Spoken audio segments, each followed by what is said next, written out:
Udah tuh enak apapun loh. agama. Nah, kita Buat menyampaikan doang gitu loh. buat Pak 400 ya, Pak 400 ya. sudah, Jangan Nah, silakan Gurunda. Suara saya Biar kedengaran? Gurunda dulu. Ah, Ya, kedengaran. iya Silakan. Gurunda, silakan Gurunda. Oke, baik. Terima kasih. Jadi kalau di Al-Quran itu, di Islam Allah itu menerangkan begini. Bismillahirrahmanirrahim. Inna kulla syai'in khalaqnahu biqadar.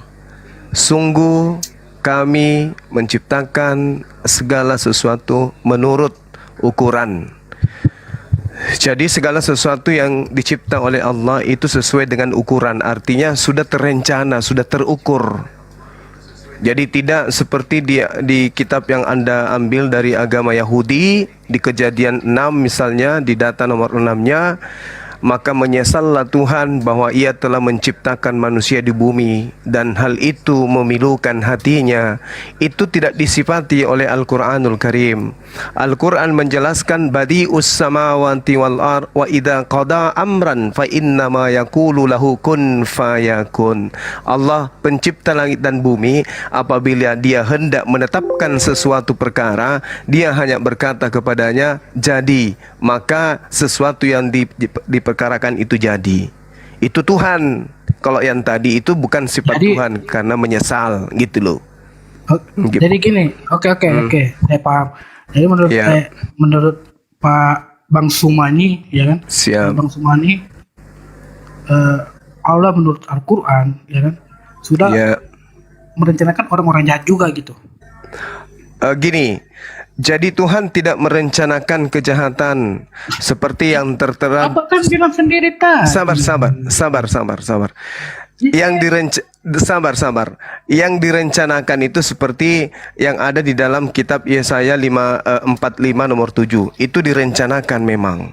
Contoh, misalnya di dalam data yang saya akan sajikan ini dikatakan begini, bahwasanya yang menjadikan terang dan menciptakan gelap, yang menjadikan nasib mujur dan yang menciptakan nasib jahat atau kejahatan. Akulah Tuhan yang membuat semua ini. Ini pengakuan di dalam Yesaya 45 nomor 7. Di situ ada kata ra itu artinya kejahatan atau evil atau iblis atau sesat. Jadi segala sesuatu yang disebut kejahatan itu ternyata sudah diciptakan lebih awal oleh Tuhan yang ada di Yesaya 45 nomor 7. Kalau di Islam, Kita bahas tadi kan. nah, dengar. Kalau di Islam itu jelas seperti yang dikatakan oleh saudara saya tadi, Al-Quran menjelaskan bahwasanya kebenaran itu diciptakan oleh Allah. Kebenaran itu diciptakan oleh Allah. Wa qulil haqqu mir rabbikum. Faman syaa'a falyu'min wa man syaa'a falyakfur. Kebenaran itu datang dari Tuhanmu, barang siapa menghendaki beriman silakan beriman, barang siapa menghendaki kufur maka silakan kufur. Itu jelas itu. Maka dimensi penciptaan Allah, penciptaan terhadap makhluknya, gimana? Yang bilang terukur itu tadi itu terdapat di mana itu? Itu enggak Gimana? yang terukur yang kata terukur tadi itu. Oke, Asung. Suaranya kurang nyaring, Bang Randy diketin. Yang terukur tadi tuh, itu terdapat di mana tadi itu katanya. Al-Quran surah Al-Qamar ayat 49. Nah itu gimana tuh? Ini Allah sudah mengatakan bahwa segala sesuatu itu dicipta berdasarkan ukuran. Berarti kejahatan juga termaksud. Maksudnya kejahatan gimana? Kejahatan yang ada di dunia kan? Iya, kan potensi kejahatan itu diciptakan. Potensi, makanya ada syahwat, ada nafsu yang ada pada diri manusia. Inna kulla syai' khalaqnahu biqadar. Kan gitu. Sungguh kami menciptakan segala sesuatu menurut ukurannya masing-masing. Jadi Tuhan menciptakan gelap, terang, pahit, manis. Ukurannya semua dicipta oleh Allah. Seperti itu. Seperti misalnya Tuhan menciptakan gempa bumi, bencana, hancurnya Bahtera Nuh, hancurnya Sodom Gomora. Itu Tuhan yang menciptakan itu semua. Dia yang mengatur segala aspek. Inna kulla syai' khalaqnahu biqadar. Ini jelas itu. Tapi pencipta langit dan bumi di Al-Quran tidak pernah mengatakan menyesal menciptakan dan membuat ciptaannya itu memilukan hatinya. Ini menyedihkan. Karena di dalam bahasa Ibraninya itu diterangkan azab. Azab itu artinya memilukan. Tetapi wallahu alam apakah ini betul atau tidak, karena ini sumbernya hanya dari kitab yang dipakai teman-teman Kristen. Kita tidak ngerti di kitab Taurat yang asli apakah begini atau tidak, karena kita sudah tidak bisa melihat Taurat asli itu seperti apa. Begitu Bang. Ada lagi yang bisa disenggol? Ya ada. Saya cuma tahu pertanyaan aja nih supaya saya tanggapi gitu. Gimana maksudnya? Dia mau ditanya Gurunda, tanya aja dia yang berat-berat. Jangan mencret dia. Anda minta ditanya. Bahaya kalau saya bertanya nanti. Nggak apa-apa. Kita kan lagi tukar ilmu ini kan. Oh iya, baik. Saya ingin tahu ketika kemudian teman-teman Kristen ini mengaku sebagai jalan layaknya kami kan, layaknya Islam itu kan jelas kaidahnya, rukun-rukunnya jelas bersumber dari baginda Rasulullah Muhammad sallallahu alaihi wasallam. Nah, yang ingin saya tanyakan seperti yang saya gambarkan tadi sore ya, tidak adanya teman Kristen yang bisa memberikan narasi yang sahih. Kenapa di agama Roma yang diresmikan pada abad ketiga menempel kitabnya orang Yahudi di situ, dan mereka lalu mengklaim kitabnya orang Yahudi itu sebagai perjanjian lama, dan kitabnya mereka orang-orang Roma ini mereka sebut sebagai perjanjian baru. Ini apa alasannya? Kenapa kitabnya agama lain ditempelkan ke agama Kristen, lalu dikatakan sebagai perjanjian lama, sedangkan yang disebut oleh Kristen perjanjian lama justru adalah perjanjian baru bagi yang mempunyai kitab. Bagaimana Anda menyikapi ini? Silakan. Roma itu satu daerah, ya kan? Yahudi itu satu daerah. Kalau terkait kenapa di Roma ada kitab perjanjian lama yang saat ini yang kita baca saat ini kan, seorang Kristen, ya karena adanya penginjilan. Sama halnya dengan yang adanya Kristen di Indonesia, adanya Islam di Indonesia. Karena apa? Karena ada orang yang membawa ke sana, memberitakan hal itu. Enggak, gini Bang. Islam berbicara tentang kitab Taurat, tapi Islam mendudukkan itu sebagai kitabnya orang Yahudi yang datang untuk Yahudi. Islam menerangkan tentang Injil, di mana Injil itu adalah hikmat pengajaran yang didatangkan oleh Nabi Isa kepada orang Yahudi Bani Israel. Al-Quran menceritakan 2 atau 3 kitab ini dengan Mazmur, tetapi Al-Quran tidak mengambil kitab agama tersebut, agama Yahudi tersebut ditempel di Al-Quran. Yang saya maksud, agama Kristen dan agama Yahudi kan berbeda. 2 pandangan yang sangat-sangat berbeda, laksana langit dan bumi. Tapi kenapa kemudian ketika kitab Taurat Gimana bedanya? Ketika kitab Taurat itu untuk Bani Israel saja, kenapa menempel di agamanya orang Roma? Itu yang saya tanya. Kan saya sudah jawab. Karena ada yang memberitakan Injil sampai ke Roma. Roma itu daerah, Yahudi itu daerah. Iya, tapi kan kitabnya orang Yahudi itu sampai juga di Indonesia, sampai juga ke Arab. Tapi orang Arab tidak menjadikan kitab Al-Quran itu setumpuk dengan kitabnya orang Yahudi.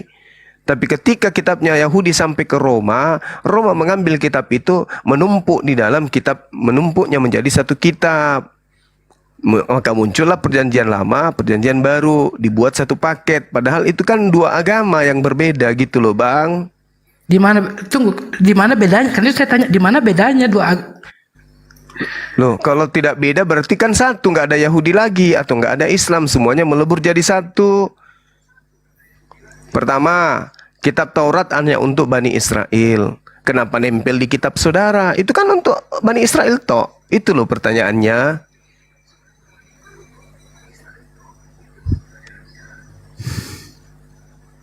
kitab yang diajak yang untuk saat ini saya sebut Kristen ya, karena kita sudah pandangan sebagai manusia kan.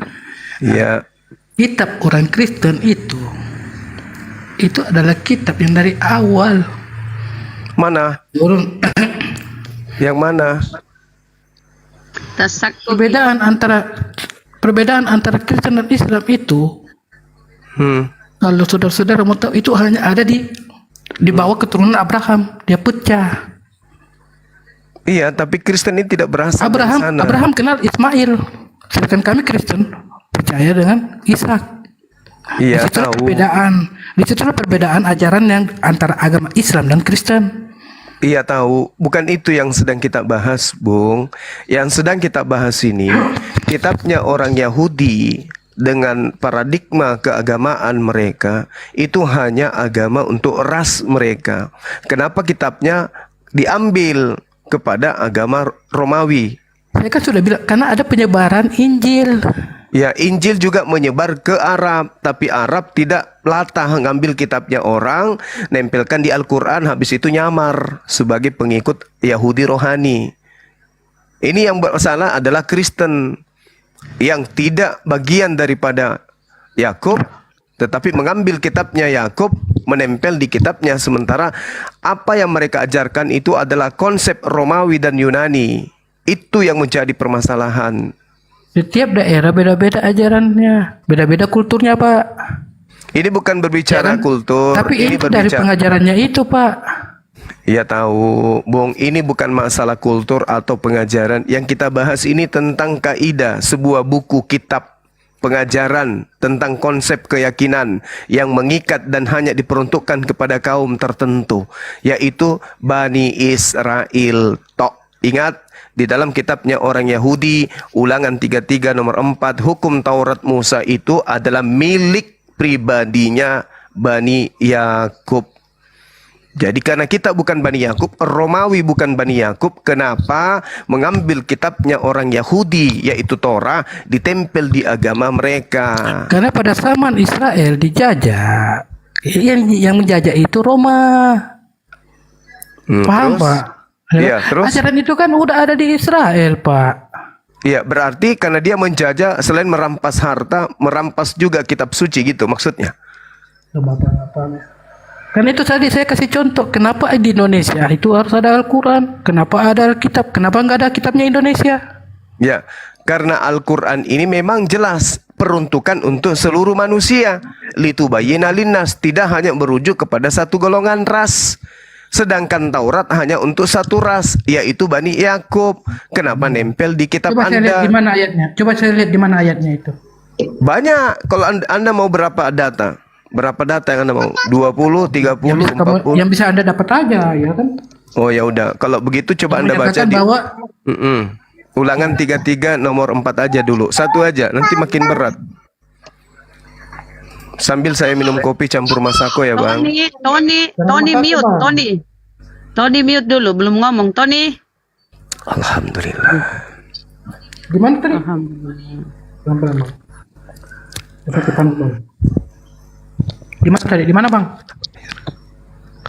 Ulangan 334. 33 ayat 4. Musa telah memerintahkan hukum Taurat kepada kita, suatu milik bagi jemaah Yakub yang menjadi raja di Yesurun.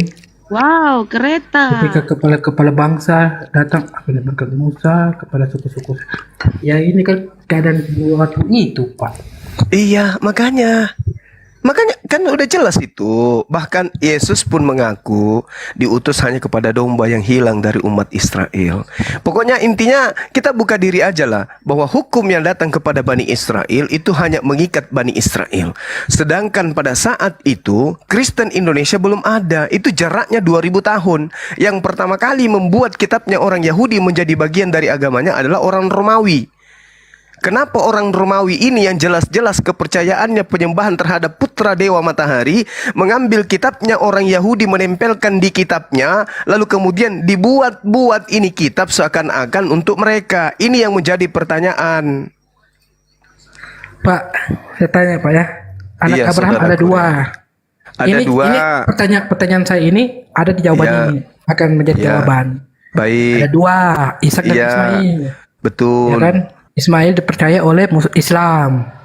ya kan? Iya, Ishak juga Ishak- kami percaya bahwa dia adalah nabi yang menurunkan kitab-kitab nantinya keturunannya kepada Bani Israel. Kami percaya, kami beriman. Ya, terus gimana lagi, Bang?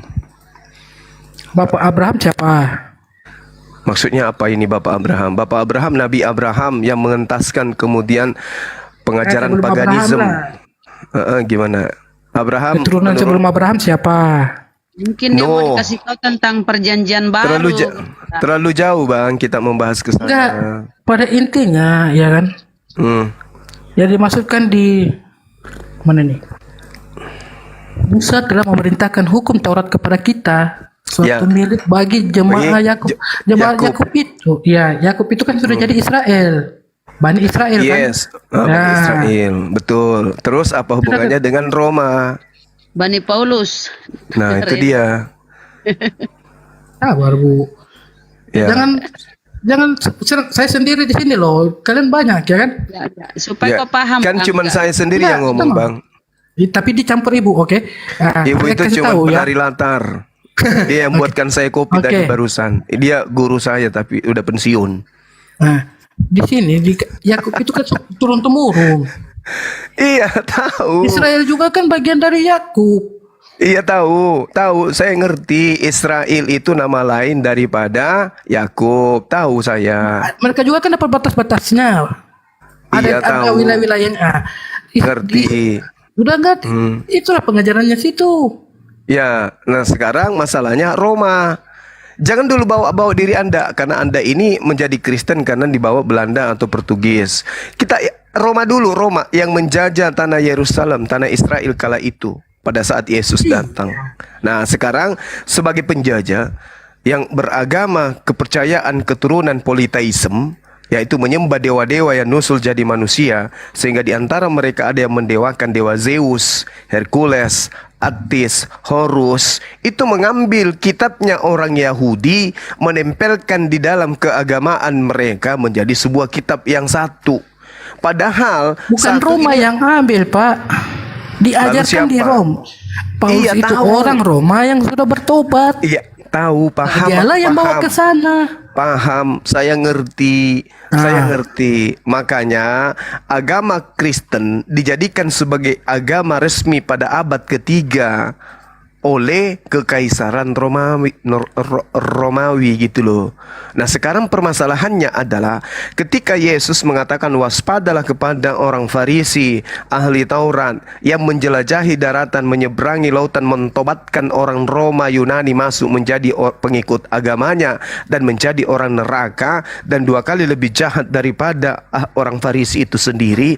Permasalahannya sekarang sebagai orang yang sehat yang hidup di zaman digital, kenapa Anda tidak berpikir kok bisa kitab tauhid menyatu dengan kitab Trinitas? Apa mendasari ini? Di mananya yang menyatu Pak tauhid dengan Trinitas? Di mananya yang menyatu? Taurat itu adalah kitab tauhid, satu Tuhan. 2 Tuhan, 3 Tuhan itu nanti di kitabnya orang Roma. Itulah di Kristen. Makanya Kristen sekarang karena menggunakan Kalau di kitab perjanjian lama, Yesaya pun sudah itu. memberitakan itu. Nah, ini gambaran pengikut Trinitas terhadap kitabnya agama lain. Kacau jadinya. Kacau. Jadi menurut Bapak, ya kan? Injil itu Taurat itu cuma sampai di mana? Cuma sampai di zaman Musa. Terus di zaman Musa itu enggak Bukan sampai zaman Nah, Musa. terus gimana? Taurat itu hanya untuk Bani Israel saja. Iya. Tidak boleh ke bangsa lain. Sampai kapanpun itu. Makanya kenapa di Kristen itu, saudaraku, kenapa di Kristen antar sekte satu dan sekte lain itu ribut sampai sekarang tentang 1 Tuhan, 2 Tuhan, 3 Tuhan dan seterusnya? Karena mereka mengambil kitab tauhid, mencampurkan kitab Trinitas, sehingga bingung antara yang satu yang mana yang Assalamualaikum benar. warahmatullahi wabarakatuh. Assalamualaikum. Waalaikumsalam warahmatullahi wabarakatuh. Aduh, Bang. Silakan Bang Di-mute Romi. dulu, Bang Romi, di-mute dulu. Mungkin ada yang mau Mana Oten disampaikan. tadi itu, Bang?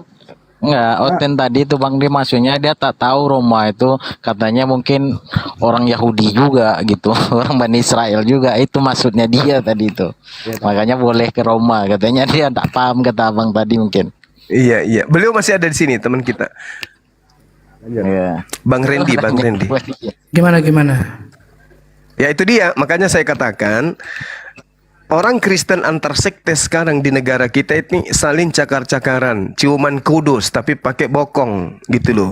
Nah, sekarang kalau kita melihat dari aspek sejarah, histori, kitab Tauhid, kitabnya orang Yahudi, yaitu kitab Tauhid, satu Tuhan, itu jelas diambil, dijual kepada orang Roma dan Yunani, digabungkan menjadi satu dengan kitab Trinitas yang berkesesuaian dengan keyakinan kepercayaan nenek moyang orang Roma dan Yunani, digabung menjadi satu gepok. Apa yang terjadi? Membingungkan umatnya sendiri. Ada yang mengatakan satu Tuhan, ada yang mengatakan satu tapi tiga, ada yang mengatakan tiga tapi satu, ada yang mengatakan satu tok, dan seterusnya. Kenapa bisa kayak begitu? Karena dicampur antara es campur dengan nasi campur menyatu, nggak bisa dipisah lagi. Karena kenapa? Kitabnya Yahudi, kitab Tauhid itu hanya untuk Yahudi, bukan untuk agama lain. Tetapi oleh karena ada orang Parisi yang mencoba menjual kitabnya orang Yahudi yang kitab Tauhid ini kepada orang yang mengajarkan Trinitas, maka muncul Kristen melahirkan suatu kepercayaan yang ambigunya luar biasa. Dibilang satu tapi tiga, dibilang tiga tapi satu. Itu disebabkan karena mengadopsi ajaran Tauhid masuk ke dalam ajaran Trinitas. Inilah yang terjadi sekarang. Maka benarlah Al-Quran. Kebencian dan permusuhan terjadi di antara mereka yang mengaku sebagai penganut agama Nasrani. Al-Quran menjelaskan itu 1400 tahun silam yang lalu. Tapi kenapa? Kalau memang itu yang dikatakan Al-Quran, terus kenapa kami yang disiksa? Tempat ibadah kami dilarang buka. Di mana itu? Itu kenapa? Di Di daerah mana itu? Jawa, jauh ada lah. Di Indonesia lah. Tempat ibadah dilarang susah buka. Oke. Gitu. Gereja Oke, baik. susah dibuka. Baik, Ibadah baik. di rumah diusir. Kalau memang Baik. kami yang membuat kekacauan itu kenapa? Baik, saya jawab ya. Karena ini pengalaman yang saya alami dan saya rasakan di tempat saya tinggal. Di Makassar ini, saya sudah ceritakan kemarin teman-teman yang berkunjung ke Makassar. Saya malah menunjukkan kepada mereka. Ini jalan, sebelah kiri itu ada ruko besar. Yang tadinya hanya dipersiapkan untuk orang yang menjual, warga menjual pasaran sana. Jualan pasar-pasar kecil. Di mana itu? Lama-lama Jalan apa itu? saya nggak perlu tanya, yang jelas dekat dari racing center di kota Makassar.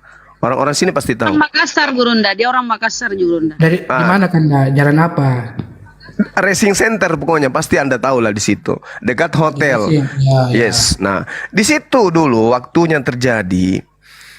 Lama-lama itu pemukiman Islam. Kiri kanan Islam, muka belakang Islam. Tiba-tiba ada satu masyarakat di situ, mungkin karena dia orang kaya, membeli sebuah gedung. Tadinya digunakan di depannya pelatarannya sebagai jual-jualan, kemudian dirubah menjadi gudang, lama-lama menjadi tempat perkumpulan, kebaktian dan seterusnya. Wajar masyarakat sana protes. Wajar. Kecuali di situ lingkungan Kristen memang. Salah Katanya kita. pembawa damai. Enggak, tunggu bang. Orang Tunggu, bang. beribadah kok dilarang? Salah, bukan begitu maksudnya. Dengarkan saya dulu. Saya dulu, bang. Oke. Dengarkan saya. Salah kalau di dalam pemukiman umat Islam didirikan gereja. Salah. Sama ketika kami membuat masjid di pemukiman Kristen. Habis itu yang datang sholat Jumat adalah masyarakat dari luar, mengganggu kendaraannya, mengganggu parkirannya, mengganggu orang lalu lalang, mengganggu semua, bukan karena aspek agama, tidak, tapi aspek kemasyarakatan kita yang harus terjaga supaya kondusif. Kalau bikin gereja, Saya sekarang di Manado ini. Saya sekarang di Manado. Iya. Di belakang rumah saya itu masjid loh. Nah, apakah tidak ada orang Islam hidup di sekelilingnya? Ada beberapa sekarang. Ya, itu artinya masjid itu dibutuhkan di situ. Berbeda dengan gereja, Tapi hanya kami satu aman-aman orang. aja. Tapi kami Ya, aman-aman aja. Ya di sini juga aman-aman saja. Di sini juga aman, tidak ada masalah di Indonesia. Mana ada kisru, kecuali di Tolikara 2016 masjid kami dibakar. Baru itu betul. Nah sekarang Pengumuman gereja itu gimana? kita belum tentu siapa pelakunya, Bung. Kita belum tahu siapa pelakunya. Siapa biangnya di belakangnya, kita nggak tahu. Kita nggak ngerti. Karena kenapa Islam itu tidak berdiri lagi sebagai agama khilafah. Sehingga ketika ada khilafah, ada kekacauan, bisa jadi negara Islam yang dituduh. Tapi kan tidak ada. Siapa yang di belakang mereka? Kita nggak tahu. Katanya ISIS. Kalau ISIS kan sudah diakui itu buatan Amerika. Indonesia Iya kan? Orang Indonesia juga kok yang Iya, di ISIS itu, Bung, orang Indonesia, orang Brunei, orang Amerika, orang Afghanistan, orang India kumpul semua di dalam. Namanya mereka di Baiyat, mereka direkrut menjadi pasukan. Kita nggak usah ke situ lah. Ini yang terjadi, pemukiman Islam didirikan gereja di dalam. Tentu pasti masyarakat di situ keberatan. Kenapa? Karena jemaat yang datang beribadah adalah pendatang semua. Nanti hari ibadah mereka datang, tiba-tiba berkerumun masuk di kampungnya orang. Lah ini membuat kisru. Kita bukan tidak menghargai. kisruhnya di mana? Loh, Bung. Kami bekerja cuma di dalam gereja loh. Dengarkan, Bung, dengarkan. Coba Anda rasakan. Ketika Anda hidup bertetangga dengan sesama Kristen, tiba-tiba kami bikin gereja di situ, masjid di situ tidak ada Islam. Tapi kita bikin masjid. Itu Bagaimana kira-kira? Itu yang nggak mungkin. Nggak mungkin itu. Nggak mungkin. Umat Islam. Dengar dulu. Pertama nggak ada Islam di sini. Tidak mungkin umat. Betul. Lucu kan? Anda saja nggak percaya kan? Apalagi saya. Tidak mungkin. Terjadi. Itu tidak mungkin. Tidak mungkin berdiri sebuah masjid kalau di situ ada pemukiman Kristen dan di situ tidak ada pemukiman Islam. Mustahil. Terjadi, tapi kami tidak Itu fitnah. Saya jaminkan itu fitnah. Gurunda, aku mau kasih contoh Gurunda. Gini deh. Misalnya di Bandung ya, ini warganya Muslim semua. Didirikan gereja. Yang datang kok orang Batak gitu, orang Sundanya kemana, gitu loh. Atau enggak di Jawa nih kan, ini orang-orang Jawa nih Muslim semua, ada gereja di pemukiman Muslim, yang datang orang-orang Manado gitu, orang Timur. Itu fakta, Bung. Tinggal di situ aja enggak gitu loh. Itu fakta, Bung Randy. Nah, sekarang makanya diusir gitu, kenal enggak, pakai tempat iya gitu. Betul. Sekarang Islam mana dan kaidah mana di dalam Islam itu diperintahkan kemudian mengganggu agama lain? Tunjukkan ayatnya di dalam Al-Quran atau di hadits kalau ada gitu loh.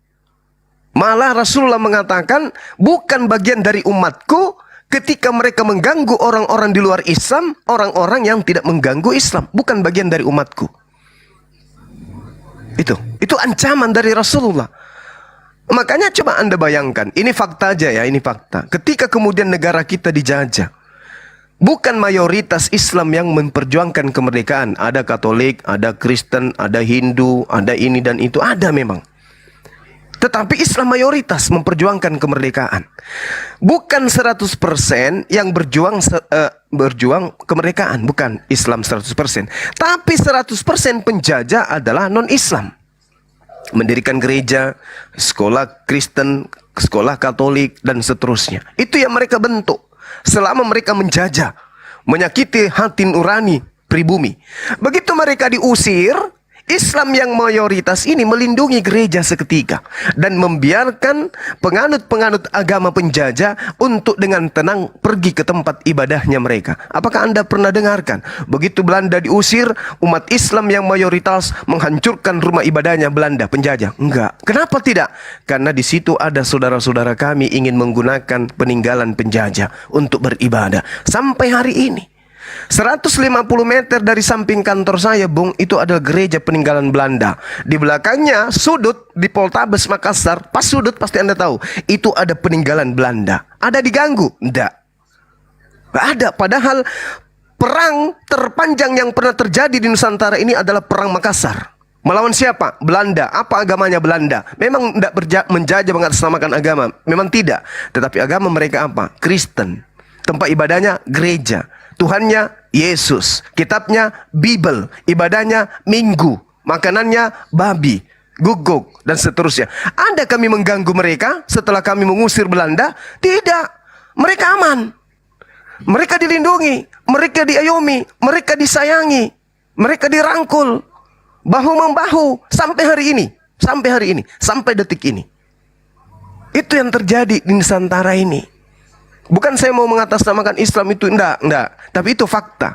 Kita tidak bisa menafikan keadaan itu. Tetapi kita belum mencoba Islam yang menjajah ke Nusantara ini, Kristen mayoritas yang mengusir Islam, penjajah Islam, lalu kemudian meninggalkan pengikut agama penjajah Islam, lalu hidup di mayoritas Kristen. Kita belum pernah rasakan itu. Apakah Islam minoritas bisa dengan damai hidup tentram di tengah-tengah agama Kristen yang memperjuangkan kemerdekaan Nusantara dari penjajah yang beragama Islam? Kita belum pernah merasakan itu. Belum.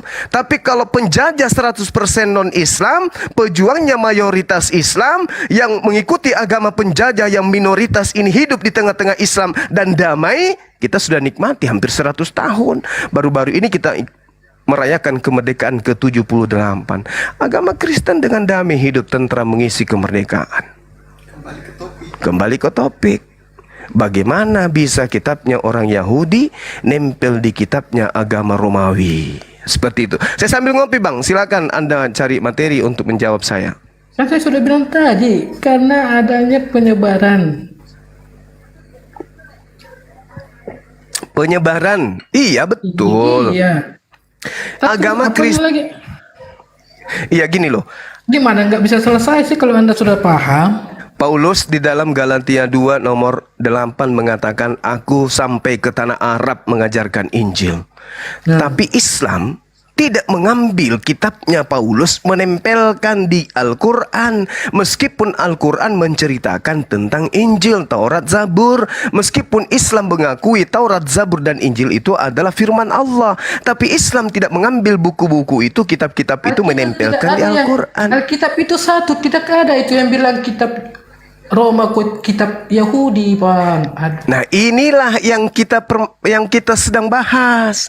Saking tidak sadarnya kitabnya orang Yahudi Anda katakan satu dengan kitabnya orang Roma. Ini yang sedang kita bahas, Bung. Makanya ketika Anda ke gereja, coba Anda sadari, ada dua kitab yang Anda pegang tapi jadi satu. Apa itu? Kitabnya Yahudi dan kitabnya Roma. Kitabnya Yahudi Anda sebut Perjanjian Lama, kitabnya Romawi Anda sebut Perjanjian Baru. Dua kitab agama yang berbeda, cakupannya, muatannya, isinya berbeda. Di mana isinya yang beda? Vatikan dengan Yerusalem sama? Sama lah. Apanya yang sama? Yerusalem di Perjanjian Lama, di Perjanjian Baru sama. Enggak, saya tanya sekarang, Vatikan sebagai pusat Katolik dan Yerusalem Israel sebagai pusat Yahudi sama atau tidak? Ya beda, Vatikan dengan Yerusalem lah. Ya beda kan? Apanya yang beda coba? Tuhannya, kitab sucinya, apalagi? Berarti abang ini berbicara tentang Katolik, Ama. Ya kan agama tertua yang Anda anut sekarang ini. Kita kan berbahas firman. Abang kan tanya saya agama apa dulu? Saya Katolik atau bukan? Kitab Anda itu berasal dari apa? Kristen tertua itu apa sih sebenarnya? Katolik atau Protestan?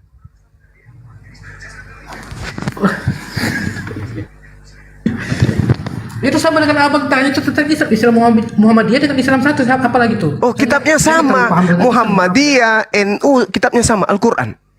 Tidak ada tempel-menempel di situ. Iya, tapi kok kenapa puasanya berbeda? Kenapa puasanya berbeda? Harus ada itu penentuan waktu aja.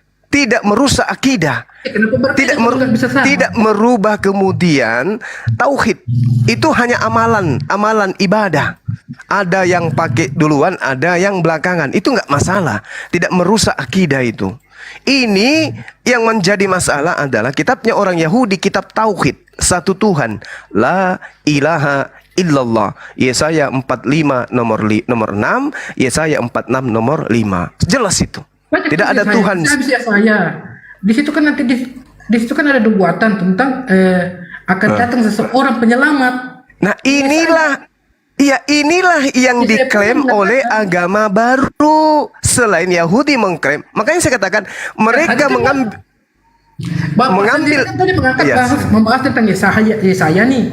ya, maksudku saya katakan kitabnya orang Yahudi itu sebagai kitab tauhid satu Tuhan karena dikatakan di dalam kitabnya demikian adanya. Bahkan Yesus mengatakan Shema Israel Adonai Eloheinu Adonai Ahad. Satu. Artinya apa tuh? Satu Tuhan. Bukan dua Tuhan atau tiga Tuhan. Sedangkan Kristen tiga Tuhan, satu Bapa. Sekarang gini Pak, pertanyaan Bang siapa nih? Bang Suma. Nah, Bang Suma ini mau tanya yang mana dulu nih? Karena abang pertanyaan ini banyak Bang, pertanyaan abang nih. Cuman satu. Abang mempertanyakan tentang kenapa kitab Perjanjian Lama kitab Yahudi ada di kitab Roma. Tapi kenapa abang juga mau ngangkat dan membahas tentang Tritunggal? Oh gini, baik, saudaraku. Jadi kalau abang mau bahas tentang Tritunggal, kalau abang mau bahas Baik. tentang Alkitab. Baik. Saya narasikan lagi supaya saudara paham. Ya kan? Singkat, jelas, padat, dan sejahtera. Tambah lagi sejahteranya. Jadi, kitabnya orang Yahudi dengan rentetan nabi yang datang kepada mereka, include dengan para nabi dan kitab, satu kemudian prinsip Tuhan itu satu saja. Prosesi ibadahnya lengkap orang Yahudi itu. Lengkap. Agamanya adalah agama tauhid. Mengajarkan tidak ada Tuhan selain Hashem. Selesai. Itu dapat di mana? Ya. Tadi yang kubacakan Yesaya tadi tuh. Yesaya Kita bahas 45. tentang Yesaya ya. Kita bahas Bukan. tentang Yesaya. Jangan dibahas. Jangan dibahas tentang kitab Yesaya. Maksud saya, ini secara garis besar, agama Yahudi itu adalah agama tauhid, agama satu. Ya, tapi itu kan yang dijabarkan oleh Yesaya kan? Berarti kita bahas Yesayanya dong. Tunggu. Bukan. Ini secara garis besarnya yang kita ingin ulas. Jangan tapi kita ambil di kitab Yesaya kan?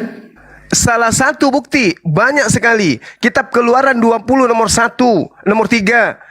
Tentang tauhid, Ulangan 4 nomor 35, Kitab Ulangan atau Devarim 32 nomor 39, Nehemia 9 nomor 6, Mazmur 86 nomor 10, kemudian Yesaya 44 nomor 6, nomor 7, nomor 8, Yesaya 45 nomor 4, nomor 5, nomor 21. Semua itu berbicara tentang Tuhan itu satu.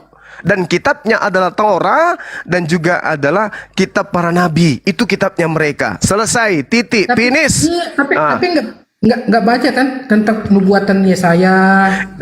Tunggu. Jangan lari ke situ Gimana dulu. mau tunggu? Sabar dulu. Kalau kita berbicara mengenai nubuatan, kita harus panggil orang yang punya kitab. Jangan cuma Kristen. Itu kan baca contohnya tadi tentang Yesaya. Berarti baca Yesaya juga. Di situ pun Sekarang begini, Bung. Siapa yang punya hak prerogatif untuk menjelaskan tentang kitabnya orang Yahudi? Kristen atau Yahudi? maksudnya Kristen Yang- atau Yahudi. Yang bisa menjelaskan tentang Yesaya orang Kristen atau orang Yahudi? Bapak baca di Yesaya nih.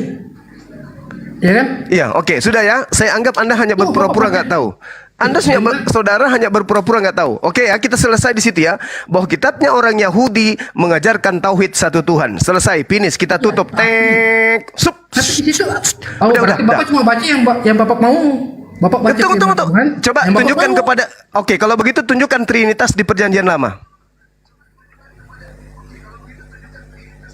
Ya, tadi bacanya Yesaya kan. Tadi diangkat terus Yesaya kan. Itu data, itu kisi-kisi untuk membuktikan bahwa agama tauhid itu adalah agama Yahudi. Selesai kita di situ. Bapak pun mendengar Yesaya. Karena di situ dalilnya jelas mengatakan Tuhan karena itu cuma atu di situ. Atu-atunya itu adalah atu, Tuhan atu. Tentang apa yang Yesaya katakan lagi. Ya kan? Bung, kita tidak punya kapasitas untuk menelaah kitabnya orang ketika yang mempunyai kitab tidak ada di tengah-tengah kita. Ini kita lihat dari sudut pandang kacamata luar kita aja dulu. Oke? Dan bersyukurlah karena... Oke, saya terima argumen itu. Terus bagaimana Bung bisa bagus. menelaah Alhamdulillah. Al-Quran? Oke, nah sekarang tunggu sabar dulu. Maka Muhammad Sabar. dia dari situ. Di mana Bung bisa menelaah Al-Quran? Ya, Sedangkan enggak Muhammad butuh. dari situ. Dengarkan. Kami enggak butuh kitab-kitab tersebut untuk menerangkan Nabi Muhammad. Enggak butuh. Kami enggak butuh. Makanya Al-Quran itu tidak menempelkan kitab itu di Al-Quran. Tidak ada kitab Mazmur, tidak ada kitab Yeremia. Kan? Tapi ada Gimana? pengajaran Muhammad ada mengajarkan kan di Quran. Tapi dia tidak mengkaji dari kitab-kitab itu. Tidak mengkaji, jangankan mengkaji, membacanya saja tidak pernah. Beliau ummi, tidak bisa baca Torah, tidak bisa baca Mazmur, nggak bisa baca Injil. Beliau Iya, itu. bukan. Ini, saya balikan nih kan. Abang Ya kan sudah, bilang, udah. Kita finish di bisa sini. menelaah tentang kitab ini. Ya kan? Tunggu. Karena kita harus hadirin si Yesaya nih. Iya, Nah, sudah. bagaimana Ini pertanyaan. Ini pertanyaan kan sudah jelas tuh pertanyaannya. Kenapa di agama Romawi tempel kitabnya Yahudi? Agama Tauhid ditempel di agama Trinitas. Ini alasannya. Karena kenapa? Agama Yahudi itu selesai terakhir di Nabi Isa yang datang kepada mereka mengajarkan hukum Taurat. Aku diutus hanya kepada domba yang hilang dari umat Israel. Selesai, tutup kasus. Ketuk palu. Sekarang kita bahas Kristen. Kristen. Jadi yang tadi itu gimana tuh? Saya nggak tanggapi ya. Itu Iya, Anda sendiri yang mau tutup ya masalahnya. Iya, tutup kasus, mereka tutup. Itu orang Yahudi. Nah, sekarang orang Kristen.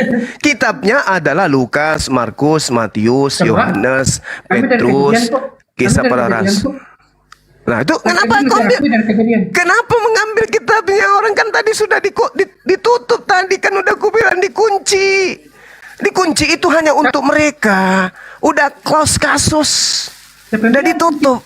Udah ketuk palu tadi. Bunda Rahmat tadi udah ketuk palu. Iya, itu yang tutup Anda. Tapi kan Anda Bunda kenapa?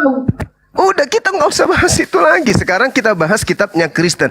Lukas, Iya. Markus, Matius, Yohanes, Saya Kristen dan saya Iya, makanya kita bahas kitab saudara ini karena saudaraku Kristen.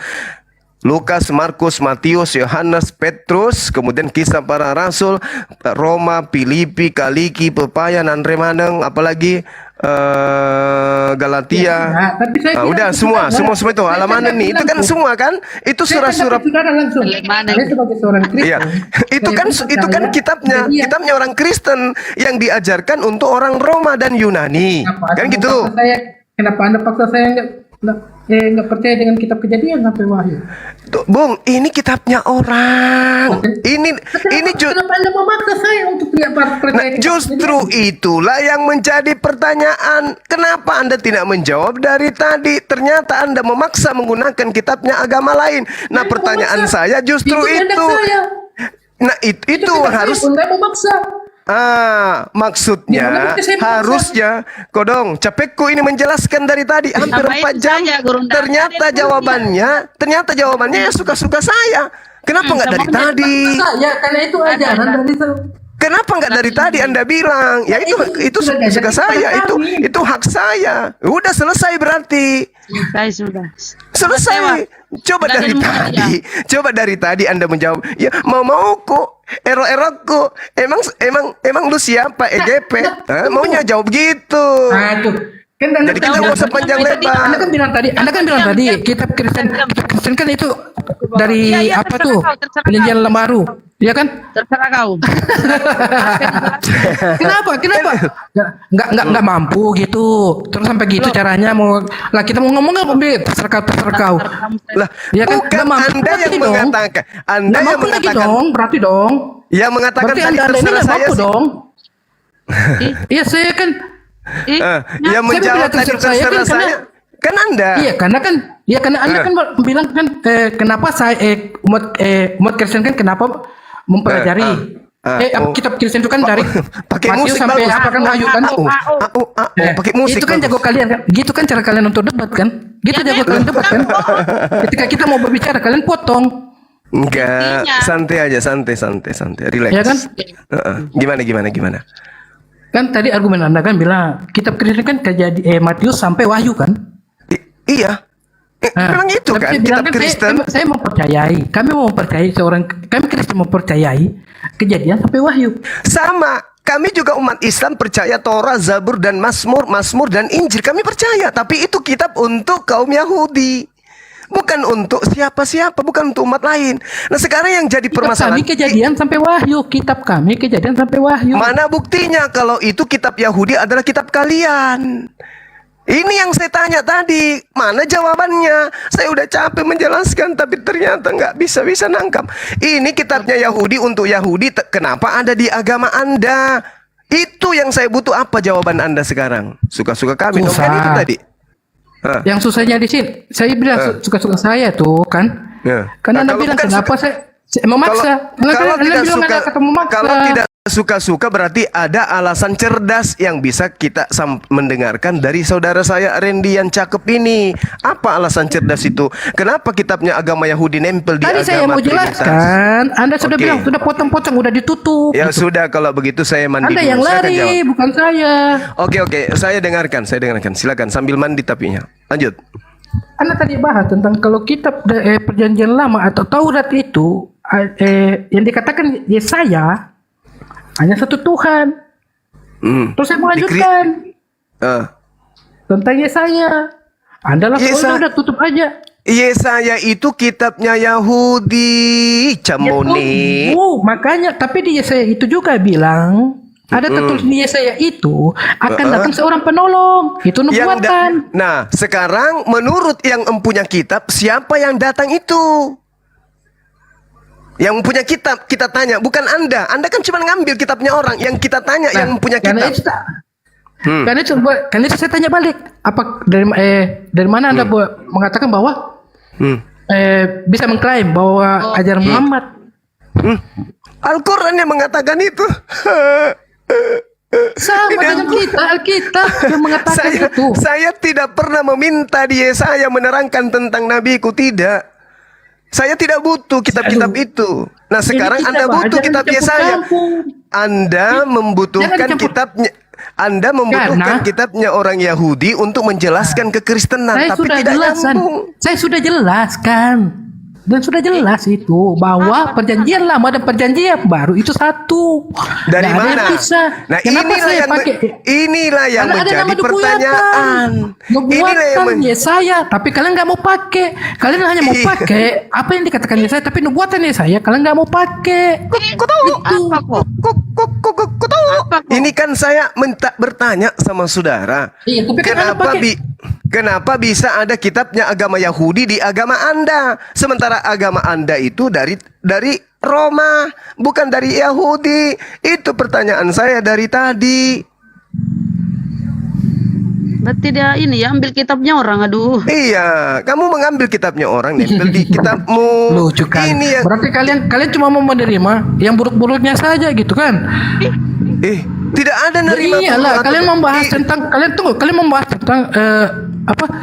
Allah cuma satu yang diangkat oleh Yesaya, tapi tentang nubuat Yesaya kalian nggak mau terima. Gimana itu? Buat apa kalian mau perdebatkan hal itu kalau kalian nggak mau terima juga? Oke, gini, dengarkan. Menurut teman saya Kristen yang saya sayangi dan saya cintai sepanjang hari, Yesaya itu untuk Yesus. Menurut teman-teman saya Yahudi yang saya sayangi dan saya peluk setiap saat, Yesaya itu untuk Hezekia. Sekarang yang mana yang saya harus percaya? Yang punya kitab atau kalian yang cuma ngambil-ngambil kitabnya mereka? Jawab saya coba. Ayo. Apa yang kamu baca yang kamu percaya? Tentu saya percaya kepada yang punya kitab. Saya tidak percaya kalian yang cuma ngambil kitabnya orang. Gimana sih saudara saya ini?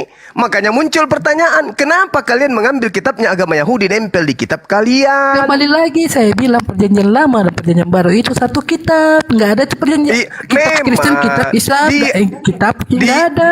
Oke, sekarang saya tanya, orang Yahudi praktisi Torah hari ini apakah mengatakan perjanjian baru dan perjanjian lama itu satu kitab? Sama orang Yahudi. Enggak ada. Tanya sama orang Bagaimana mungkin? Satu-satu lah Bunda Rahma. Kalian berdua, saya sendiri. Dia dosen saya. Tapi satu-satu lah. Dengarkan.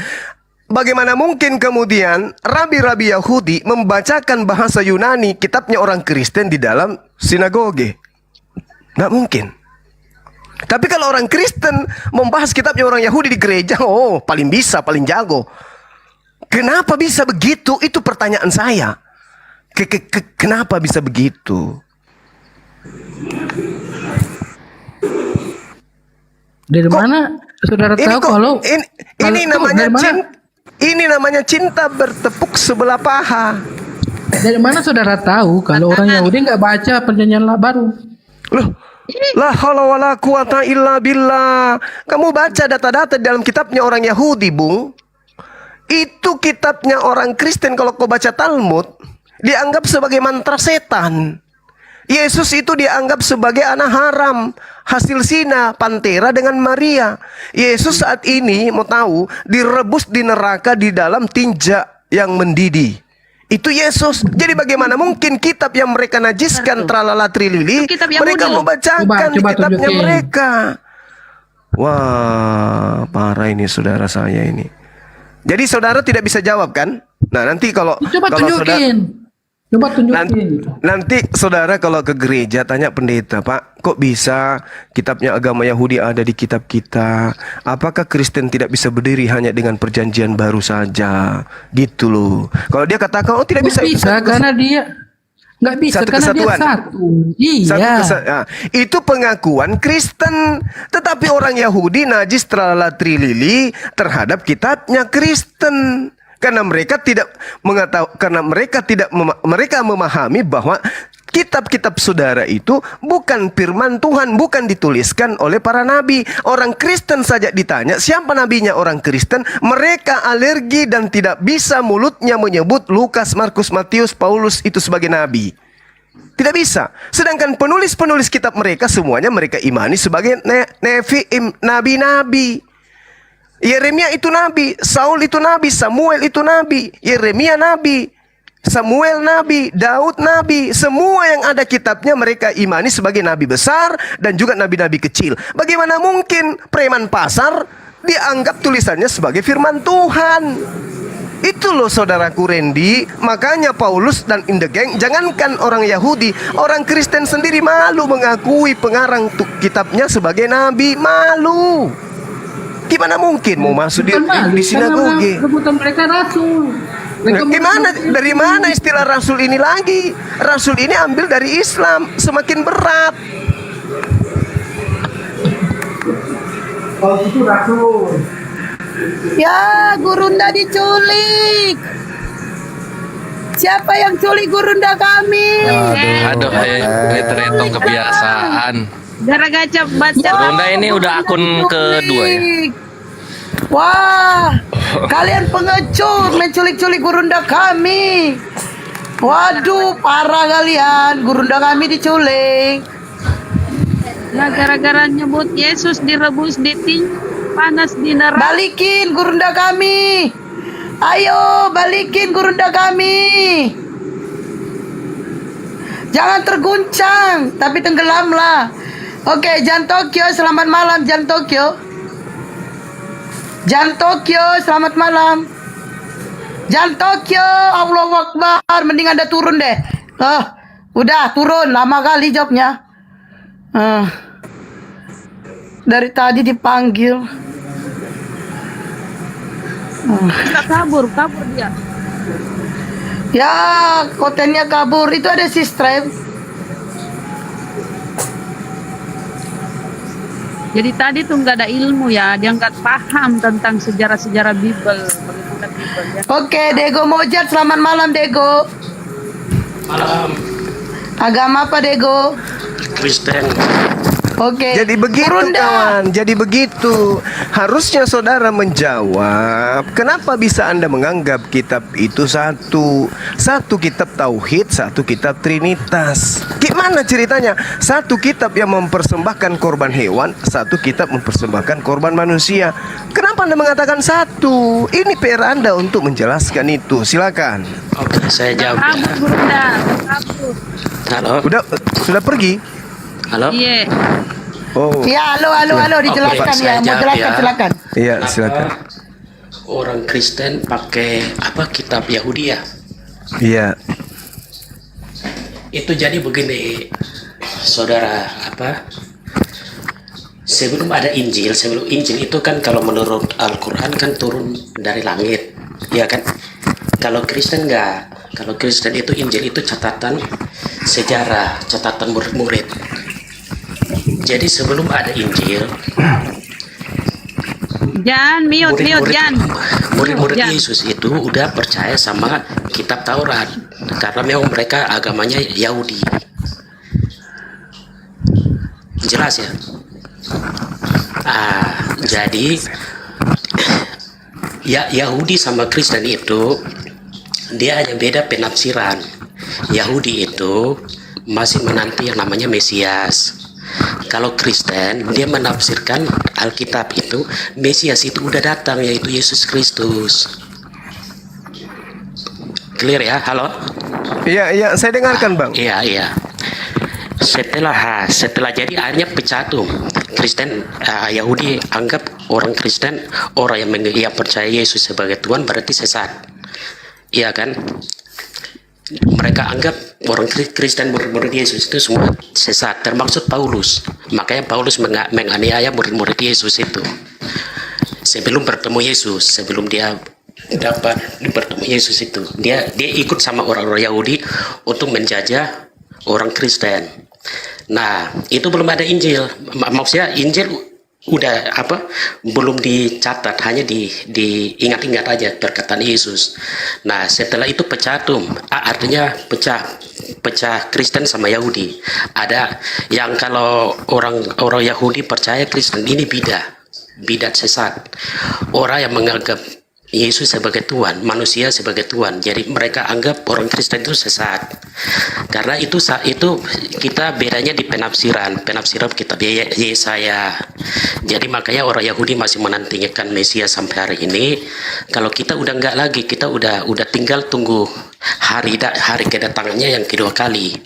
Nah, setelah Yesus sudah terangkat ke surga, habis itu murid-murid udah mulai tulis Injil. Disitulah ada Injil. Jadi sebelum ada Injil ditulis jadi buku, orang Kristen itu udah percaya kitab Yahudi berdasarkan nubuat Nabi Yesaya, nubuat di kitab Daud tentang Mesias itu, kedatangan Mesias. Makanya sampai hari ini orang Kristen pakai ajaran masih gandeng sama kitab Yahudi itu. Nah, seperti ini contoh kenapa orang Kristen masih pakai kitab Yahudi sampai sekarang, supaya kita bisa tahu mana yang ajaran manusia, mana ajaran dulu. Itu ada hukum Taurat, ada yang nama hukum Taurat, ada yang namanya hukum tradisi lah yang ditulis-tulis seperti ini. Contohnya pernikahan. Ini saya baca ya. Matius 10 ayat 1 sampai 12 ya. Dari situ Yesus berangkat ke daerah Yudea dan ke daerah seberang Sungai Yordan, dan di situ pun orang banyak datang mengerumuni dia, dan seperti biasa ia mengajar mereka pula. Maka datanglah orang-orang Farisi dan untuk mencoba Yesus. Jadi orang-orang Farisi ini datang untuk mencoba Yesus. Mereka bertanya kepadanya, apakah seorang suami diperbolehkan menceraikan istrinya? Ini tentang cerai. Ini ada tulis di kitabnya orang Yahudi. Ini yang makanya bisa dibedakan antara hukum Taurat sama pengajaran kayak apa ya? Tradisi aja lah, tradisi. Mereka gabung-gabung dalam situ. Tetapi mereka bertanya kan, apakah diperbolehkan menceraikan istrinya? Tetapi jawab Yesus kepada mereka, apa perintah Musa kepada kamu? Jawab mereka, Musa memberi izin untuk menceraikan dengan membuat surat cerai. Ini yang tercatat di kitabnya orang Yahudi yang sampai sekarang pun ada digandeng sama kitab kita. Bukan untuk diimani, bukan untuk dijalani, tapi untuk dibandingkan saja mana yang pengajaran Tuhan, mana yang bukan pengajaran Tuhan. Lalu kata Yesus kepada mereka, justru karena, jadi mereka bilang, menurut kitab yang mereka pegang itu, Musa memberikan izin untuk menceraikannya dengan membuat surat izin. Lalu kata Yesus kepada mereka, kepada orang-orang Yahudi ini, justru karena ketegaran hatimulah maka Musa menulis perintah ini untuk kamu. Jadi ngerti ya, ada pengajaran Nabi itu juga manusia. Jadi ada pengajaran yang dari Tuhan, ada yang pengajaran orang Yahudi itu otaknya keras-keras. Jadi ini apa? Sebenarnya Tuhan tidak Tuhan tidak menghalalkan itu perceraian. Cuma ini kata Yesus di sini, justru karena ketegaran hatimu keras ya, karena mereka ngotot terus sama Musa. Akhirnya Musa, ini dari Musa sendiri, bukan Musa katakan bilang ini firman Allah, bukan. Karena kitab Yahudi itu campur-campur, ada yang namanya hukum yang langsung dari Tuhan, ada yang sejarah kayak kitab Raja-Raja itu kan kitab sejarah. Kitab, halo, suara saya kedengaran nggak? Kedengaran, Bang. Oh iya, kayak kitab Raja-Raja itu di dalam Alkitab itu kan kitab sejarah, kitab catatan. Jadi kayak ada raja-raja yang berbuat salah, raja-raja yang berbuat baik, itu semua dicatat, bukan untuk diimani. Misalnya kayak begini, Daud aja. Daud ini kan kalau dipercaya sama ini saudara Muslim kan nabi, kalau kita kan raja. Tapi kita percaya di orang suci, maksudnya orang suci. Tapi untuk di Kristen kita tidak mendewakan nabi-nabi kayak oh dia udah nabi berarti dia tidak akan berbuat dosa. Tidak, kalau kita orang Kristen nggak begitu. Karena dicatat dalam sejarah Yahudi, dalam kitab Yahudi yang sekarang ini, Daud aja pernah berbuat dosa. Kayak ini apa, menikah sama Betseba itu. Terus Salomo sampai menyembah berhala, itu ditulis. Jadi itu kitab sejarah, bukan dari Tuhan tapi kitab catatan. Jadi yang namanya kitab Yahudi yang sekarang kita sebut, kalau orang Kristen sebutnya kitab Perjanjian Lama itu di dalamnya campur-campur. Ada yang dari Tuhan, pengajaran Tuhan yang kayak hukum Taurat itu, ada yang namanya nubuatan itu kayak apa ya, dapat ilham, dapat penglihatan ya, untuk masa depan, kayak apa, dapat penglihatan masa depan. Ada yang namanya catatan sejarah, ada yang namanya hukum-hukum tradisi. Jadi campur di situ. Makanya Yesus itu datang untuk menyempurnakan, kalau mau dibilang untuk memperbaiki. Makanya lihat ya, kalau dulu kalau di kitab Perjanjian Lama, di kitab Yahudi kan ada perang tuh. Musa juga lawan perang tuh, iya kan? Kalau Iya, masih lama, Pak. Iya, Musa kan juga. Tapi suara saya kedengaran kan? Kedengaran. Saya mendengarkan semua paparan saudara. Oke, kayak di Musa dulu, zaman Musa itu kan ini apa? Diperbolehkan perang, dan itu orang Yahudi menganggap itu perintah Tuhan. Karena apa ya, karena mereka udah anggap satu kitab itu ya udah, itu semua perintah Tuhan. Tapi kalau kita orang Kristen kan begini, Tuhan itu tidak mengajarkan perang, yang penting kita imani saja, pasti Tuhan bantu. Contohnya begini, Musa waktu keluar dari Mesir, waktu dia masih di Mesir itu kan Tuhan tidak suruh Musa untuk angkat pedang untuk lawan ini siapa? Firaun. Tuhan tidak perintahkan itu. Tuhan justru kasih turunin tula sampai akhirnya Firaun sendiri lepaskan orang Israel untuk pergi. Terus di situ setelah orang Yahudi keluar, tadi kan kita baca yang tadi yang kayak Tuhan kayak Yesus jelasin bilang masalah perceraian itu karena orang Yahudi kan percaya Musa mengizinkan. Nah, Yesus kan tadi udah jelasin karena ketegaran, karena kerasnya hatimu lah, makanya Musa perintahkan itu. Iya kan, dalam artinya itu bukan perintah Tuhan. Seperti tadi waktu di zaman Firaun itu. Zaman Firaun waktu di Mesir itu Tuhan tidak ada perintahkan Musa untuk berperang, tidak ada. Makanya Musa tidak berperang di situ untuk melawan Firaun. Padahal Firaun itu kan orang jahat. Kalau mau bilang itu yang paling jahat, harusnya kalau mau ada perintah Tuhan untuk memerangi orang yang jahat, berarti harusnya Firaun ya diperangi. Lah setelah Musa keluar, itu kan dicobai orang Yahudi, dicobai selama 40 tahun. Selama 40 tahun itu orang Yahudi itu keras kepala. Jadi makanya mereka selalu ngotot sama Musa. Kamu ibaratnya bahasa kasarnya begini, kamu keluarin kita dari tanah itu, kamu bilang pergi ke tanah yang ada madu dan segala macam lah yang enak-enak. Tapi sekarang kita di padang gurun, susah. Masih apa sempat semua. Gurunda makan dulu, sempat Gurunda makan. Iya, gimana Nah, Bang? setelah itu- Mau dituntaskan atau saya sedikit masuk Entar dulu? dulu. Setelah itu baru Makan ya, dulu, seperti Gurunda, makan tadi. dulu. Karena mereka ngotot, akhirnya Musa ya udah perang aja, karena namanya manusia. Musa itu kan manusia seperti yang tadi yang saya jelasin itu Oke. di Injil tadi, ya di perintah Yesus tadi soal perceraian. Oke. Wah, sampai detik ini orang-orang Yahudi percaya bahwa cerai itu bisa bercerai.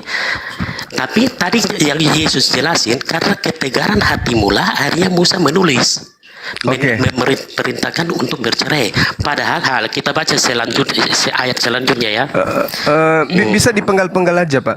Apa yang Bapak paparkan ini, apakah Anda sudah pernah membicarakannya dengan yang empunya kitab? Jadi begini, Pertanyaan saya, Iya. yang Bapak narasikan barusan, apakah Anda sudah pernah membicarakannya dengan para rabi? Rabi Iya, siapa namanya yang Yahudi pernah? ya, maksudnya ya. Siapa ya? Rabi jadi siapa begini, Pak? bro. Kita sama rabi-rabi Yahudi. Anda membahas ini dengan rabi siapa? Oh enggak begini bro. Tadi yang saya berarti bro lupa tadi penjelasan saya. Ini kan asumsi, oke. Saudara Deko. Begini, bro. Nah saya tanya. Kita sama Yahudi, bro kan tahu, bro kan orang pintar, bro tahu. Kita sama Yahudi itu beda penafsiran. Loh, kenapa Anda mau yang menafsirkan kitabnya orang? Kira-kira Kita sama Anda... Yahudi, kita sama orang Kristen, sama orang Yahudi itu bedanya soal penafsiran. Makanya Kenapa? kita pisah. Enggak, Dulunya sekarang belum ada gini, Kristen. sekarang gini, kenapa Ngerti ya, Anda Yesus bisa- tidak bawa agama Kristen, bro? Kenapa Anda menafsirkan kitabnya agama lain? Jadi begini, kembali dulu bro orang cerdas. Saya pikir bro orang cerdas bisa Ya justru paham itu saya kalimat bertanya, kenapa Anda mentafsirkan kitabnya agama lain di mana kitab itu hanya untuk mereka, bukan untuk Kristen? Iya, Gitu loh. makanya justru itu bro. Justru apanya?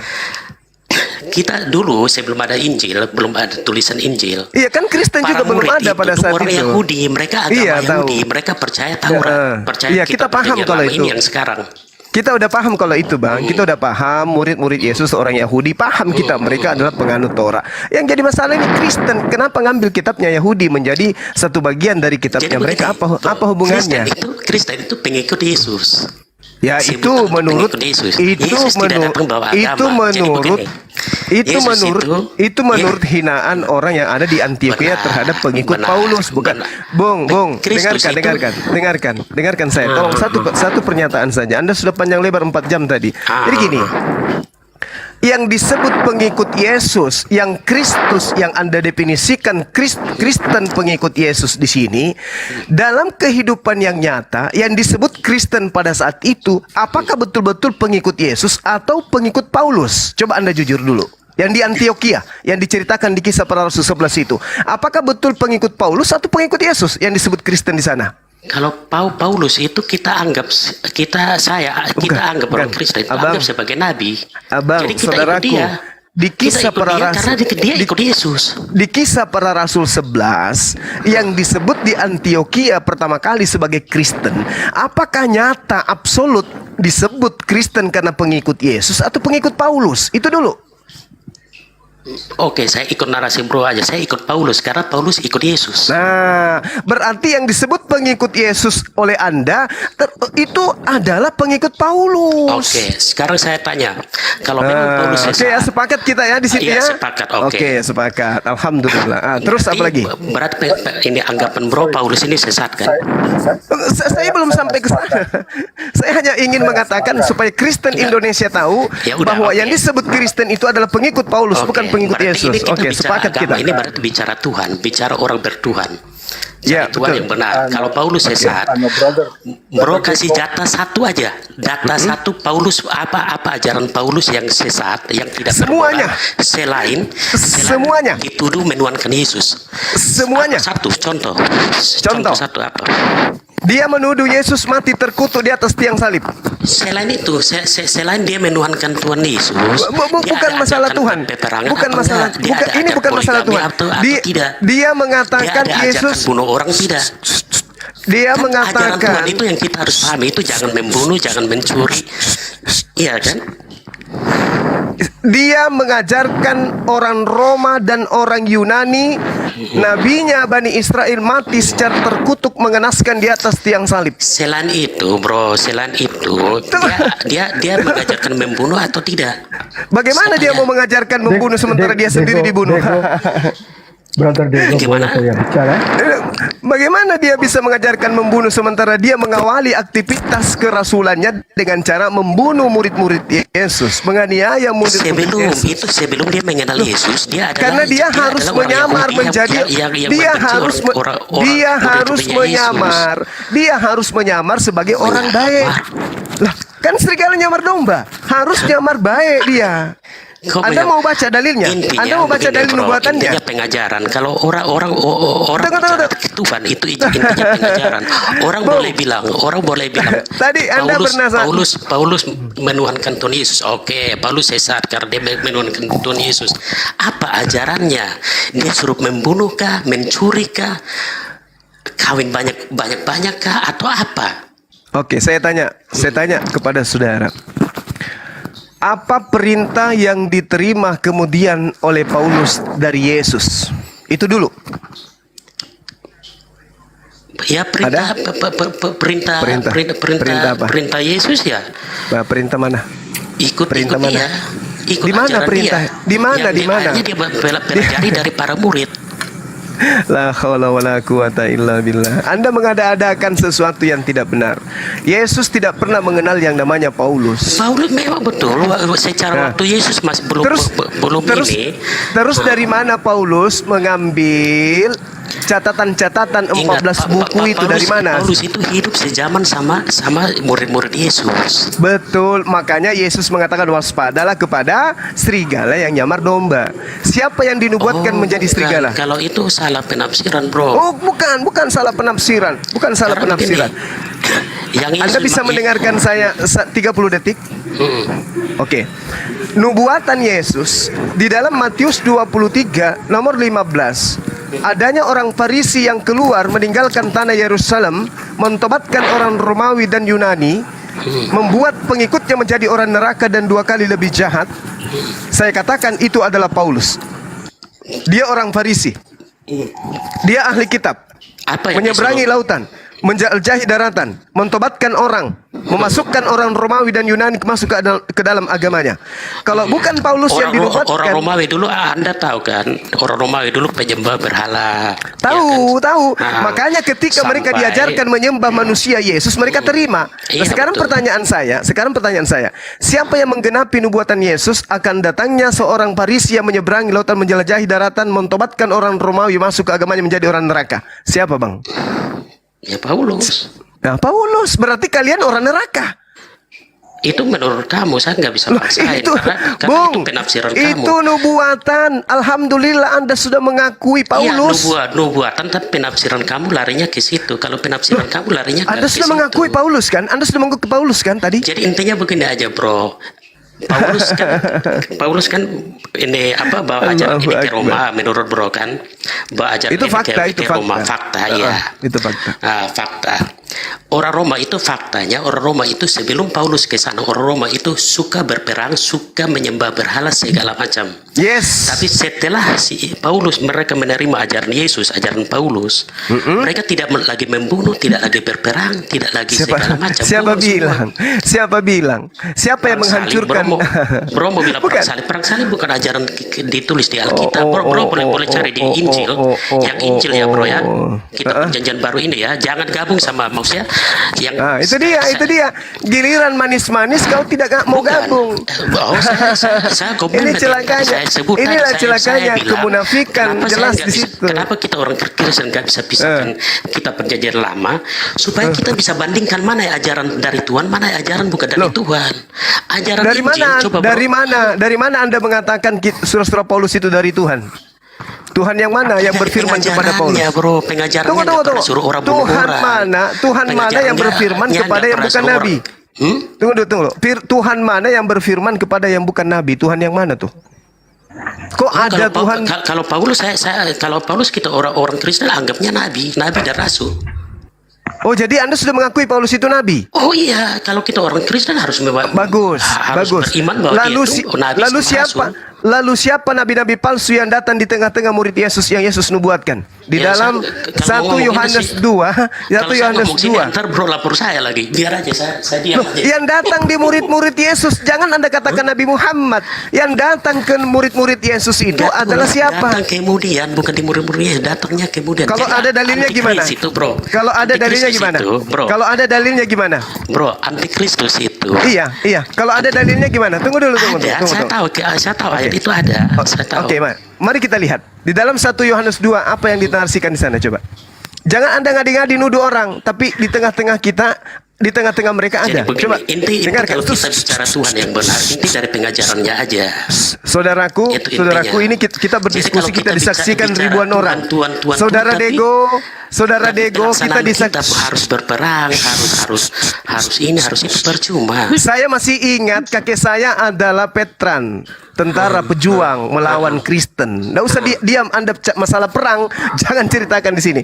Kita lihat di dalam kitab saudara. Anak-anakku, waktu ini adalah waktu terakhir. Dan seperti yang telah kamu dengar, ini adalah cerita yang kemudian dikutip Yohanes, penulis kitab saudara, kepada orang-orang Yahudi. Seorang antikristus akan datang. Sekarang telah bangkit banyak antikristus. Itulah tandanya bahwa waktu ini benar-benar adalah waktu yang terakhir. Memang Bro, tahu antikristus antikristus. nggak? Tahu arti antikristus nggak? Sabar dulu. Memang mereka antikristus ini berasal dari antara kita, tetapi mereka tidak sungguh-sungguh termasuk pada kita. Ini siapa yang berasal dari tengah-tengah Yesus? Siapa, Bang? Jadi begini, bida orang Kristen itu antikristus itu banyak, bro. Bung, jangan sekali-kali kamu pakai sistem Paulus dialog dengan Bang Zuma, Oh, ya jangan. enggak, saya enggak bahas Loncatan Paulus di sini. berpikirmu belum sampai ke sana. Ini 1 Yohanes 2 nomor 18 nomor 19.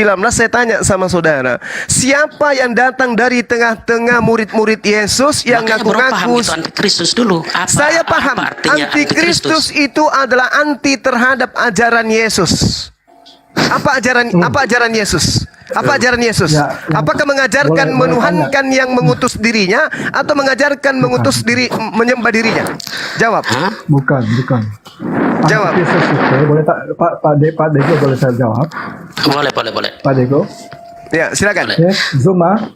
Siap. Antikristus itu ya mau tahu. Iya. Itu kamu. Apakah saya ada di tengah-tengah murid-murid Yesus kala itu? Atau Paulus yang ada di tengah murid-murid Yesus? Jawab. Saya bilang ya.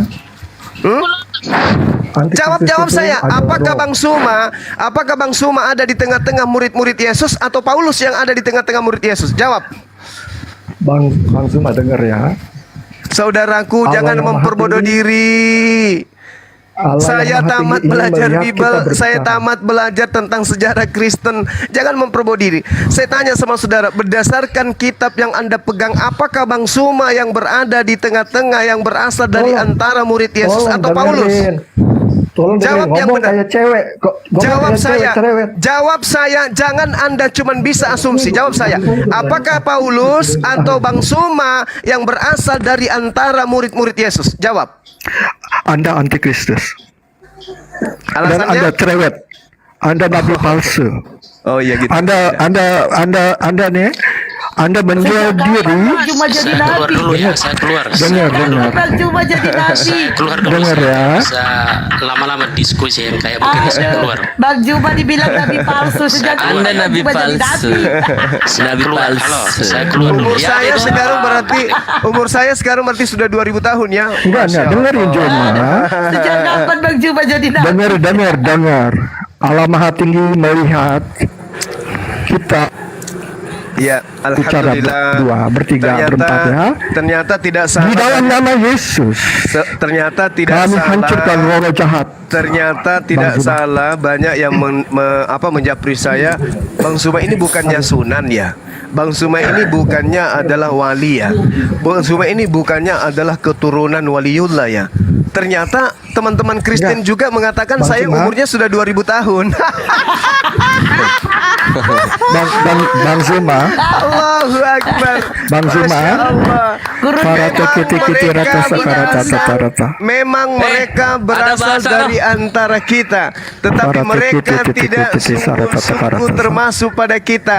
Sebab jika Bang Zuma. mereka sungguh-sungguh termasuk pada kita, niscaya mereka tetap bersama-sama dengan kita. Tetapi hal itu terjadi Bang Zuma. supaya menjadi nyata bahwa tidak semua mereka sungguh-sungguh Dengan termasuk pada kuasa Roh kita. Kudus, saya Subhanallah, akan Masya Allah. menghancurkan segala A'udzubillahi setan kamu. minasyaitonirrajim. In Jesus' name, with A'udzu the blood of Jesus. bikalimatillahi tammati min With kulli the blood of syaitan Jesus. wa hammat Terimalah hukumanmu, wa Juma. tammat kalimah. La Terimalah haula wa la hukumanmu, in Jesus' quwwata name. illa With the blood of Jesus. With the blood of Jesus. billah. With the blood of Qul Jesus. With the a'udzu blood of birabbil Jesus. falaq With the blood of min Jesus. syarri ma I release khalaq the fire of wa God min in Jesus' syarri name. I release the fire of ghasiqin God in idza Jesus' waqab name. wa I min release the syarri fire of God in naffasati Jesus' fil name. I uqad release the fire of wa God min in Jesus' syarri name. hasidin I idza release the fire of God hasad. with the blood of Jesus.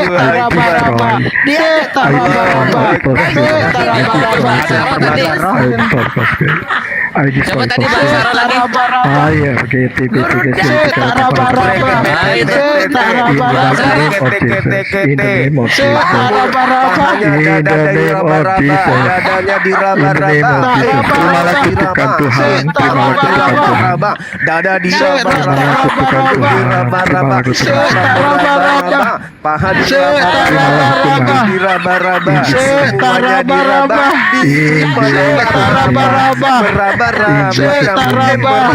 Tadi dia mau ngeraba-raba ketipan tete katanya. Ini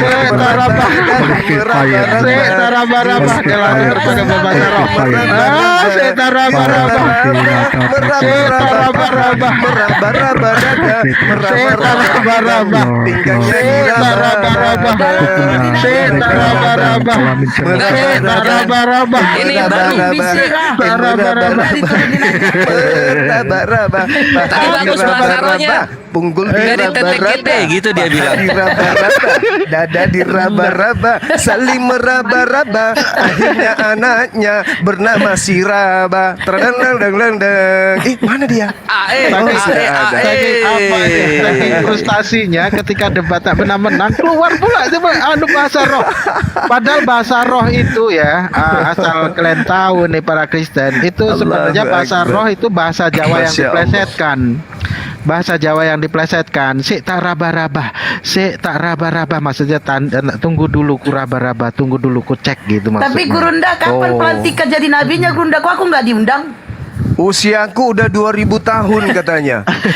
La haula wala quwata illa billah. Katanya jadi Gurunda akuan nabi Kristen. palsu. Iya. Sejak Jadi kapan Gurunda Gurunda temenan jadi nabi? sama kakeknya, sama bapaknya, sama anaknya, sama cucunya. Temenan semua tuh. Saya teman sekolah dengan Petrus. Berarti Gurunda pernah nabi Kristen terus jadi Islam gitu ya Gurunda? Iyalah kayaknya gitu. Ya Allah ya Karim. Aduh. Tadi lucu juga dia bilang, Anda nabi palsu gitu. Iya. Palsu. Makanya aku bilang Gurunda kapan jadi pelantikan? Kok aku nggak diundang? Maaf ya. Akunya merdu.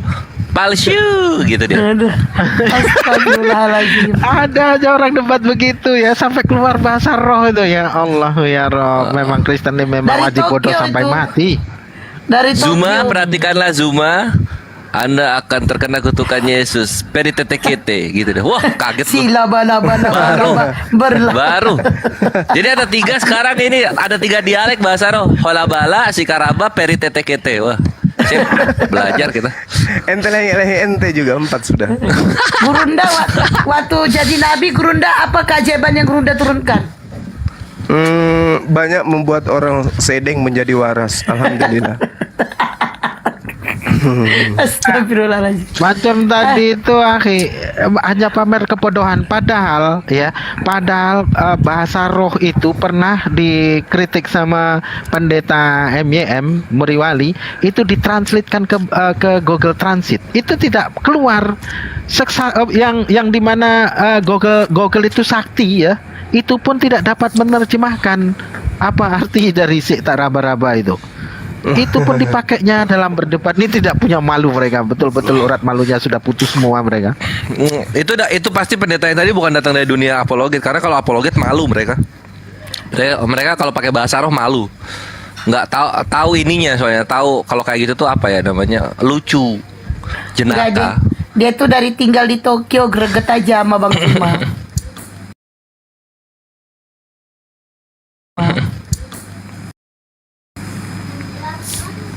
Udah kencang mulai bawah. Oke. Ada Partopi itu, ada Partopi. Partopi juga keren. Partopi tahu.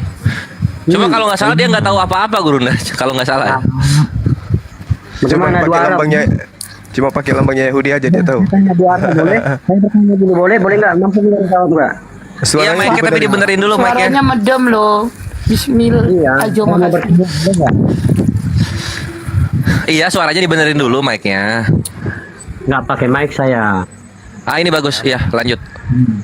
Saya boleh bertanya nggak? Tunggu dulu. Boleh bang. Tunggu dulu. Oke. Tunggu bentar. Kok tunggu bentar? Kenapa? Ini takut lu. Tunggu. Enggak, gua mau ini dulu. Peritetekete. Silakan. Oke. Tunggu dulu. Kamu nanya. Kamu bertanya. Kenapa ini perkataan Muhammad dengan Allah bertolak belakang? Contoh. Coba buka di Al-Fatihah ayat 18. Wis, ahli Quran ini kayaknya. Masya Allah. Pondok di mana bang? Kemarin di sekolah di mana? Pesantren mana? Pondok di mana? Di pesantren mana bang? Lulusan mana? Al-Kausar. Sama Al-Kace. Saja. Lulusan pesantren ini. Ya. Enggak, silakan cuma Fatihah ayat 18. Apa dikatakan di sini? Yang dikatakan di sana Bismillahirrahmanirrahim. Wala taziru warizatu apa yang Anda ingin tanyakan? Iya, terjemahkan dulu apa bahasa Indonesianya itu. Al-Quran atau terjemahan ini? Mana sih abang? Mau kamu baca Arab nggak apa-apa. Al-Quran, firman Allah atau perkataan manusia? Iya, terjemahkan apa artinya, bertemu orang tahu. Al-Quran atau terjemahan Al-Quran? Nggak usah terlalu ini, nggak tinggi sekali. Itu apa? Atau saya yang bacakan aja?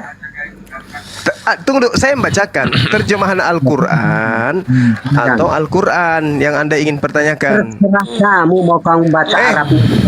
Apa sih ini orang? Ini yang kamu mau bahas Al-Quran atau terjemahannya? Dodol, yang terserah kamu mau kamu baca. Kok terserah saya? Kok terserah saya tanya samamu, kamu mau bahas ayat suci Al-Quran atau mau bahas terjemahan ayat suci? Iya, supaya iya kita apa? Iya apa? Iya apa? Kau tanya dulu lah, kau jawab. Kau mau bahas Al-Quran atau mau bahas terjemahannya? Terserah kamu, mau kamu terjemahkan langsung, mau kamu baca Arabnya nggak masalah. Bukan masalah bahasa Arab atau bahasa ini pertanyaan saya, mau bahas kalam Allah atau mau bahas terjemahan? Bahas terjemahan. Kan sudah saya bilang, perkataan Allahmu dengan si Muhammad bertolak belakang. Oke, kalau perkataan Allah berarti kita menggunakan kalam Allah, bukan bahasa Indonesia berarti. Lucu diskusi lu, katanya lu. Lucu. Lu. Kamu mau membahas kalam Allah atau membahas perkataan manusia? Lama-lama aku sentil juga biji matamu. Apa sih? Dengar dulu, kan saya buat ngaji pernyataan si Muhammad dan pernyataan Allah bertolak belakang. Makanya sih saya tunjukkan di Fatihah ayat 18 itu. Saya bacakan aja ya. Oke. Lu lama tamat. Oke. Enggak lo dulu. Mana coba. Saya bacakan, bentar. Coba kau bacakan. Saya terjemahnya aja saya bacakan bercepat. Ya itu bahasa manusia. Ku tonjok juga gigimu nanti lama-lama. Bikin emosi. Iya. Itu bahasa manusia itu. Mau dibikin pintu koboi giginya, iya sama Gurunda. Kau bahas bukan firman Allah yang ingin kau bahas ini, kuceluk. Perkataan manusia ini yang ingin kau bahas. Lama-lama ku ludahi juga matamu. Enggak dengar dulu lepet. Memang lo Lapet itu apa ya? Dasar oten. Dia nggak bisa bedakan mana firman Tuhan dengan terjemahan oten. Oten lapet. Dengar dulu Juna, dengar. Kenapa beda perkataan Tuhanmu dengan perkataan Nabi Muhammad? Ternyata perkataan manusia dengan perkataan Nabi Muhammad yang dia bahas. Kan Memang bahasa ngadi-ngadi. Arab itu perkataan siapa? Saya tanya dulu Juma. Kalau berbicara mengenai kalam Allah, dengarkan. Kalau kupingmu tidak sanggup mendengarkan, pakai gigimu dengarkan. Hei. Yang disebut kalam Allah itu adalah bahasa Quran, kuceluk. Kuceluk, dengar dulu. Yang kau pakai itu bahasa apa? Yang dipakai Allah itu bahasa apa? Bahasa Arab. Oke, bagus. Oke, diam. Kalau umat Islam kamu tanya tentang kalam Allah, berarti Al-Quran. Kalau kamu tanya umat Islam tentang terjemahan, berarti itu pemahaman manusia terhadap kalam Allah. Kuceluk. Lama-lama ku Tidaknya kau. Ku bacakan juga nanti kau mantra apa tadi itu bahasa roh nanti kau lama-lama. Tidak jelas. Silakan. Bacakan. Kamu mau bahas kalam Allah atau kamu mau bahas terjemahan bahasa manusia? Gak jelas kamu gak jelas. Silakan. Atau saya bacakan. Tunggu saya bacakan terjemahannya ya. Oh, terjemahan itu bukan firman Allah. Ku tampar juga nanti lambungmu. Lapet. Lapet. Gimana kau Ku tampar ususmu lama-lama kau. Kau bilang Allah yang bertentangan dengan Nabi Muhammad, ternyata kamu hanya berdasar terhadap terjemahan. Ikro lama-lama aku sama ini orang. Kau katakan tadi, kenapa bisa Allah bertentangan dengan Nabi Muhammad? Mana buktinya? Terjemahan. Ku banting ini HP lama-lama. Jangan bang, kasih aku aja. Kasih aku aja Gurunda. Jangan Gurunda, kasih aku. Nanti ku kirim alamatku. Fitnah aja lu, lucu-lucu aja kalian itu. Pertentangan antara Allah dengan Nabi Muhammad. Begitu ditanya, mana buktinya? Dan orang yang berdosa tidak akan memikul dosa orang lain. Itu perkataan manusia, jangkeng. Dengar dulu baluap, partopi baluap. Gimana harusnya, Bung, harusnya kau bertanya, saudaraku Bang Suma, kenapa terjemahan Al-Quranmu itu bertentangan dengan terjemahan hadits? Begitu. Dan jika dengar dulu cangkrik. Gimana kau diskusi? Aduh. Emosi deh Gurunda. Orang cuma bercanda, dia ambil hati. Emosi dia. Orang cuma bercanda. Emosi dia. Bukan emosi, saya bacakan ya. Nah, ya, bacakan. Dan saya bacakan itu dulu ya. bukan firman Allah. Astagfirullahaladzim. Yang kau baca itu terjemahan. Katanya yang bertentangan firman Allah. Gimana sih manusia ini? Dengar, Juma, di Al-Fatir itu, dengar, di Al-Fatir ayat 18. Iya. Nggak ada yang bisa ya gini. Tapi di si Muhammad berkata di surat di Sahih Muslim nomor 469 Muhammad ngomong apa ini? Ngomong aja belepotan. Kau ngomong apa? Makanya kau jangan pakai simbol benderanya orang, kau pakai simbol gereja salib. Santai, jangan kebakaran jenggot. Di Al-Fatih itu dengar di Al-Fatih ayat 18 Allah berkata bahwa tidak ada yang memiliki dosa orang lain. Sementara di Sahih Muslim nomor 4969 Muhammad berkata, pada hari kiamat kelak dosa umis yang sebesar gunung akan dilimpahkan kepada kaum Yahudi dan Nasrani. Yang mana yang benar kau ikuti? Yang mana Juma? Oh begitu. Baik, saya jawab ya. Oke, Nah, silakan saya jawab. jawab. Nah, pertama, yang kamu maksud firman Allah itu ternyata adalah perkataan manusia. Itu terjemahan tadi. Kalau Anda membahas tentang firman Allah, maka kita masuk ke apa? Nahwu sharaf, ilmu balaga, tajwid, nahwu. Itu. Muter-muter. Fatir 18 itu apa terjemahannya? Silakan bacakan.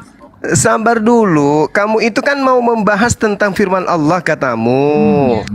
Bacakan aja. Nggak usah berlindung di bahasa ilmu sorot, ilmu hantu. Lah, itu kalau bahas kalam Allah harus ke situ, kucluk. Akal-akalanmu Dasar penjual dange pangkep. Cuma nggak ada Apa sih? kalau mau berkata untuk Ini- mempelajari bahasa untuk mempelajari firmanku harus memakai ilmu sorot, ilmu Lah, nasorob. kalau bahas Al-Quran begitu, kucluk. Ucup, kau ngarang aja lu. Kalau mau belajar Al-Quran, maka yang kita bahas itu adalah disiplin ilmu Al-Quran. Tapi kalau kamu mau membahas terjemahan, kamu bilang kita bahas terjemahan yuk Bang Suma. Gitu. Iya. Bacakan. Apakah terjemahan yang dibuat Kementerian Agama itu salah? Nah, sekarang saya tanya samamu, menurut Al-Quran, dengar. Menurut Al-Quran, orang-orang kafir itu kelak nanti kembalinya kemana? Surga atau neraka? Kau baca dulu Fatir 18 itu, jangan kesan kemari. Iya, saya akan terangkan samamu sedetail-detailnya. Saya akan jelaskan sampai di akar-akarnya. Sampai di akar-akarnya akan saya terangkan kepadamu. Tapi saya tanya dulu. Saya tanya dulu samamu. Topiknya di Fatir ayat 18. Kalau mau Ngomong berkata, apa sih orang? Ngomong apa sih orang ini? orang yang berdosa tidak dapat memikul orang yang berdosa. Ngomong apa orang ini? Tidak dapat memikul dosa orang lain. Nah, sementara Muhammad berkata di hari kiamat kelak dosa umis yang sebesar gunung akan dilimpahkan kepada kaum Yahudi dan Nasrani. Bagaimana kau ikuti perkataan itu? Allahumma Muhammad. Nah itu takia Korintus itu takia Korintus, tapi nanti Gurunda gas dulu Gurunda. Ada ilmu. Sekarang boleh, sekarang bisa, sekarang saya sudah bisa, sekarang kamu sudah bisa, sekarang kamu sudah bisa diam. Kayak apa? Kayak harimau. Saya punya kuping sakit. Kau sudah bisa diam. Jawab Kamu aja. sudah nggak bisa usah diam. Ngalor ngidul. Silakan. Kamu sudah bisa diam. Iya, jawab aja. Oke. Gimana saya mau diam? Kamu dari tadi muter-muter. Masih ngomong, gua kasih bahasa roh nih. Bahasa roh nih gua kasih nih. Masih Iya, jawab aja. Tapi dia ngomong. Masih ngomong. Masih ngomong dia. Masih ngomong dia kan? Masih ngomong dia. Oke, saya sudah bisa jawab. Silakan jawab. Oke. Silakan. Bisa saya minta Anda di mute dulu? Iya, yang kita bahas ini Al-Fatir dengan Iya, oke. Boleh saya minta kepada host untuk Anda di mute? Udahlah, Boleh? mute aja Bang. Udah Bang, silakan. Nah, dengarkan baik-baik ya, dengarkan. Ya dibukanya. kita dengar dulu. Mengerti kau. Arah tema kita. Gimana mau dijawab, boy? Udah gue mute kok buka. Pertanyaan saya belum jelas. Iya, udah Udah tahu saya sudah tahu pertanyaanmu. Saya sudah ngerti. Saya sudah ngerti pertanyaanmu itu sudah di luar kepala saya. Ngerti ya? Oke ya? Udah tenang? Nah, sekarang giliran saya. Jadi gini. Udah saya mute.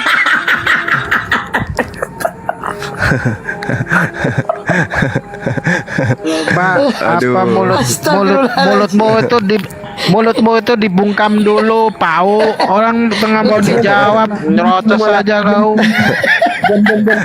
Bukan kalau saya debat.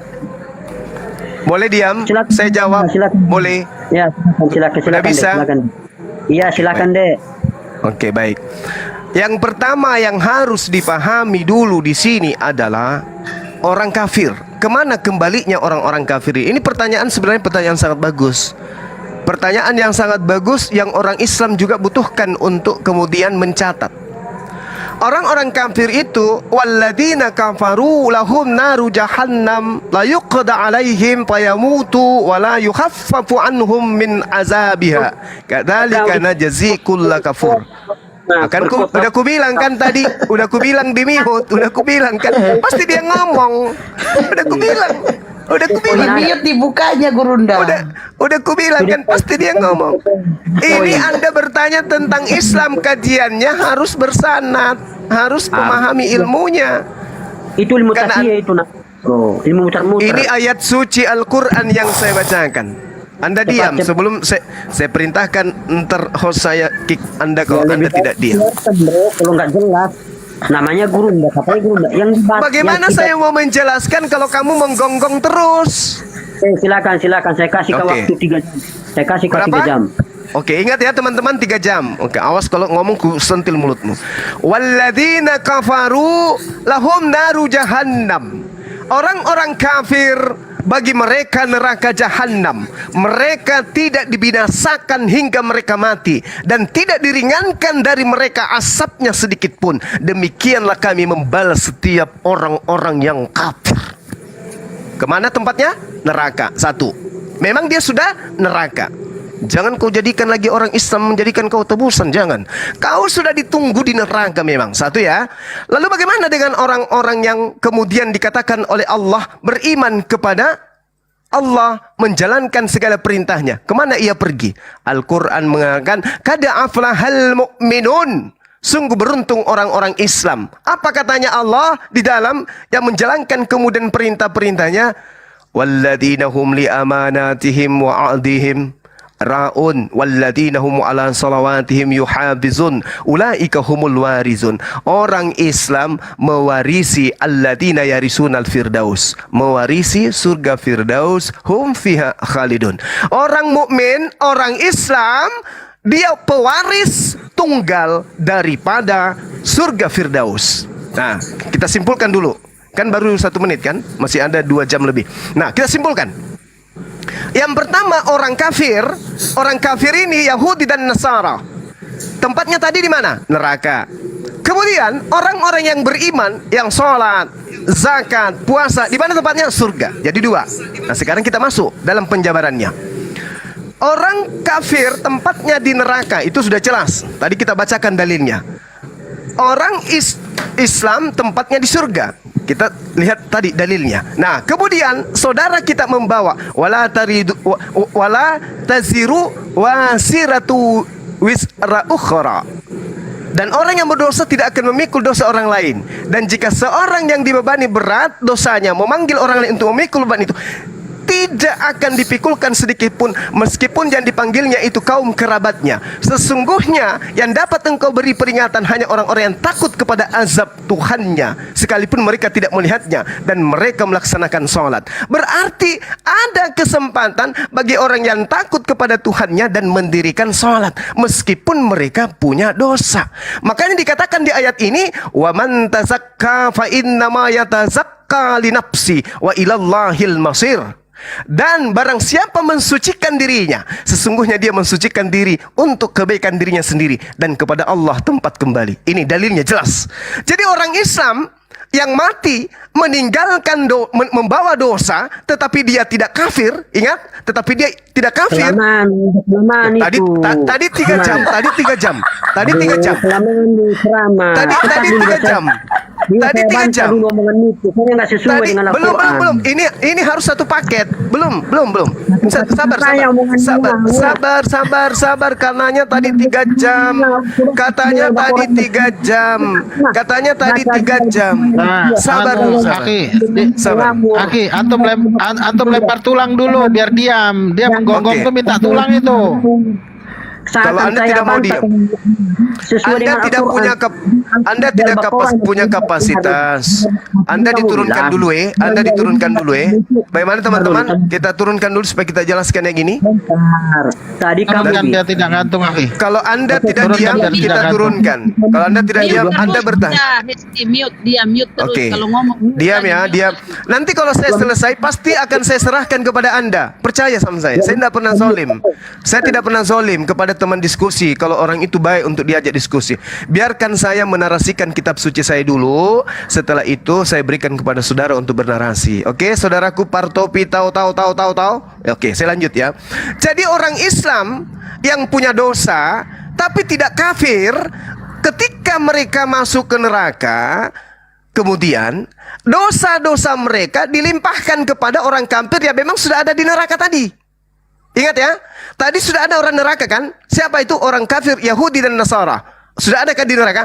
Ketika umat Islam yang tidak kafir masuk ke neraka, maka sudah ada orang yang di neraka isi. Makanya mereka itu oleh Allah diberikan neraka yang berlipat ganda. Allah membalaskan dengan lipat ganda nerakanya. Kenapa? Neraka yang tadinya harusnya diberikan kepada umat Islam, dia ambil kepada mereka 2 kali lipat. Apa dalilnya? Al-A'raf ayat 38. Apa kata Allah? Dikatakan begini. Bismillahirrahmanirrahim. Rabbana haula'i adalluna fa'atihim azaban di'fan minan nar. Itu kata Allah. Qala likulli di'fun walakin la ta'lamun. Ini kata Allah. Maka datanglah siksaan api neraka yang berlipat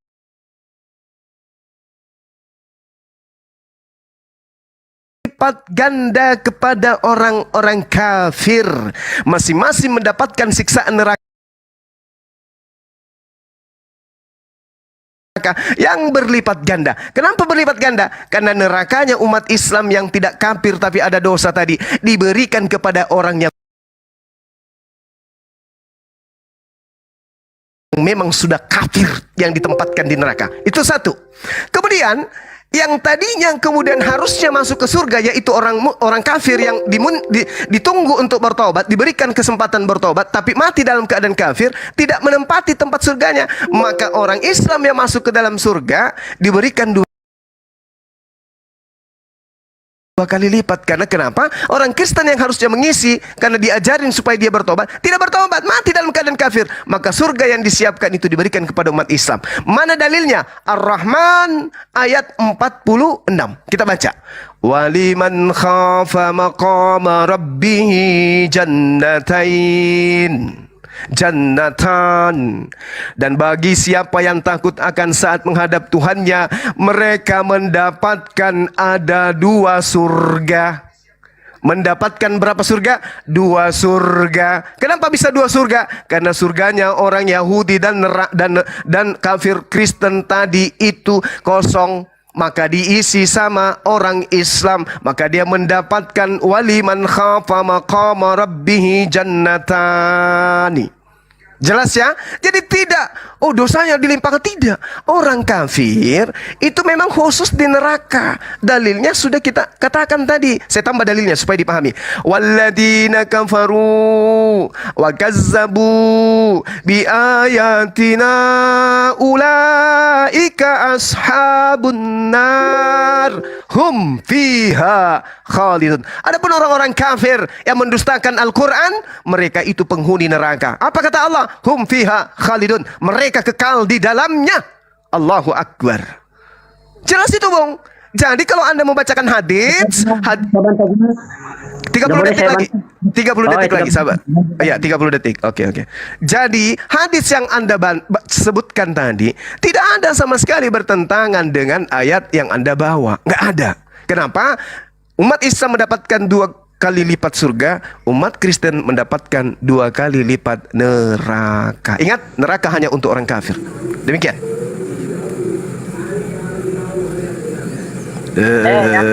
ilaha Gini illallah. Juma.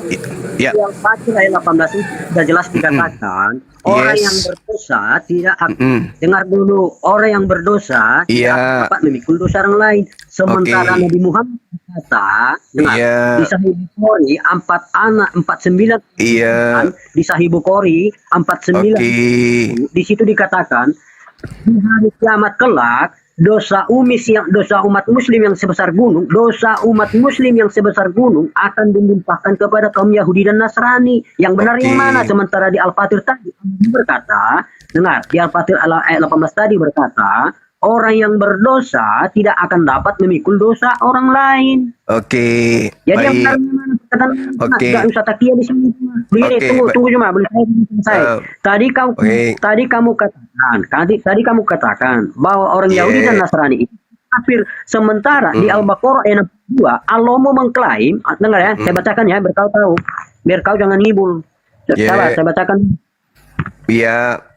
Sabar, Silakan. diam. Mute dulu. Tadi saya mute.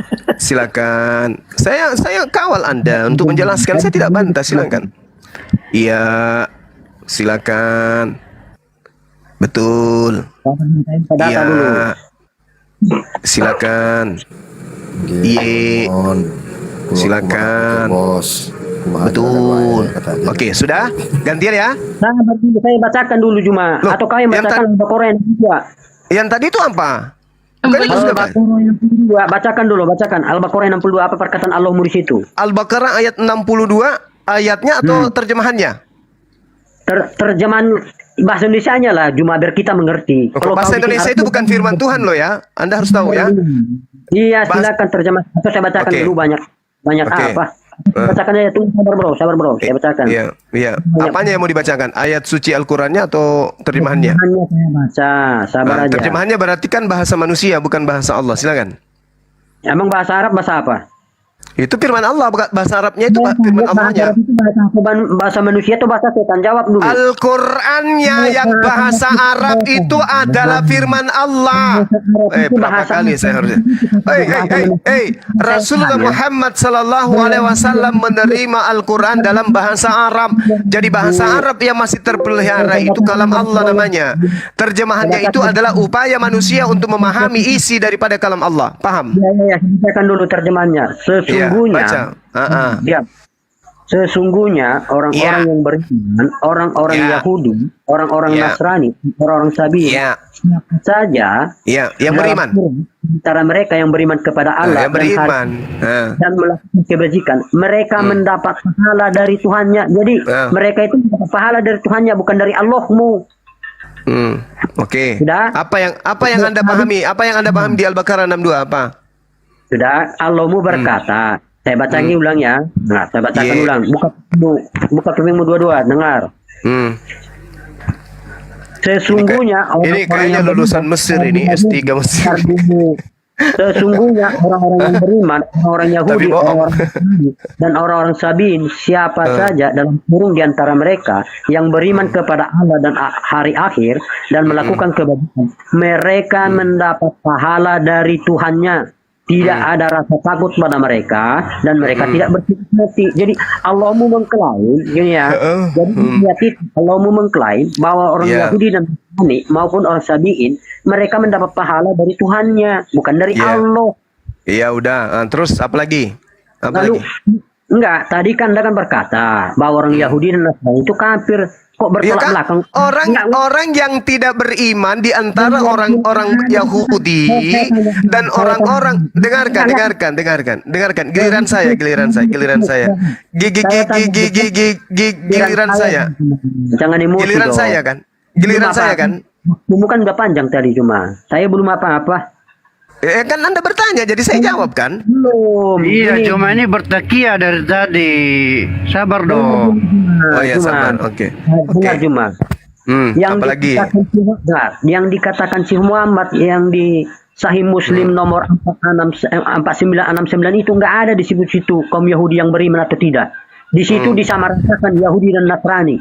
Yang lalu perkataan siapa yang benar? Perkataan Allah atau perkataan Muhammad? Sementara di Al-Baqarah 62 Allah mengklaim jika menyebut nama Allah, Ini lulusan nama Kairo kayaknya ini S3 ini. dengar dulu, jika kok- menyebut dengar dulu, jika menyebut nama Allah, mereka akan Saya udah tamat ini, udah tamat. Ngapain kau berlata-lata tapi tidak ada isinya? masalahnya, Giliran bro. saya menjelaskan. Masalahnya bro, lu menjelaskannya ngeludul, nggak jelas. Aduh. Silakan, jangan keluar topik Ya, dong. oke, diam. Jangan keluar Diam. topik. Yang kita Diam. topik kita Apatir ayat 18 dengan Sahih Bukhari. Kan sudah nomor- ku jawab tadi orang kafir mendapatkan neraka 2 kali lipat. Orang Islam mendapatkan surga berkelipat-lipat. Hei, udah ku jawab. Nggak Sudah ada. ku jawab tadi. Silakan. Udah ku Kasih jawab tadi kok. Iya, tetapi yang tolak ukurnya di Apatir ayat 18 Allahmu berkata orang berdosa tidak dapat memikul orang dosa orang lain. Oke, Anda diam, saya jelaskan. Dengar ya. Dengar, saya bacakan Anda bisa di diam, Sahih saya jelaskan. Kamu tahu maksudnya ini yang di Sahih Muslim nomor 49 Kan tadi sudah ku jelaskan itu. mukmin yang sebesar gunung. Ya. Udah ku jelaskan pun. Hei, udah diam.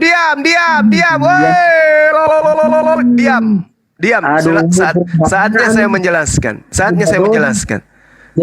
menjelaskan. Oke, diam. Jadi gini, Al-Quran surah Fatir itu tidak sedang dipikulkan dosa dalam arti kata orang itu yang memikulkan dosanya ke orang lain. Ini jelas ayatnya nih.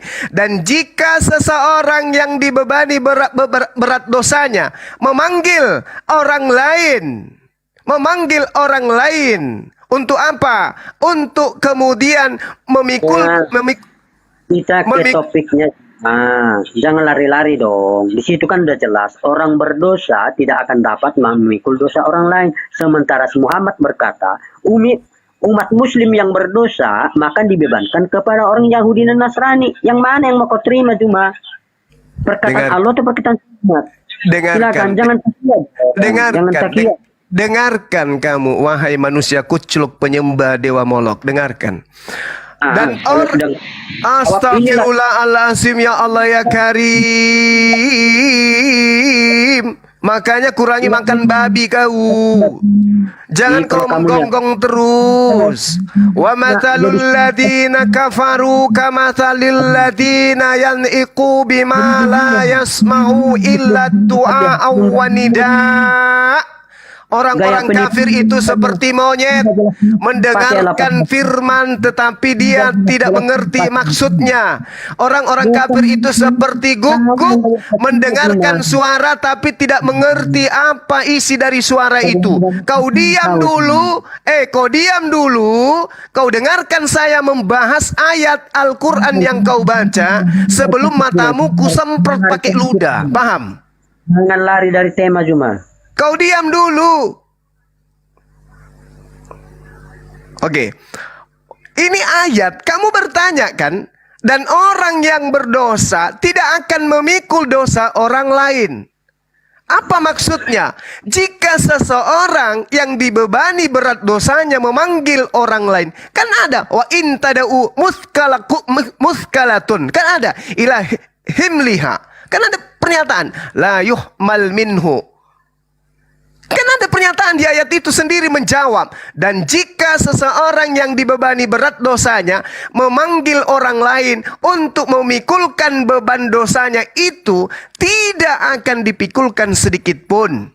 Meskipun yang dipanggilnya itu mamanya, neneknya, kakeknya, anaknya, bapaknya. Itu maksudnya. Misalnya nanti ketika orang di padang mahsyar, Bapak Patropi pernah mencuri sapi 2 ekor. Dan dosa mencuri sapi itu mau dibebankan kepada anaknya. Anda panggil, anakku ini dosanya Bapak ambil sebagian. Tidak bisa kata Allah. Tidak bisa. Kamu harus memikul dosamu sendiri. Yang dibahas di hadits itu tentang orang-orang kafir yang memang sudah di neraka tempatnya. Beda, ini bercerita tentang padang mahsyar. Yaumul hisab ini yang dibahas. Sementara yang Anda bahas orang kafir yang di hadis itu memang sudah di neraka tempatnya, kucluk. Makanya tadi saya bacakan ayatnya. Walladzina kafaru lahum naru jahannam.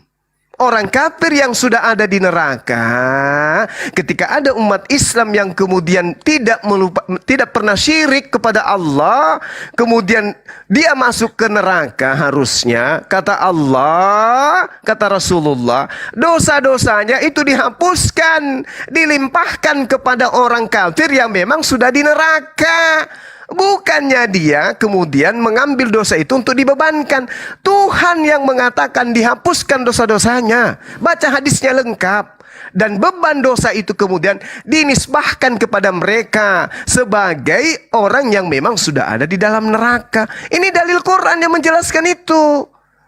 La haula wala quwata illa billah. Makanya dikatakan di dalam Al-Quran bahwa datangkanlah siksaan api neraka yang berlipat ganda kepada mereka. Allah berfirman, masing-masing mereka orang-orang kafir mendapatkan siksaan yang berlipat ganda, tetapi kamu tidak mengetahui. Itu maksudnya. Jadi Al-Quran itu menerangkan dan merasikan seperti itu. Makanya umat Islam itu dikatakan waliman khafa maqama rabbih jannatan. Umat Islam mendapatkan 2 surga. Enak gak tuh? Enak. Makanya jadi Islam. Kau dapat neraka 2 kali, kami dapat surga 2 kali lipat. Ini dalilnya. Walladzina kafaru wa kazzabu bi ayatina ulaika ashabun nar hum fiha khalidun. Udah tahu kayak begini, kenapa masih mau masuk neraka? Ini Al-Quran. Kenapa masih mau masuk neraka?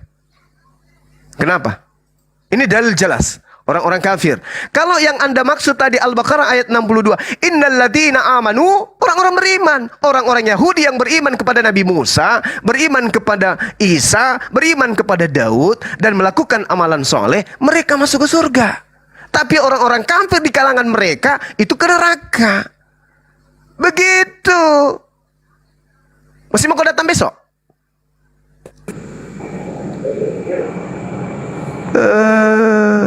Gitu ya.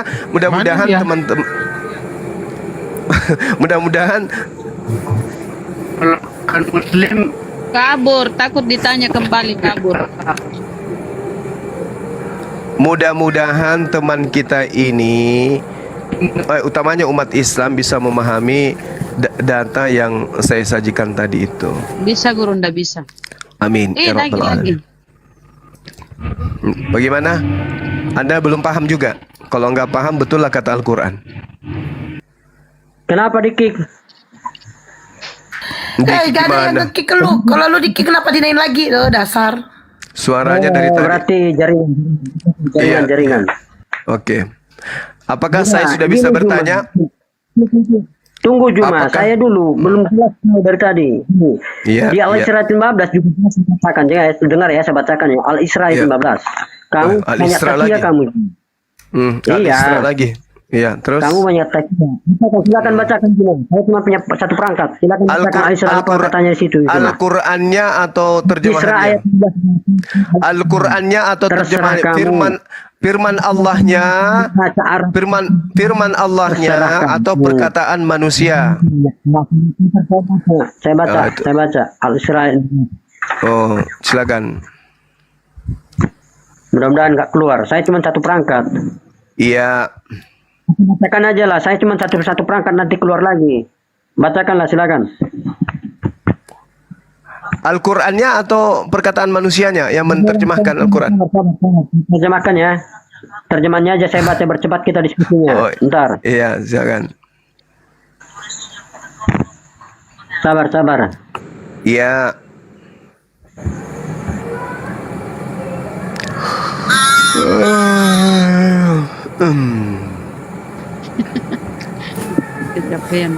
Aduh. Cuman 1 perangkat saya, weh. Iya. Apa? Al-Isra 15. Ayat Al-Quran atau bahasa manusianya? Bentar, nggak usah. Sabar. Ya kamu kan levelnya hanya bahasa manusia, terjemah nggak bisa sampai ke bahasa Allah. Dengar Juma. Barang siapa yang berbuat sesuai dengan petunjuk dalam kurung Allah, maka sesungguhnya itu dalam kurung keselamatan dirinya sendiri. Dan barang siapa maka sesungguhnya dalam kurung kerugian itu bagi dirinya sendiri. Dan seseorang yang berdosa, dengar jemaah ini ya, dengar jemaah. Iya, dengar saya, dengar, saya dengar. Udah baca aja. Orang yang berdosa tidak dapat memikul dosa orang lain, tetapi kami tidak akan sebelum kami mengutus sang rasul. Di situ Terus? juga di Al-Isra 15 itu sudah jelas tertulis bahwa seorang yang berdosa tidak dapat memikul dosa orang lain. Sementara di Sahih Muslim tadi si Muhammad berkata bahwa dosa umat Muslim yang sebesar gunung akan dilimpahkan kepada yang Yahudi dan Nasrani. Konteksnya di situ orang yang berdosa loh. Ya Allah. Sudah miku jelaskan tadi itu. Sudah miku jelaskan. Konteksnya cuma Allah Ini bukan yang berkata, dibilang wa mathalul ladina kafaru. Ini jelasnya ini. orang yang Al-Quran berdosa- semakin berat. Muslim yang berdosa Sama itu, konteksnya. dengar dulu. Muslim yang berdosa itu tidak akan dapat dilimpahkan Itu dosa sudah kepada orang dijawab tadi, Ten. Oh, Ten. Itu sudah dijawab. Kenapa kau tanyakan kembali? Orang sudah letih menjawabnya. Kau tuli kah? Atau memang kau bodoh? Dong, jangan takut. Konteksnya cuma Bukan disebutkan takut.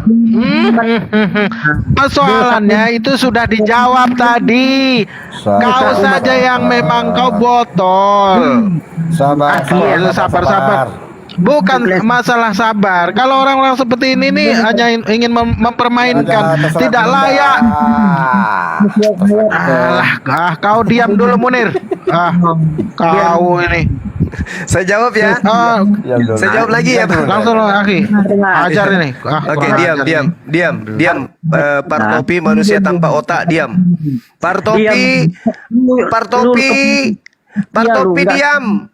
Manusia kucluk, penyembah dewa Molok, diam. Saatnya saya menjawab. Diam. Di ayat 19 Allahmu berkata orang yang berdosa itu muslim yang Diam, penyembah dewa Molok, diam.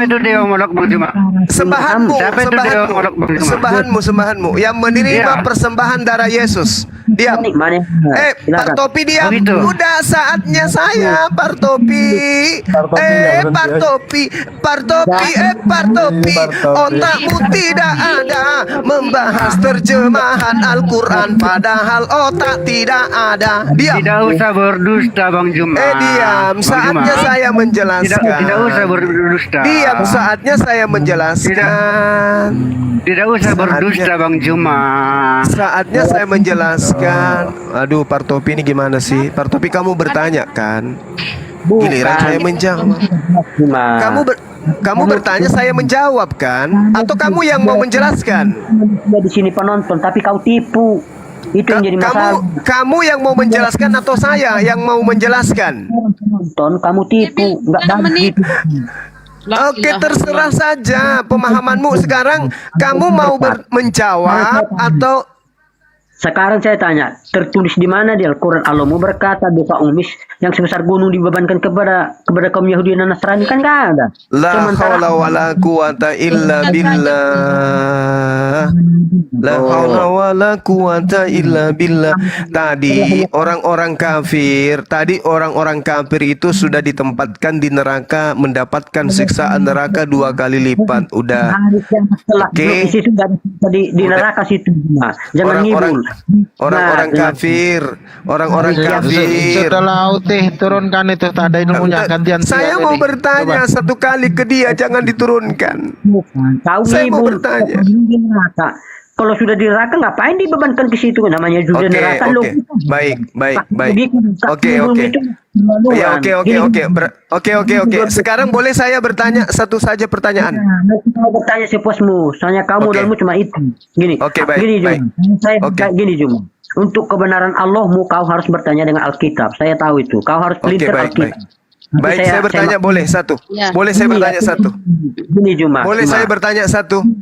Sanggahanmu itu tidak masuk akal, bro. Kamu Iya, bilang baik. tadi. Iya, oke, enggak masuk akal. Oke, enggak masuk akal buat Anda, oke. Iya, sudah. Sekarang boleh saya bertanya satu pertanyaan? Orang ini, bro. Saya mau cerdaskan dulu. Boleh saya bertanya satu pertanyaan? Boleh saya bertanya? Boleh saya bertanya satu pertanyaan? Boleh? Boleh saya bertanya satu pertanyaan? Kalau tidak boleh, ya turunkan saja karena saya menjelaskan Anda tidak terima. Nah, sekarang boleh tidak saya bertanya? Boleh tidak saya bertanya? Bentar dulu, kamu bertanya kepada saya, izinkan saya ngomong dulu, jelaskan dulu orang-orang di sini. Iya, Jadi silakan, gini, silakan. untuk yang 2900, dengarlah bagaimana yang si Juma yang dodol ini. Dia katakan kan yang itu kafir neraka yang sudah neraka. Ngapain kan sudah neraka? Sedangkan itu Yang on. Iya, oke. Udah, Bunda Rahma biar. sudah di neraka, ngapain bebankan kalau sudah di neraka? Ini diulang lagi loh, udah 3 kali loh ini. Saatnya saya bertanya, boleh? Iya, nggak apa-apa kau bertanya. Konteksnya gini juga. Tadi kan di ayat itu dikatakan di Al-Isra maupun di Al-Fatih. Kan sudah, giliran saya bertanya kan? Nah, biar saya cerahkan dulu, baru nanti kau sudah, mereka sudah tercerahkan. Udah, mereka saya ingin bertanya satu pertanyaan, satu aja satu. Jelas bro. Kalau sudah jelas baru kau bertanya. Sudah jelas. Sekarang giliran saya bertanya satu pertanyaan. Dulu saya buat kesimpulan dulu bro. Jadi kesimpulannya saudara-saudara yang para penonton, si Juma ini hanya menang congor, nggak dipakai logika akal sehatnya. Kan katanya tadi kapasitasmu untuk menyimpulkan Al-Quran itu apa? Sedangkan untuk memaknai isi kitabmu saja kau gagal. Kalian gagal menyimpulkan Al-Quran. Apa kapasitasmu? Udah ya. Giliran saya ya. Giliran saya satu pertanyaan. Sudah bisa? Ini yang masih simpulkan dulu. Sudah. Loh, bentar Juma, kalian potong-potong belum selesai udah kalian potong-potong. Mau mempremeng bukan mau menyimpulkan tuh. Tidak akan ada orang Islam percaya kepada Anda, nggak akan ada. Mau apapun Anda menyusun kata-kata nggak ada. Cerdaskan mereka, mau mereka nggak dengar. Nggak tapi akan gini, pernah percaya sama orang kafir laknatullah kayak Anda ini, nggak mungkin. Umat Islam bukan umat bodoh yang diajari pemakan babi kayak Anda, nggak mungkin. Umat Islam tidak akan mungkin percaya kepada penyembah dewa Molok kayak Anda, nggak mungkin. Orang-orang kafir laknatullah yang tidak bisa membedakan antara garpu dan sendok tidak mungkin dipercaya oleh umat Islam. Percuma. Nah, sekarang giliran saya bertanya. Tolong. Cuma dia molok. Allah aja nggak tahu gimana. Giliran saya bertanya satu pertanyaan aja. Oke, dengarkan. Pertanyaan saya dengarkan. Dengarkan pertanyaan saya. Dengarkan pertanyaan saya, dengarkan. Kenapa dengarkan pertanyaan saya. Dengarkan. Pertanyaan saya satu aja pertanyaan saya. Simpulkan dulu topik yang tadi. Baru bertanya. Sudah disimpulkan udah. Udah berapa lama Anda butuhkan untuk menipu orang sini? Tanda-tanda di sini nih. Penipuannya di sini nih, penipuannya di sini nih Gurunda nih. Wow. Penipuannya di sini nih. Kau bilang tadi kafir itu orang yang sudah di neraka. Sahih Muslim ya. Sahih Muslim 4969 ya. Kita baca nih hadisnya, nih. Ini nih Takia Korintus kerjaannya Yesus. Sahih Muslim 4969 telah menceritakan kepada kami Abu Bakar bin Syaibah. Telah menceritakan kepada kami Abu Usama dari Tolha bin Yahya dari Abu Burdah dari Abu Musa, dia berkata Rasulullah Shallallahu Alaihi Wasallam telah bersabda, pada hari kiamat kelak Allah Subhanahu Wa Taala akan menyerahkan seorang Yahudi ataupun seorang Nasrani kepada setiap orang Muslim. Kemudian Allah Subhanahu Wa Taala akan berkata, inilah penebusmu dari siksa api neraka. Mana bahasa dosanya mana? Mati. Yesus lu gua bikin malu di sini. Gua bikin malu Yesus lu. Tukang bohong Yesus lu dari tahun 1 tuh tukang bohong, tahu nggak? Ngomong disalib mayatnya kayak Zeus, nggak ada di dunia. Mana dosa di sini mana? Mana dosa? Rasulullah Shallallahu Alaihi Wasallam telah bersabda pada hari kiamat. Satu lagi apa sini? Gua bikin malu Yesusnya 2 kali. 4971, silakan buka 4971. Ini ya Sahih Muslim 4971 udah dapat langsung gua. Perhatikan ya. Dosa sebesar gunung. Nabi Sallallahu, iya tahu gua. Nabi Sallallahu Alaihi Wasallam beliau bersabda, di hari kiamat kelak sekelompok dari kaum muslimin akan datang membawa dosa mereka sebesar gunung. Ini kan? Iya, yang mana yang bohong? Lalu yang mana? Sini. Lalu Allah mengampuni dosa-dosanya. Yesus lu dibikin malu. Baru setelah diampuni dibebankannya kepada orang-orang Yahudi dan Nasrani. Ini Allah mengampuninya, kenapa nggak dibawa? Woi Yesus, kenapa mengampuni dosa-dosanya nggak dibawa? Yesus, kenapa mengampuni dosa-dosanya nggak dibawa? Lu mau ditutup-tutupin ya? Kristen itu yang nggak tahu malu, datang ke sini numpang Belanda, bohong-bohong. Ini zaman digital, takia Korintus kalian ketahuan semuanya. Lu tukang bohong lu. Sahih Muslim 4971 ada Allah mengampuni dosanya nggak dibawa. Di Sahih Muslim 4969 nggak ada bahas dosa. Kenapa bohong-bohong? Kenapa? Justru itu yang jika begitu besar apa dibilang sih jika begitu besar jika dustaku membuat kebesaran nama Allah, kenapa aku masih dihukumi gitu ya. Semuanya dijawab ya. Yesus malu lagi. Silakan Gurunda, pertanyaan. Giliran saya bertanya. Semuanya diam. Sekarang giliran saya bertanya. Bang, Allah mau di mana? Allah mau yang jahil itu di mana? Sebentar. Allah mau yang jahil itu di mana? Coba dulu tunjukkan. Dengarkan pertanyaan saya. Coba dulu tunjukkan dulu Allah mau yang jahil itu di mana? Dengarkan pertanyaan. Ada yang emosi gara-gara Yesusnya dibikin malu. Allah di atas atas, Yesus lu di langit, di balik awan. Yesus lu di lagunya Peter Pan. Pernah kau melihat di balik awan Yesus Kristus di balik hujan. Nah gitu. Allahu Akbar, la ilaha illallah. Allah mau yang jahil itu di mana? Tolong jelaskan dulu, bro. Ini Guru Dani mau bicara. Silakan Guru Dani. Tolong jelaskan dulu Allah mau yang jahil itu. Tadi katanya saya akan jawab itu nanti. Setelah saya bertanya, saya akan menjelaskan. Turunin dulu Bapak tua, kasih Parto Pipau, turunin dulu. Enggak, Parto nanti mau diturunin karena dari tadi capek kali Guru. Bukan yang motong-motong Bapak tua soalnya. Silakan saya dulu ya. Pak Topik, giliran saya bertanya samamu. Dengarkan pertanyaan saya, dengarkan. Di dalam Markus 9:49 dikatakan setiap manusia akan digarami dengan api neraka. Cuma bentar. Tadi si Kores sudah padahal konteksnya di situ kan kata Allah.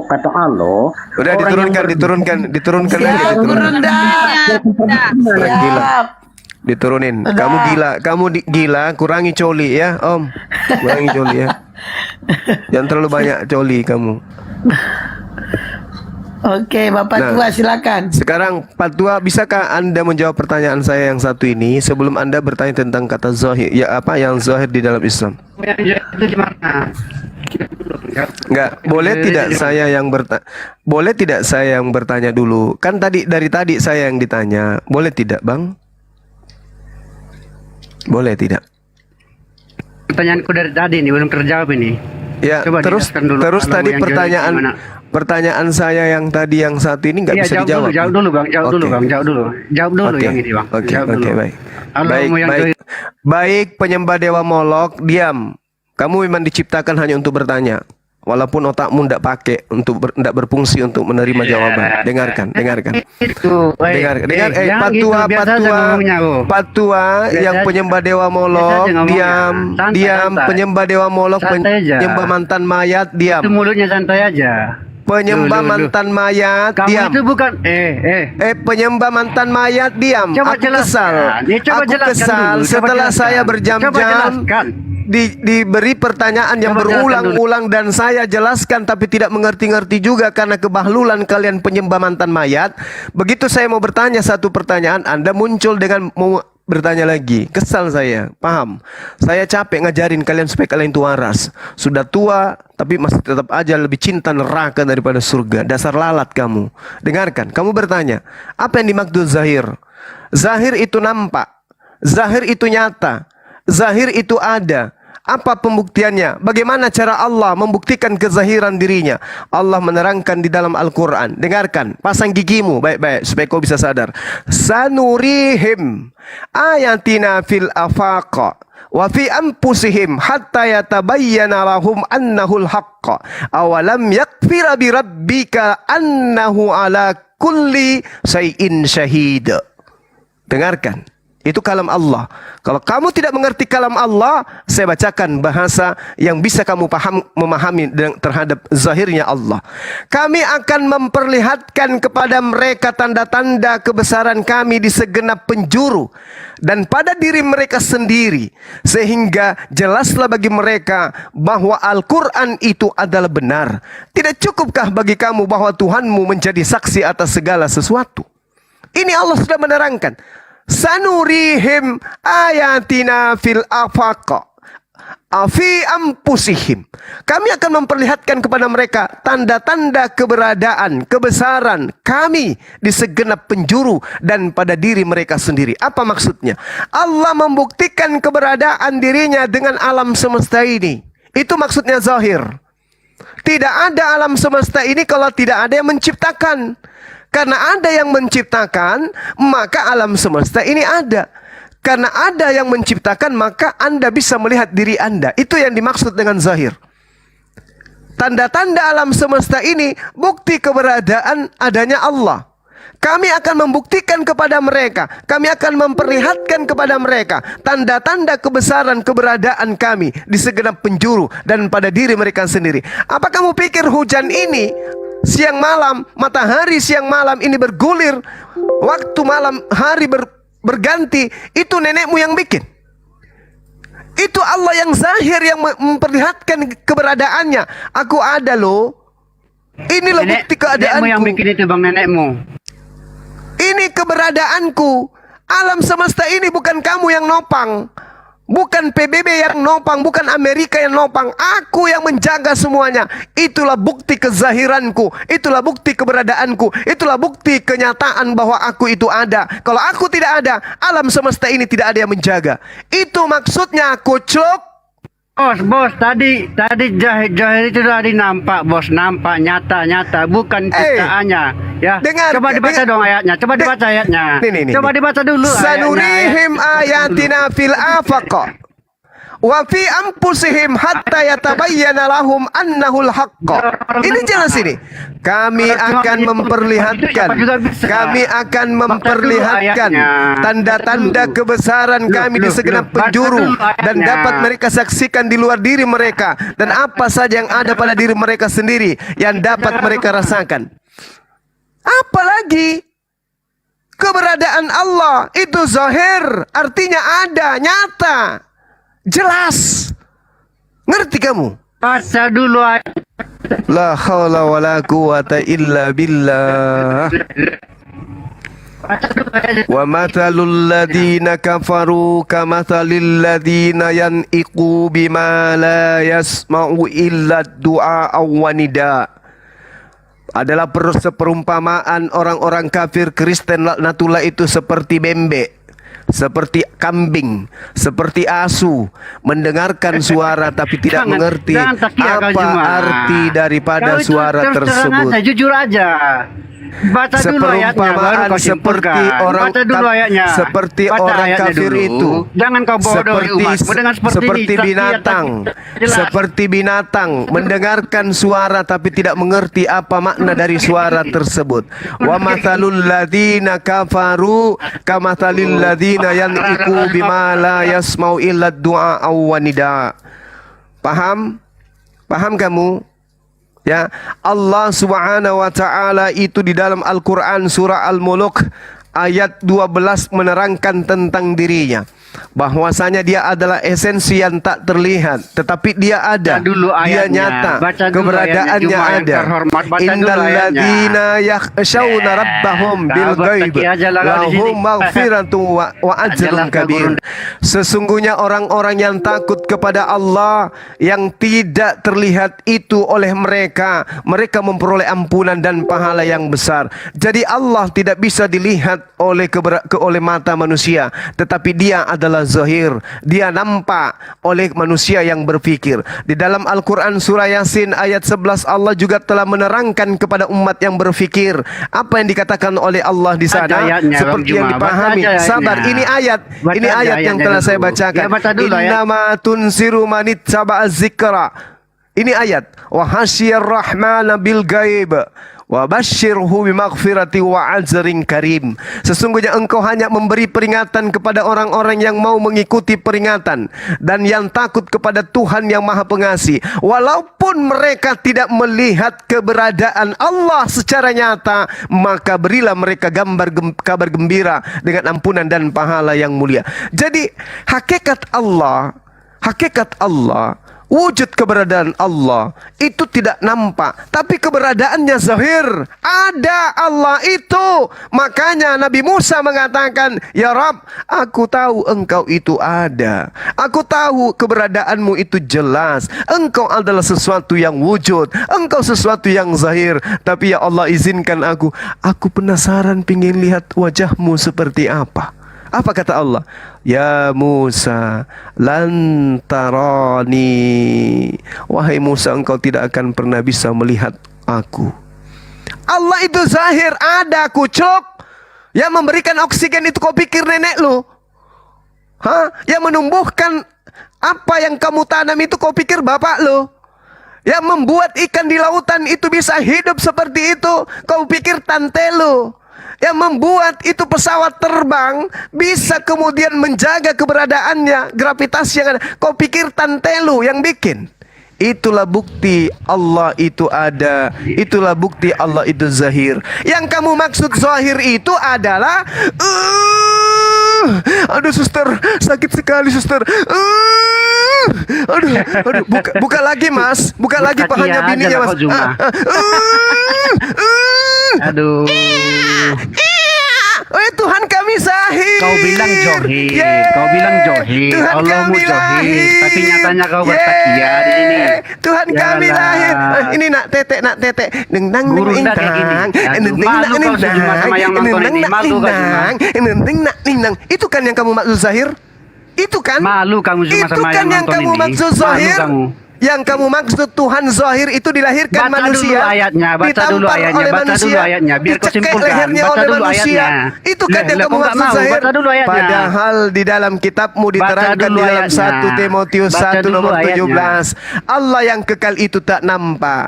Di dalam Baca 1 dulu Timotius ayatnya, baca 6 dulu nomor ayatnya. 16, Allah yang maha kekal itu tak ada pernah dihampiri oleh manusia, dan manusia Guru tidak akan Datakia pernah lah kau bisa cuma. melihatnya. Dan kemudian Allah yang kekal itu tidak terhampiri. 1 Timotius 6 nomor 16, 1 Timotius 1 nomor 17. Jadi yang kamu maksud zahir itu apa? Mami Nete, Tunjukkan Allahmu yang jahir. Tunjukkan dulu Allahmu yang jahir. Itu Kau kan usah bertakia. itu kan yang kamu Kau usah maksud. bertakia. Lah, Oke, lah. udah selesai tugas saya. Sekarang saya tanya kepada Bapak tua. Yang Anda maksud zahir Tunjukkan itu dulu Oke. yang jahir Saya sudah nyatakan. Tadi kamu bilang saya nyata. sudah menjelaskan. Ada, nyata. Yes. Kalau nyata itu seperti apa? Nyata itu keberadaannya ada. Kelihatan. Ada. Keberadaannya ada. Oh, nggak Nyata bisa kelihatan. kelihatan. Yang Tadi kelihatan kamu itu bilang makhluk. kelihatan. Loh. Keberadaannya Nah, yang cuma. nyata. Keberadaannya yang nyata Takialah ada. kau, Dek. Takialah Alam kau, Dek. semesta ini tidak akan mungkin ada tanpa keberadaan Tuhan pencipta langit dan bumi. Sekarang pertanyaan saya, yang kamu maksud zahir itu Takialah Tuhanmu kau. zahir yang mana? Yang zahir itu yang mana? Jawab. Nakia saja kau cuma. Yang Jelas kamu bagi maksud kau. zahir itu yang mana? Yang kamu maksud di dalam kitabmu, dengarkan. 1 Timotius 1 nomor 17, Tuhan yang maha kekal, Allah yang maha kekal tidak nampak, tidak terlihat. Oke? Tidak terlihat. 1 Timotius 6 nomor 16, Tuhan yang maha benar itu adalah tidak terhampiri dan tidak akan pernah terhampiri oleh manusia karena dia tidak nampak. Pertanyaan saya, bagaimana kau menzahirkan Tuhanmu yang tak nampak itu? Jawab. Jawab. Bagaimana kau menzahirkan Tuhanmu yang tak nampak, yang tak terhampiri dan tidak ada seorang pun yang pernah melihatnya? Coba. Kau mensahirkan Tuhanmu yang bagaimana? Jawab. Aku nggak usah bertele-tele. Jawab. Aku tak berputar-putar, aku tak. Aku langsung jawab Yesus Ya, oke. Kristus sudah. Jawab dulu yang kutanya tadi. Di mana Berarti Allah bagaimana? yang jahil itu? Dengar. Jawab dulu. Dengarkan. Baca dulu ya. Dengarkan. Saya punya giliran sekarang. Oke, sebelum Anda saya perintahkan untuk di-kick kayak tadi, orang bahlul kayak tadi. Dengarkan. Tadi di 1 Timotius 1. Bahlul, dengarkan Bahlul. Tadi di mute monyet Baca dulu. satu ini. Di Baca mute dulu monyet ayatnya, Dek. tua ini monyet tua ini di mute. Oke. Dengarkan sama saya, dengarkan. Kau bilang aku monyet, kau monyet juga. Monyet dengarkan, monyet dengarkan. Monyet. Dengarkan saya monyet. Monyet Kau yang itu monyet. adalah makhluk yang tidak berakal. Dengarkan. Jangan biasa aja murid. Monyet, dengarkan saya Kau dipanggil monyet. Gurunda tapi mulutmu busuk. Memang kamu monyet, memang kau monyet. Gurunda apa Ayatnya kau ni? ada. Kamu yang monyet. Kamu yang monyet. Ayatnya ada di dalam Al-Quran. Orang kafir itu monyet. Kamu itu Al-Quran berpendidikan menjelaskan gimana begitu. sih? Diam. Kenapa kok? Diam. Monyet diam. Kau yang Diam. Monyet diam. Diam monyet. Monyet diam. Kok dikatain monyet? Ada. Semisal orang kafir itu adalah seperti hewan yang mendengarkan suara tapi tidak mengerti apa maksud dari suara itu. Paham? Wa matalul ladina kafaru kamatal ladina yan'iku bima la yasma'u illa du'a wa nida. Seperti binatang. Tahu binatang? Monyet, asu, babi, kucuk dan seterusnya. Oke, Anda diam ya. Anda diam. Duduk yang tenang. Anda mengatakan zahir itu lahir seperti Yesus. Salahkah saya ketika mengatakan dubruk? Itu tangisnya hari Senin. Kalau hari Selasa beda lagi cara tangisnya. Nah, sekarang begini. Saya tanya samamu, kata kitabmu, dengarkan, monyet diam, monyet diam, monyet diam, monyet yang tidak bersunat diam. Saya harus kurang ajar samamu. Ini kau bikin saya capek soalnya. Di dalam kitabmu 1, dengarkan, 1 Timotius 1. Dengarkan, 1 Timotius 1 nomor 17 dikatakan Allah yang maha kekal itu tak nampak. 1 Timotius 6. Monyet diam, monyet diam. Jawab dulu. Monyet diam. Alah, Monyet jawab diam. saja belum. Mana Sudah ayatnya? pindah lagi. Mana ayatnya di Quran? Monyet diam. Mana? Diam monyet. Penyembah dewa Molok diam. Maafkan saya kalau saya harus memanggil kamu monyet karena orang yang mendengarkan perkataan tapi tidak memahami isi perkataan itu, Al-Quran mengatakan dia binatang. Oke? Diam. Diam monyet. Monyet. Diam. Monyet. Monyet, diam. Turunkan host. Turunkan. Host. Jawab dulu. Monyet Turunkan dulu Aki. Biar naik lagi. Jangan turunkan dulu. Nanti Aki nyanyi praktekkan ketika Tuhan mereka lahir. Nanti saya iringi dengan musik. Coba ulangi. Tunggu. Jadi Anda mengatakan tadi zahir. Zahir itu ketika saya tanya ternyata ukuran zahir itu menurut Anda jadi manusia. Itu kan ajaran setan. Itu ajaran pagan. Pencipta langit dan bumi menjadi manusia, baru dikatakan zahir katamu. Sementara kitabmu sendiri mengatakan 1 Timotius 1:17, 1 Timotius 6 nomor 16, Allah yang maha kekal itu tak terhampiri dan tidak ada manusia pun yang pernah bisa menghampiri Tuhan itu, karena Tuhan itu tak nampak.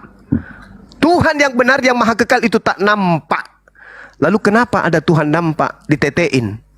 Lukas 11 nomor 27. Yesus nete.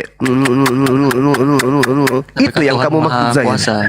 Iya, enggak segitu juga Bang Cuma. Itu yang kamu maksud zahir. Seperti itu Tuhanmu. Yang zahir itu kamu maksud zahir. Gitu. Hah? Itu. La haula wala quwata illa billah. Allah yang maha kekal itu zahir, ada, nampak nyata keberadaannya dengan adanya alam semesta ini. Bukti adanya Bang Suma, Anda mendengarkan suara Bang Suma. Ada suara Bang Suma, bukti Bang Suma itu nyata ada. Meskipun matamu tak melihat kegagahan Bang Suma, tapi karena Anda mendengarkan suara Bang Suma, itu bukti bahwa Bang Suma itu ada. Zahir. Begitulah Allah. Alam semesta ini adalah jejak peninggalan Allah, ciptaannya. Pahami itu. Bagi orang kucluk yang saya panggil monyet tadi, saya minta maaf. Mudah-mudahan Anda besok berubah menjadi manusia. Demikian. Bukannya Tuhan jadi manusia itu bisa aja ya? Lucu ya suaranya menetek. Sebenarnya tadi kalau pas Aki cuma bilang oe-oe, saya mau berkata aring ting ting ting, aring ting ting ting. Silakan Alfa Omega, silakan. Ting ting. Tuhan jadi manusia itu bukannya bisa aja ya? Gurunda. Tuhan jadi manusia, itu ilmu dari mana Anda dapatkan? Siapa ngajarin? Nabi yang mana mengajarkan pencipta langit dan bumi ini bisa berubah menjadi bukan Tuhan? Ayo. Di mana ilmunya? Kaidah apa yang bisa dipakai, saudaraku? Pencipta langit dan bumi berubah menjadi bukan pencipta. Coba Anda terangkan, gimana ceritanya? Silakan. Maha kuasa. Yes, Tuhan maha kuasa. Yes, betul. Terus, apakah yang maha kuasa ini bisa berubah menjadi tidak maha kuasa? Anda ngerti maha kuasa? Iya. Apa maksud dari maha kuasa itu? Bisa jadi apa aja dia. Nah, jadi maha kuasa itu apakah bisa melakukan apa aja? Oke, bisa melakukan apa aja. Itu maha kuasa. Tetapi apakah Tuhan yang maha kuasa ini bisa berubah menjadi tidak maha kuasa? Kan maha kuasa. Iya, nggak usah di-mute. Buka aja mute. Buka aja mic. Ya, bisa aja kan maha kuasa dia. Bisa jadi maha kuasa. Bisa keduanya. Biar lebih maha kuasa yang Anda maksud, apakah kemahakuasaan Tuhan itu bisa terbatas? Ya, bisa menjadi terbatas, bisa menjadi tidak terbatas. Berarti dia tidak maha kuasa. Berarti dia tidak maha kuasa. Kalau ada hakikat yang tidak maha kuasa, itu bukan Tuhan. Karena yang disebut Tuhan itu maha kuasa, dan kemahakuasaannya itu tidak pernah berhenti barang sedetik pun, apalagi sampai 33 tahun. Paham?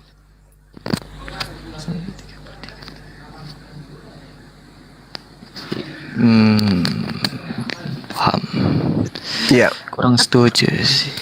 Ya, sekarang ketika Tuhan Anda berubah menjadi makhluk yang tidak maha kuasa, alam semesta kehilangan dimensi ketuhanan. Gimana tuh? Apa betul bisa alam semesta ini kehilangan hakikat yang menguasainya? Hakikat yang menjaga alam semesta ini bisa kehilangan penguasa? Apa Anda pikir ketika tidak ada Tuhan yang mengawasi alam semesta ini akan bisa tenang seperti ini? 1 mili bumi bergerak sedikit tanpa ada keseimbangan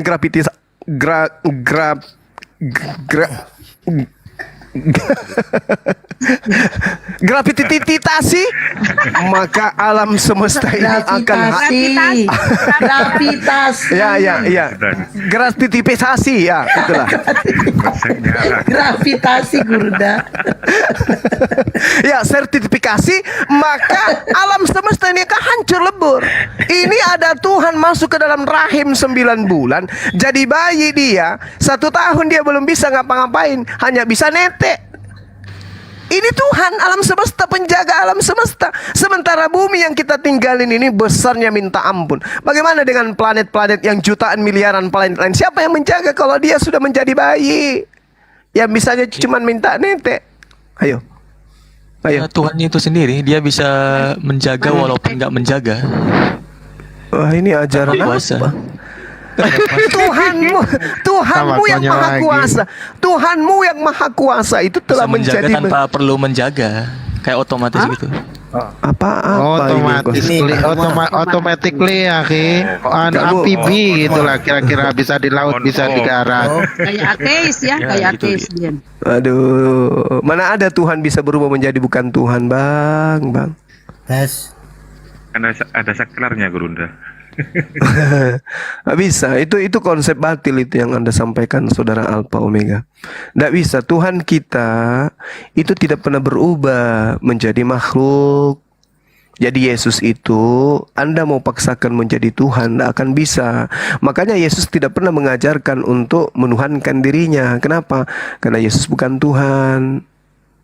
Gitu loh. Makanya tadi, di sesi ini tadi yang kita bahas itu adalah, kenapa kitabnya orang Tauhid, kitab Tauhid digabungkan kepada kitab agama Trinitas. Yang seperti Anda konsepkan tadi itu, Tuhannya orang Yahudi menjelma menjadi manusia. Apakah orang Yahudi bisa terima? Tidak bisa. Tidak bisa.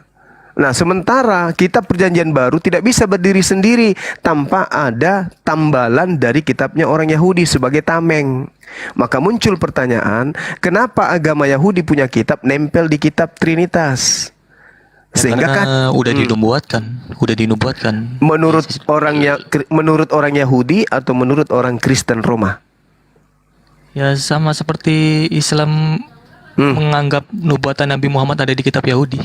Tapi kalaupun misalnya tidak dianggap, tetap aja Al-Quran itu berdiri sendiri kan? Tanpa harus mengambil kitabnya orang Yahudi kan? Bulan Muharram Nabi Muhammad hijrah,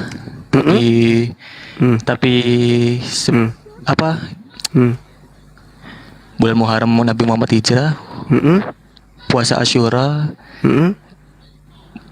bertepatan dengan puasa Pesak katanya. Paskah itu ada 2 nabi yang bakal dinubuatkan, bakal datang. Tapi nyatanya Nabi hijrahnya itu bukan di bulan Muharram tapi di bulan Safar atau apa itu ya? Bulan Safar atau bulan Rabiul Awal gitu dia. Ya, kita simpulkan aja dulu. Yang mana di Islam ini yang diterapkan umat Islam yang dihasilkan dari hasil penyelidikan kitab perjanjian lama. Yang mana itu kira-kira? Oh, surah Al-Isra ditulis berdasarkan dari nubuatan ini. Oh, Al-Baqarah ditulis berdasarkan dari nubuatan. Yang mana itu? Kira-kira ada enggak? Seperti yang terjadi dengan nasib kitab saudara. Ngambil kitabnya orang Yahudi, mendudukkan perkara-perkara di perjanjian baru, tapi semuanya salah. Ini loh yang jadi permasalahan. Orang Yahudi punya kitab Tauhid, mengajarkan satu Tuhan. Tuhan mereka bernama Hasem, Adonai. Nah, orang Kristen, dalam hal ini orang Roma, bukan orang Indonesia. Orang Indonesia kan cuma korban aja. Orang Romawi, Kekaisaran Roma, yang menjadikan agama Kristen resmi sebagai agama kekaisaran di abad ketiga, menggabungkan 2 kitab, terjemahan dari Septuaginta kitabnya orang Yahudi, mereka ambil, mereka tempel di kitab mereka menjadi satu. Apa dasar pijakannya? Sementara kitab Yahudi untuk Yahudi, kenapa diambil terjemahannya lalu ditempel untuk mencocokkan kitab perjanjian baru ini? Ya, untuk nubuat. Alhamdulillah. Terhitung gampang bet guncang-guncang kalau Gurunda sedang memberikan pewartaan ya. Santailah. Gurunda, siapa yang diculik? Kenapa kalian culik guru kami? Kembalikan guru kami. Oh, guru kami diculik. Marah mulu.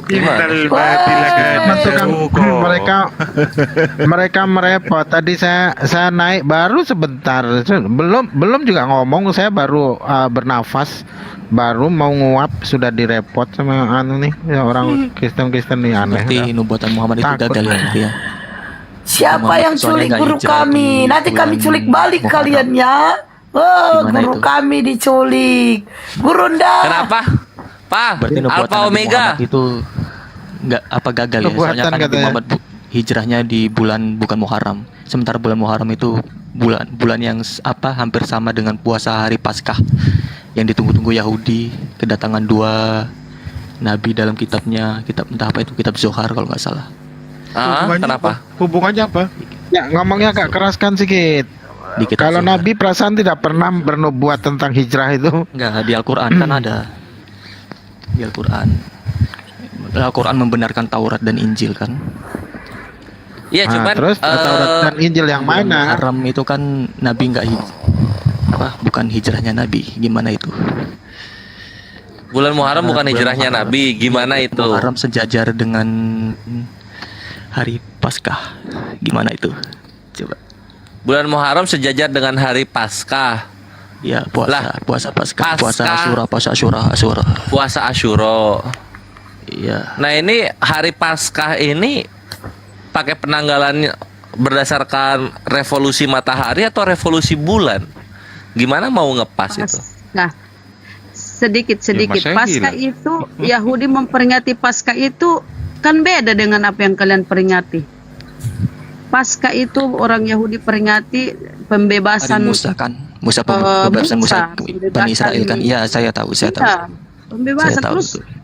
Ya beda, kalau kalian kan memperingati Paskah perjamuan Yesus tuh kalian peringati Paskah, kenaikan. Ya kan Yesus juga. Nah, kalau Yahudi beda. Yesus juga dinubuatkan hari Paskahnya Cek, Gurunda. Yang pelajari. Kamu nyebrang. Save gas Gurunda. Islam. Masih Akun banyak baru ya, stok akun Gurunda. Silakan. Akun baru ya Bang Juma. Bukan, ini akun utamanya Api. Habis dong akun Gurunda Ikhwan, ya Allah. Lanjut Gurunda. 8 akun. Masya Allah. Allah. Yesus kan juga dinubuatkan di hari Paskah. Jangan kemana-mana dulu. Itu bagian syariat. Itu bagian syariat. Ini berbicara kaidah pokok dulu. Kitabnya orang Yahudi untuk Yahudi. Itu syariat itu untuk Yahudi. Kita nggak usah bahas yang lain. Syariat itu adalah komponen daripada kebakuan daripada sebuah materi. Itu sub-sub. Nggak perlu dulu itu. Nah, sekarang permasalahannya adalah kitab sucinya orang Yahudi itu memang khusus spesial untuk orang Yahudi tok. Kenapa nempel di kitabnya agama Romawi? Silakan. Ya karena Yesus orang Yahudi. Yes, kalau orang Yahudi, yes. Yahudi tidak mengenal kitab saudara. Sabar, saudaraku. Yesus tidak mengenal kitab Lukas, Markus, Matius, Yohanes, surah-surah Paulus. Yesus kenal itu. Kalau Anda mengatakan Yahudi, Yesus orang Yahudi, memang betul. Justru kenapa kitabnya Yesus nempel di kitabnya Roma? Itu pertanyaannya. Silakan. Kitabnya Roma. Yes. Anda jangan berpikir Kristen yang sekarang di Indonesia. Ingat, abad ketiga. Tahu tentang Yahudi. Abad ketiga. Bercampur baur dengan Yahudi. Bercampur baur dengan Yahudi. Siapa ini? Jadinya ya paham dengan isi kitab Yahudi sedikit. Bercampur baur dengan Yahudi. Udah diturunkan loh. Udah diturunkan Bang, tapi masih ada dia. Apa yang Enggak, bukan Alpha Omega, coba mute. Itu Suryatolase tapi udah diturunkan loh. Masih ada dia. Ini harus ada yang naik kali ya. Udah aman udah. Itu delay turunnya. Udah. Ya karena orang Yahudi. Romawi kan bercampur baur dengan Yahudi. Iya, tahu, ngerti kita, paham itu. Nah, sekarang permasalahannya kitabnya orang Yahudi hanya untuk Bani Yakub. Ini kitab loh, ketetapan yang datang kepada Bani Israel berlaku hanya untuk Bani Israel. Yang kita tanya ini agama Romawi, Kristen, Katolik. Kenapa bisa ada muncul kitabnya orang Yahudi di situ? Ini yang kita butuhkan jawabannya dari tadi. Udah 4 jam lebih. Silakan. Ya. Entahlah. Kok jawabannya entahlah? Jangan putus asa begitu, saudaraku. Pertanggungjawabkan iman saudara. Pasrah dia guru dah. Oke. Jangan pasrah, gurunda aja tapi pakai akun apologet dia gak pasrah dia. Ini saya mohon belum izin loh dengan Yayasan Make. Mohon izin. Udah gak ada akun lagi Bang. Oh, ada bendaharanya di sini kok. Iya. Itu admin langsung siap-siap langsung bikin akun-akun cadangan, langsung siap-siap bikin email. Nah ini di gerogotin lagi sama teritung-teritung di bawah ini. Bikin lagi. Janganlah yang ini. Emang beneran ada datanya itu ya dari Romawi. Apanya tuh? Loh, ini kitab datanya yang ini kitab yang nyampe ke Indonesia yang Anda pegang disebut Perjanjian Lama. Satu hal yang perlu saudaraku tahu, yang Kristen katakan Perjanjian Lama itu adalah perjanjian barunya justru orang Yahudi. Coba kita lihat di dalam Yeremia 31 sampai 36. Aku akan melakukan perjanjian baru dengan Bani Israel dan Bani Yehuda. Apa perjanjian baru itu? Baca di data tiga-tiganya. Aku akan memasukkan hukum Taurat ke dalam batin setiap Bani Israel. Berarti perjanjian baru adalah apa yang disebut oleh gereja sebagai perjanjian lama. Gitu loh saudaraku. Jadi yang saudara Kristen katakan perjanjian lama, justru itu adalah perjanjian baru bagi Bani Israel yang ditanamkan Tuhan ke dalam batin setiap mereka. Lalu Kristen ini siapa? Kok bisa-bisanya nganggap kitabnya orang sebagai perjanjian lama? Ya karena ada nubuatan Yesus sih. Setahu saya. Nubuatan Yesus penunggang keledai. Dia tiba pada hari Paskah, ada termaktub dalam kitab Tauratnya Yahudi. Dan itu sesuatu. Waduh. Tapi Nabi Muhammad lagi enggak bulan. Waduh. Ya Allah, terhitung. Waduh. Yang bising di mute. Itu suara motor, ya Allah. Yang bising di mute. Astagfirullahaladzim. Suara motornya macam dia punya motor. Benar. Gimana nih Gurunda nih? Takut benar ya, kebongkar ya, takut benar kebongkar ya. Aduh.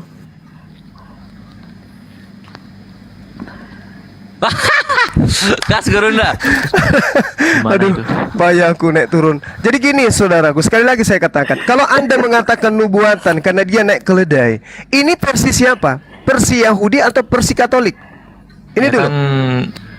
Kayak umat Islam juga begitu kan? Tunggu. Ini nubuatan Muhammad, Nabi Muhammad. Oke. Hijrah ada nubuatannya dalam kitab Taurat. Oke. Dalam kisah Nabawiyahnya itu. Oke, baik. Oke, baik. Dengarkan baik-baik. Tapi Nabi Muhammad tidak tibanya di bulan Muharram. Oke, baik. Yang sejajar dengan hari Paskah. Siap. Nah, itu. Baik, dengarkan. Orang Yahudi dengan kaidah mereka sendiri. Islam dengan kaidah kami sendiri. Islam tidak mengambil kitabnya orang Yahudi, mencocok-cocokkan cerita-cerita di dalam kitabnya mereka, kemudian dituliskan. Lalu kami mengatakan kitab kami perjanjian baru. Enggak. Beda. Al-Quran berdiri dengan sendirinya menerangkan tentang kitab-kitab terdahulu. Berbeda dengan perjanjian baru. Contoh. Di dalam Lukas 24, tolong buka Bible. Lukas 24 nomor 44, 45, 46 diterangkan. Apa yang diterangkan di sana? Ada tertulis tentang Mesias di dalam kitab Taurat Nabi Musa, bahwa aku Mesias, aku Yesus akan mati Mesias akan mati dan bangkit pada hari ketiga di antara orang mati. Tertulis di dalam kitab Taurat. Coba Anda cari di kitab Taurat. Tidak akan Anda temukan di dalam kitabnya orang Yahudi. Padahal sudah nempel satu kitab. Tapi tidak ada di dalam Taurat. Di dalam 5 kitabnya Nabi Musa yang Anda imani, tidak ada satupun di situ tertulis Mesias mati dan bangkit pada hari ketiga. Ini bedanya dengan Al-Quran. Al-Quran tidak mengatakan dirinya sebagai perjanjian baru dan mengatakan kitabnya orang Yahudi perjanjian lama, tidak. Dan Al-Quran tidak ditempelkan kitabnya Yahudi. Tempel di sana Zabur, Mazmur, Yeremia, kemudian Samuel, pengkhotbah, tidak. Padahal kalau mau dipikir, Islam itu berasal dari Bani Ismail, Yahudi berasal dari Bani Ishak. Mereka bersaudara.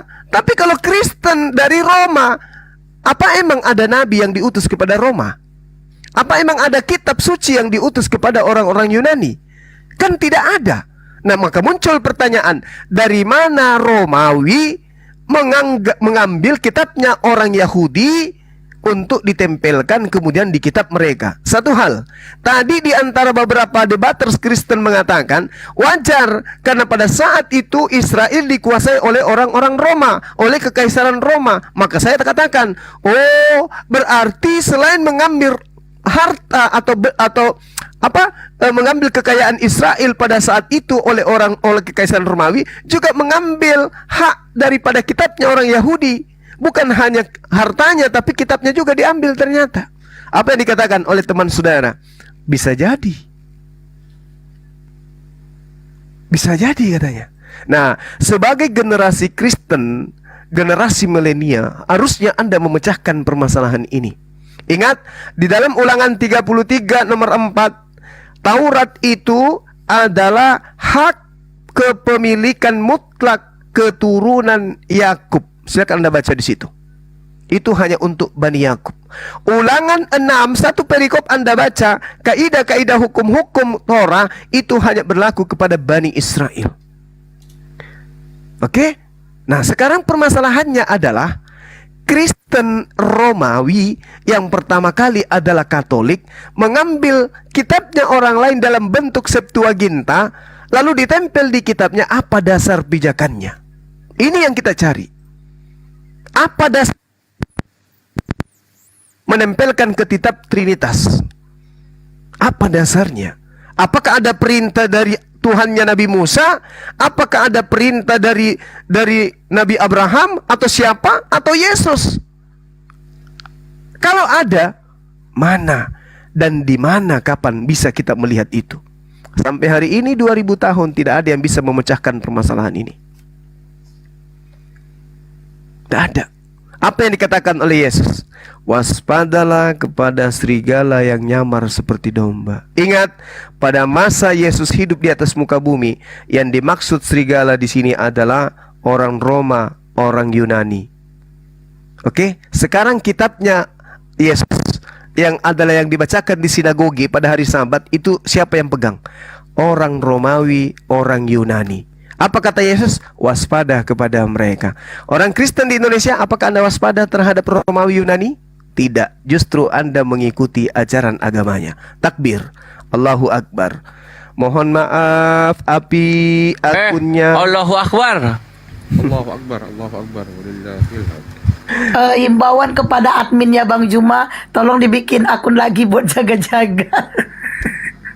Allahu Akbar, Masya Allah. Padahal Bang Juma pada ngomong tadi, api ini janganlah, langsung turut. Pakai akun saya nanti Gurunda. Alfa, tanggapin. Tapi tetap sih harusnya kalau berdasarkan sejarahnya itu. Berarti apa ya belum kejawab ya Nabi Muhammadnya itu. Kenapa dengan Nabi Muhammad? Di mana dinubuatkan beliau?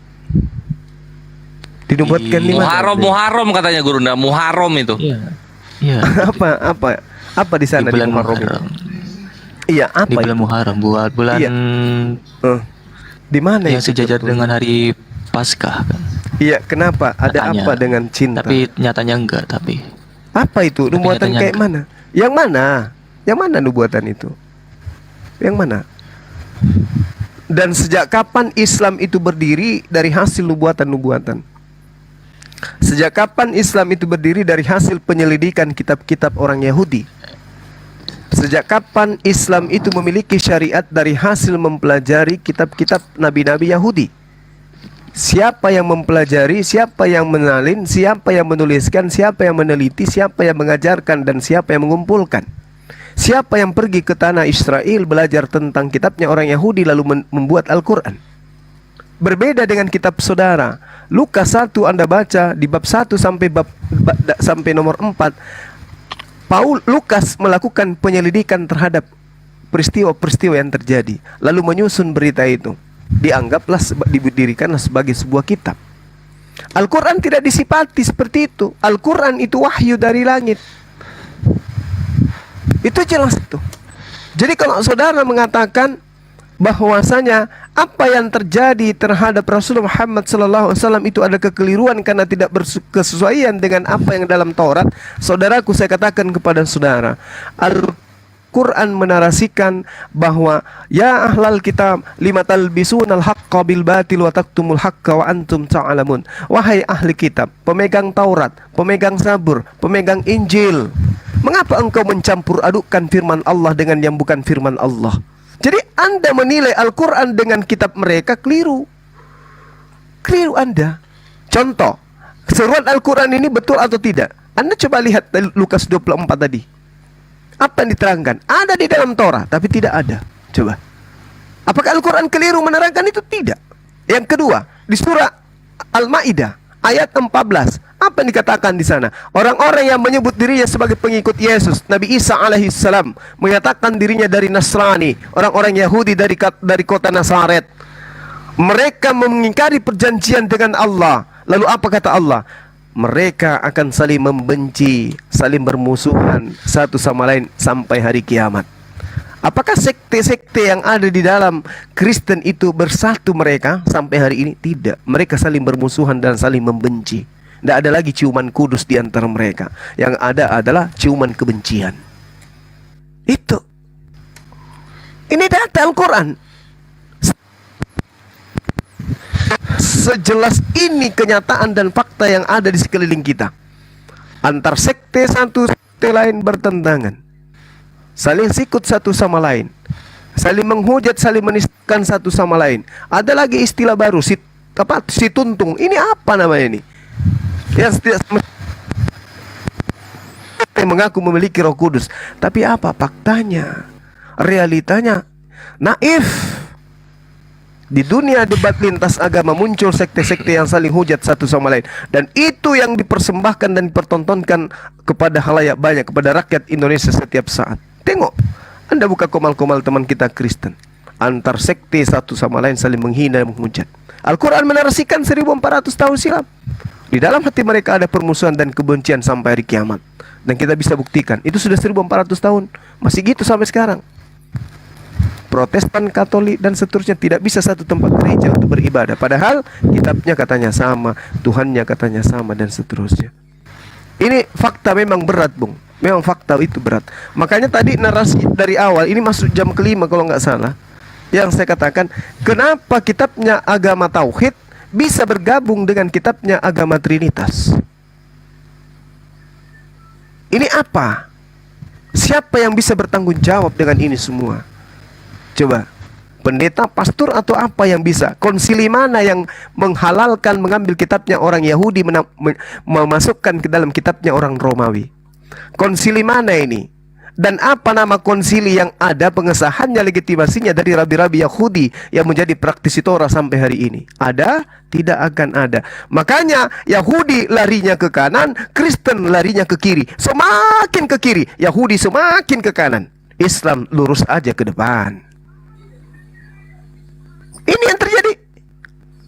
Kita tidak pernah nyambung Kristen dan Yahudi. Kita tidak pernah menemukan di stasiun televisi rabi Yahudi dan orang Kristen, tokoh Kristen duduk bersama membahas tentang Tuhan atau membahas tentang kitab. Tidak pernah.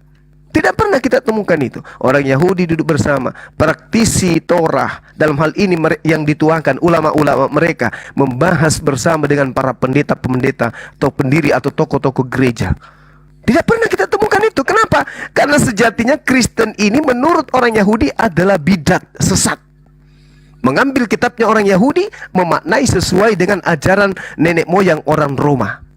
Apa sembahan orang Roma? Dewa matahari yang nusul putranya ke bumi bernama Horus. Sama dengan konsep ketika Yesus diambil, dijajakan kepada Roma dan Yunani, dipeluk, dirangkul, dan dijadikan agama resmi, yaitu Kristen, mengaku sebagai pengikut Yesus. Tapi kalau kita telusik lebih jauh, ternyata yang disebut Kristen ini bukan pengikut Yesus, tapi pengikut Paulus. Itu secara histori. Kisah Para Rasul 11, pertama kali disebut di Antioquia sebagai Kristen adalah siapa? Pengikut Paulus, bukan pengikut Yesus. Coba Anda cek, siapa yang pergi ke Antioquia? Pernah Yesus pergi ke sana? Yesus, Paulus dan juga Barnabas. Itu pun Barnabas dan Paulus bertengkar, berpisah mereka. Kenapa berpisah? Karena Paulus mengajarkan ajaran-ajaran yang menyenangkan penjajah Romawi. Apa itu? Penyembahan terhadap anak dewa. Siapa anak dewa? Yesus, anak Theos. Dan Yesus disebut sebagai Kurios. Makanya kitabnya yang asli orang Kristen itu bahasa Yunani, bukan bahasa Aramaik, bukan bahasa Ibrani. Nah ini makanya muncul pertanyaan, kenapa kitab Tauhid bisa bergabung menjadi dengan satu dengan kitab Trinitas? Siapa yang bertanggung jawab tentang ini semua? Kasihan anak-anak yang tidak mengerti tentang ini, terjebak dalam lingkaran dogma dan doktrin yang sebenarnya adalah sesuatu yang tidak berdasar terhadap pengajaran para nabi. Demikian. Silakan. Nubuatan Gimana caranya orang terdahulu tahu ini nabi yang akan datang? Kalau tanpa nubuatan, kalau nggak berdiri tanpa nubuatan. Percaya Nabi Muhammad itu gimana? Oke. Jadi begini, Bung.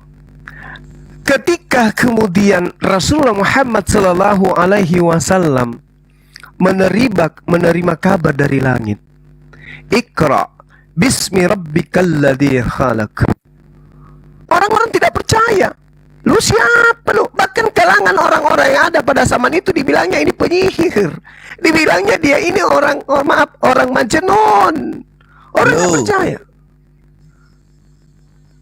Orang tidak percaya tentang kenabian beliau. Nggak ada yang percaya. Tapi berjalannya waktu 22 tahun kurang lebih dari langit, ilham, firman, wahyu, Al-Quran. Berjalannya waktu, orang sejazirah Arab kemudian percaya beliau adalah utusan Tuhan, beliau adalah utusan Allah. Kenapa bisa seperti itu? Karena narasi yang dibangun tentang apa yang ada dalam... Bang, pakai ada bang, orang lagi bicara juga. Mute. Kaget saya. Dia kepanasan dia, makanya turunkan aja dulu, nanti naikkan lagi, mengganggu dia. Tentang apa yang ada di dalam Al-Quran yang diterima oleh baginda Rasulullah Muhammad sallallahu alaihi wasallam, mereka buktikan kebenarannya. Itu, mereka buktikan kebenarannya. Satu analisa yang sangat sederhana, Bung.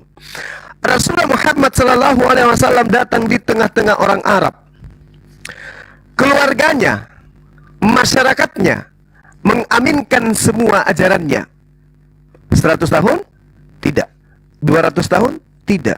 1000 tahun? Tidak. 1400 tahun. Ajaran begitu kental, melekat sampai ke sanubari keturunannya, sudah 1400 tahun. Tidak bisa digeserkan. Kalau ini bukan kalimat Allah, ajaran Allah, itu mustahil kemudian orang-orang bengis, orang-orang jahiliyah bisa mempercayai beliau. Dia seorang diri. Itu satu. Analisa sederhananya, Yesus datang di tanah Yahudi, di Israel, di Palestina, di Yerusalem. Muncul Kristen mengajar, astagfirullahaladzim, ya Allah, ya Karim, ya Allah, ya Rabb. Wow. Buset, gurunya gua kira kenapa, kaget gua. Oke, tahu. Astagfirullah. Ya Bang Hendra. Lagi gabut beliau. Gua kira lah gurunya lihat apaan di Makassar gitu, sampai istighfar. Taunya astronot joget. Ye. Lanjut lagi.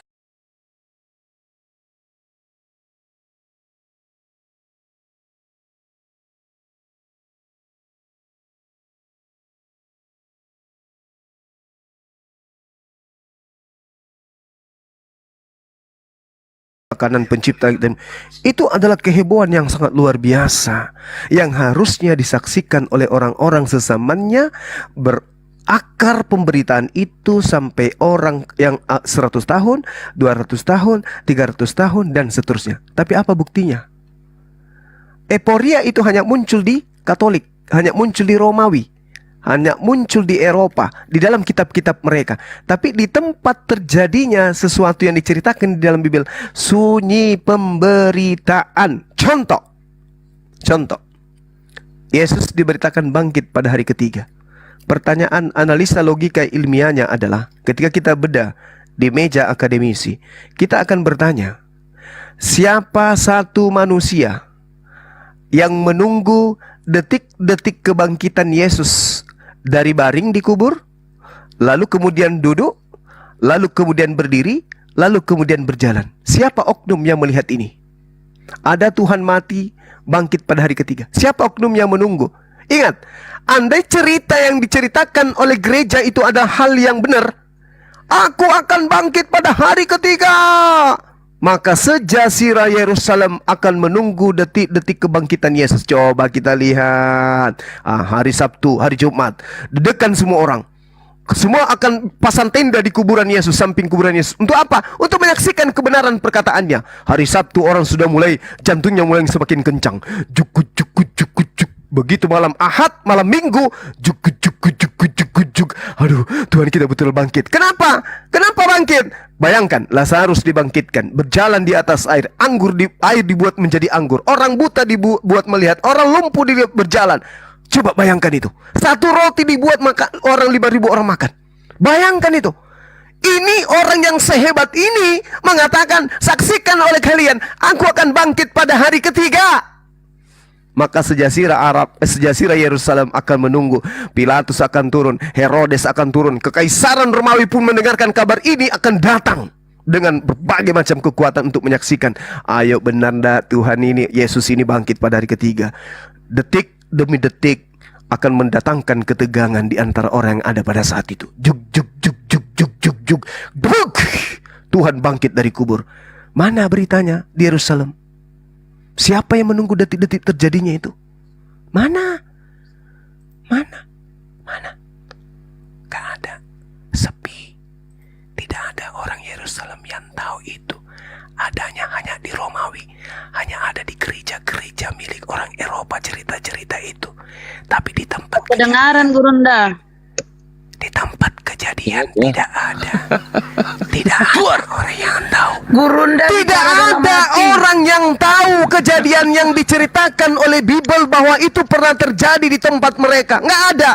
Bahkan kalau Anda lihai membaca Lukas 24 nomor 36, apa yang dikatakan setelah hari ketiga itu? Tiba-tiba, Assalamualaikum, Shalom alaihim. Apa yang terjadi terhadap murid-muridnya yang seharusnya menunggu detik-detik kebangkitan Tuhan? Apa yang terjadi? Mereka semua kaget dan ketakutan sebab mengira melihat hantu. Astagfirullahalazim, ya Allah ya Karim. Tadi katanya menunggu Tuhan bangkit pada hari ketiga. Justru begitu dia muncul di tengah-tengah mereka, justru mereka ketakutan mengira melihat hantu. Untuk membuktikan supaya dia bukan hantu, dia minta apa? Ikan goreng. Ikan goreng. Mana euforia itu mana? Waktu itu ada euforia itu ada. Mereka pesta bakar-bakar ikan rame-rame muridnya itu.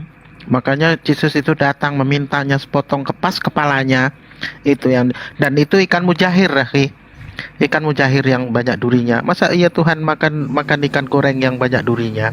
Oke, monggo, takutnya kesedak pula dia. Tapi tolong ya, kalau Bang Juma ngomong jangan dipotong, nanti hilang konsentrasinya. Gimana? Iya, silakan saudaraku Alpa ditanggapi aja langsung. Begitu Anda tanggapi saya langsung diam. Jadi mana euforia itu, mana kebangkitan hari ketiga? Ternyata pelaku saksi pada saat itu hanya mengira melihat hantu. Ini murid, Bung. Di dalam Lukas 14 nomor 50, semua murid Yesus lari meninggalkan Yesus. Bayangkan, ini ada seorang Bang Suma jago bela diri. Murid-muridnya Bang Suma tahu, sekali tepak, ketupak, orang bisa pingsan, ya kan? Tiba-tiba ada ancaman. Kira-kira murid saya mengandalkan gurunya kak? Mengandalkan. Bang Suma dilawan. Murid saya mana mau lari kalau ada penjahat? Gak mungkin. Kenapa? Dia sudah melihat Bang Suma dikeroyok sampai 340 orang. Tidak ada satupun yang bisa mengalahkan beliau. Tapi Bang Suma dibawa ke rumah sakit di ICU. Gak ada. Orang semua akan percaya. Murid-murid saya akan percaya. Kenapa? Gurunya dahsyat. Ingat, orang mati dibangkitkan loh. Orang mati dibangkitkan. Kok mereka lari tunggang langgang meninggalkan sang guru? Jadi ini euforia hanya ada di gereja Kristen. Di tempat kelahiran dan kejadian perkara yang dituduhkan oleh gereja, itu ternyata sepi pemberitaan. Terus kalau euforia bulan terbelah gimana? Kalau bulan dengarkan. Kalau bulan terbelah itu adalah yang melakukan bukan Rasulullah Muhammad SAW. Bukan beliau yang melakukan. Yang melakukan itu adalah Allah. Ya, tapi Allah enggak. Silakan Anda buka di Google atau apa yang Anda bisa jadikan sebagai acuan untuk menerima itu. Nah, saya juga mengakui kok orang ini itu retakan tektonik aja sih katanya. Ya, itu cara untuk menolak kebenaran itu. Silakan aja dengan berbagai macam alibi untuk menolak itu. Silakan, tidak masalah. Bulan tidak terbelah juga tidak merusak akidah Islam, enggak.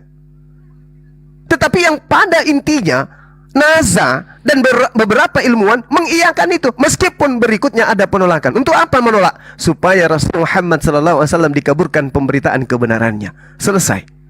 Kalau Anda mengatakan itu adalah sesuatu yang keliru, saya pun bisa bertanya. Di dalam kitabnya orang Yahudi dikatakan matahari pernah berhenti. Apa kira-kira yang terjadi di alam semesta ini kalau matahari pernah berhenti untuk bergerak? Kiamat. Kiamat. Apakah itu betul? Sebentar, berhentinya kan sebentar.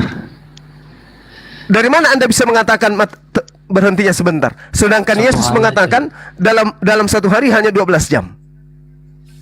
Kalau dia hanya 12 jam, berarti pernah terjadi matahari berhenti 12 jam.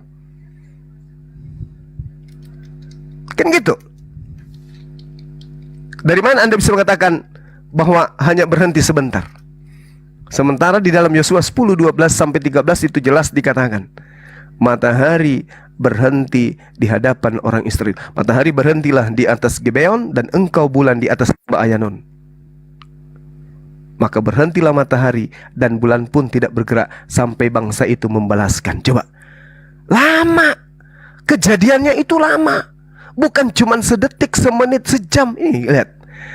Maka matahari itu tidak bergerak di tengah langit dan lambat-lambat terbenam kira-kira sehari penuh. Seharian matahari berhenti. Kira-kira alam semesta ini bisa. Ini adalah sesuatu kenyataan yang ada di dalam kitabnya orang Yahudi. Itu bang, itu jelas itu. Jadi saudaraku, ini masalah besar. Masalah besar. Mengambil kitabnya orang Yahudi, kitab tauhidnya mereka, menempelkan ke kitabnya orang seharian, setidaknya nggak setahun kan, nggak sebulan. Ya, coba Anda belajar dulu. Bagaimana akibatnya ketika matahari berhenti 1 menit? Apa yang terjadi? Kalau matahari kemudian, kalau bumi berhenti untuk memutari kemudian matahari, apa kira-kira yang terjadi? Kalau apa sih? Tabrakan planet. Kecuali kalau berhenti. Berhentilah matahari dan bulan pun tidak bergerak sampai berhentinya 1 hari 1 malam. Itu berhentinya 1 hari 1 malam, dan menurut para orang-orang yang mengimani Taurat itu bahwasanya pernah ada hari yang hilang. Namun ketika diteliti itu tidak pernah itu terjadi. Itu artinya Bible itu berbohong, dan hanya satu nubuatan yang ada di dalam Bible itu yang tergenapi, itu hanya satu, yang dimana ular makan debu.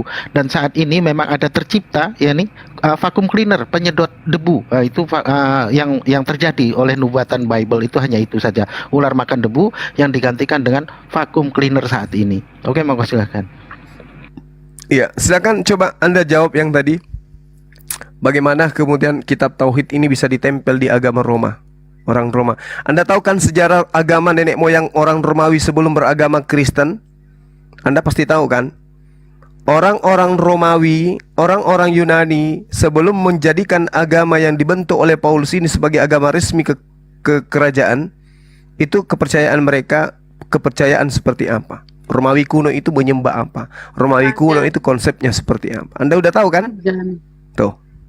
Ketika agama ini, agama Kristen ini dijajakan kepada mereka, di mana isi konsep Kristen, doktrin dan dogmanya sama dengan ajaran nenek moyang mereka, mereka seketika berpelukan dengan agama Kristen.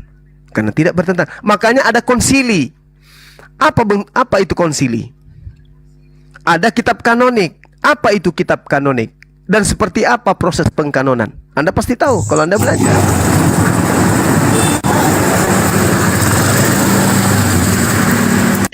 Noise. Aduh. Itu dia, Anda pasti tahu itu. Oke ya. Nah, untuk itulah saya katakan kepada saudara, ya silakan Anda belajar mencari jawaban. Setelah Anda tahu nanti jawabannya, silakan Anda mencari Bang Zuma. Kita diskusikan lagi. Kenapa bisa kitab tauhid milik Yahudi, kenapa bisa masuk ke dalam agama Trinitas, agama yang sudah dianut oleh paganisme lebih dulu sebelum Kristen itu berdiri menjadi agama resmi Kekaisaran Romawi. Silakan. Mungkin ada yang mau menambahkan waktu dan tempat, silakan. Saya sedikit lagi ya. Mohon izin. Ini tentang bagaimana Bible ya, yang dimana mereka ini mengambil kitabnya orang Yahudi menjadi sebuah bagian dari kitab suci mereka. Itu adalah dahulunya yang dimana orang-orang Kristen abad pertama itu menyerang orang-orang Yahudi dan menjual orang-orang Yahudi sehingga mengadakan orang-orang Yahudi mengadakan perjanjian.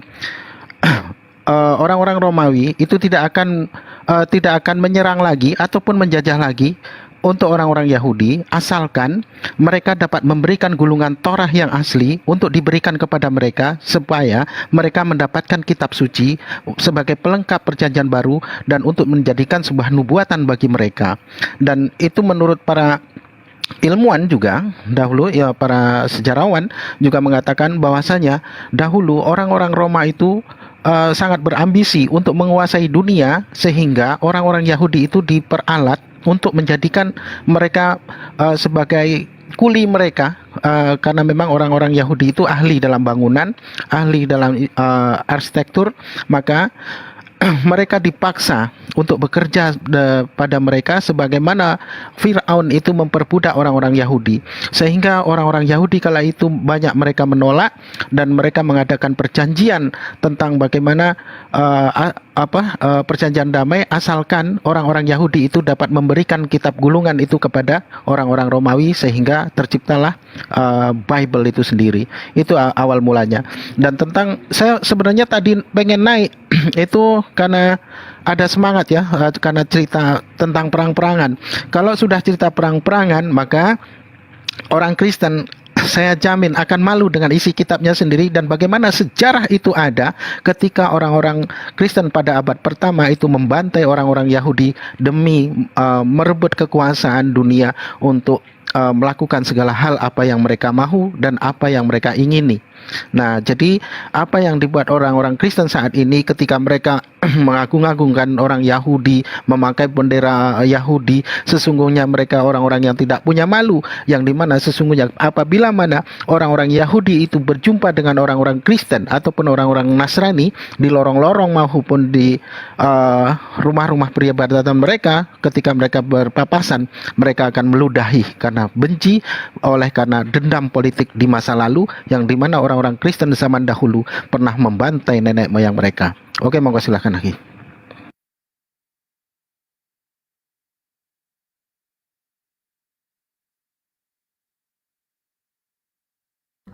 Silakan Alfa tanggapin. Alfa Omega. Ya, saya cari dulu dah. Infonya itu benar apa enggak. Oke. Masalahnya sambil Bang Alfanya. Ya, maksudnya nggak sekarang juga, saya cari besok-besoknya. Oh. Romawi dari kirain. soalnya datanya juga nggak kelihatan. Takutnya narasi liar. Lanjut Bang. Mau ada Bang Zuma sini, kau nanya lah tugasnya. Sampai beliau kantuk. Lanjut. Oke, teman-teman yang agama Kristen tuh, yang satu itu kosong buat Kristen, kan Muslim udah banyak di atas. Yang Kristen. Nah, Alfa Omega lagi puyeng dia, puyeng. Karena apa yang dikatakan Bang Juma itu benar. Itu dia, login dia. Ayo, yang teman-teman yang Kristen ya, yang mau diskusi silakan naik. Minta permintaan, typing di bawah agamanya. Jangan berisik kalau naik itu jangan berisik. Belum. Aku nanya deh. Takutnya. Aku nanya. Ini Alpha Omega kenapa fotonya pakai Yesus yang pelukis Arab? Kenapa nggak yang pakai pelukis Itali? Pelukis Itali. Ya. Iya, kalau Yesus yang versi Arab ini dia coklat ya, nggak putih kulitnya. Ini bukannya sawo matang ya? Coklat. Kan setiap. Ya kan gambar nggak meyakini sepenuhnya sih, cuma mengimajinasikan saja. Nggak meyakini penuh ini Yesus, tapi ya sekedar menghormati gambar. Loh, kalau misalnya ternyata orang yang dilukis itu namanya Batistuta gimana? Batistuta. Bisa nggak? Boleh nggak sih berdoa kepada Yesus, tapi yang dibayangin wajahnya Batistuta gimana gitu? Itu gimana tuh? Pemain bolanya ini Argentina. Enggak, Batistuta kan nama yang pasaran zaman 2000-an. Itu gimana, Bre? Coba bayangin. Misalnya lu cinta sama Sulastri, tapi foto di dompet lu fotonya Sarkona gitu. Itu gimana tuh? Sarkona. Sulastri lihat, loh kok kamu simpen foto cewek lain? Enggak, ini maksud saya kamu. Cuma saya kan nggak tahu kamu. Jadi saya membayangkan ya kamu wajahnya seperti ini gitu. Dan dia raba-raba. Ya kan Tuhan tahu, kita nggak tahu. Jadinya raba-raba sih, raba-raba dia raba. Jadinya nggak apa-apa, maha pemaaf kan Tuhan itu. Iya, Tuhan juga tahu, kalian sok tahu jadinya. Gitu nggak sih jadinya? Iya juga. Kok maha pemaaf? Iya juga ya. Iya Dia juga. tahu maha Bang Juga sebenarnya sudah ngaku itu akhi. Dia tahu. Alhamdulillah. Tuhannya maha. Aduh. Dia tahu Tuhannya maha pemaaf, tetapi kenapa harus mati di tiang salib? Allah Bapa maha pemaaf, kenapa harus mati di Tunggu Bunda Rama. Bunda Rama tunggu. Aku itu kejauhan. Aku pengen yang deket-deket aja dulu. Tadi foto, sekarang nama. Alpha Omega, my brethren. Alpha Omega. Itu abjad bangsa yang mana? Yunani. Bangsa Yunani. Yesus ketika ngomong, ya enggak. Iya, I know. Bukan Yunani sih, bukan Yunani. Apa dong? Kan bahasa Yunani kan bahasa universal. Bahasa universal. Ya, bahasa Inggris gitu ya dipakai. Oh, jadi Yesus merendahkan dirinya menggunakan bahasa Yunani. Ya, murid-muridnya yang menulis. Ya, asal agamanya Murid-muridnya. kan Roma Yunani, Bang. Murid-muridnya yang nulis pakai kan. Coba ya kita pakai konsep ya. Romawi, ya. Kita pakai konsep nih. Ya. Nah, itu kenapa Tuhan kok bisa dipengaruhi gitu? Itu yang gua bingung. Nah, tapi kita ke sini ya, Yesus Alfa, awal. Yesus Omega, pertengahan. Maksudnya gimana tuh? Awal tanpa ada yang membuat, awal berdiri yang mengawali segala sesuatu. Akhir dan dia berasal dari Bapa kok. Dia datang dan berasal dari Bapa. Gimana ini? Iya, secara Yunani gitu. Nah, omeganya itu loh. Omeganya itu kan pertengahan tuh, huruf O. Alpha A, Omega O. Aduh, sinyal. Fuck. Julid bener nih netizen. Sinyalnya merah ya? Netizen di keluarganya Iya kan? Paulus. Iya enggak? Alpha A, Omega O. Pertengahan tuh. Pertengahan tuh. Kenapa enggak Zeta gitu kita? Zeta. Aduh, sinyal. Netizen keluarga Paulus botak. Ya gitu ya, dia pakai alfa dan omega. Yesus alfa dan omega yang awal. Nah, Yesus bilang aku datang dan berasal dari Bapa. Gimana tuh, Bang? Sendiri kan. Ya. Dia dikandung 9 bulan loh. Dia dikandung 9 bulan oleh mamahnya, bundanya. Nah, kalau dia dikandung berarti dia dibatasi, bukan dia awal. Berarti dia adalah Allah Bapa lah sumber itu kan. Yesus itu berawal dari kelahirannya dikandung Bunda Maria. Nah, itu kriteria Tuhan nggak tercapai di situ. Dia dibatasi ruang dan dibatasi ruang ya, nggak bisa kemana-mana dalam perut. Bunda Maria ke WC, Tuhanmu ikut ke WC. Bunda Maria ke pasar, Tuhanmu ikut ke pasar. Terbatas dia. Padahal kriteria Tuhan itu tidak dibatasi ruang dan waktu. Gimana? Jadinya dia merendahkan dirinya. Kok merendahkan diri? Kenapa nggak jadi sekalian pengemis? Bu Rahma, mana dalilnya Bunda Maria pengemis di lampu merah kalau mau merendahkan diri? Ih, abang ini gimana? Masa Tuhan mau merendahkan diri?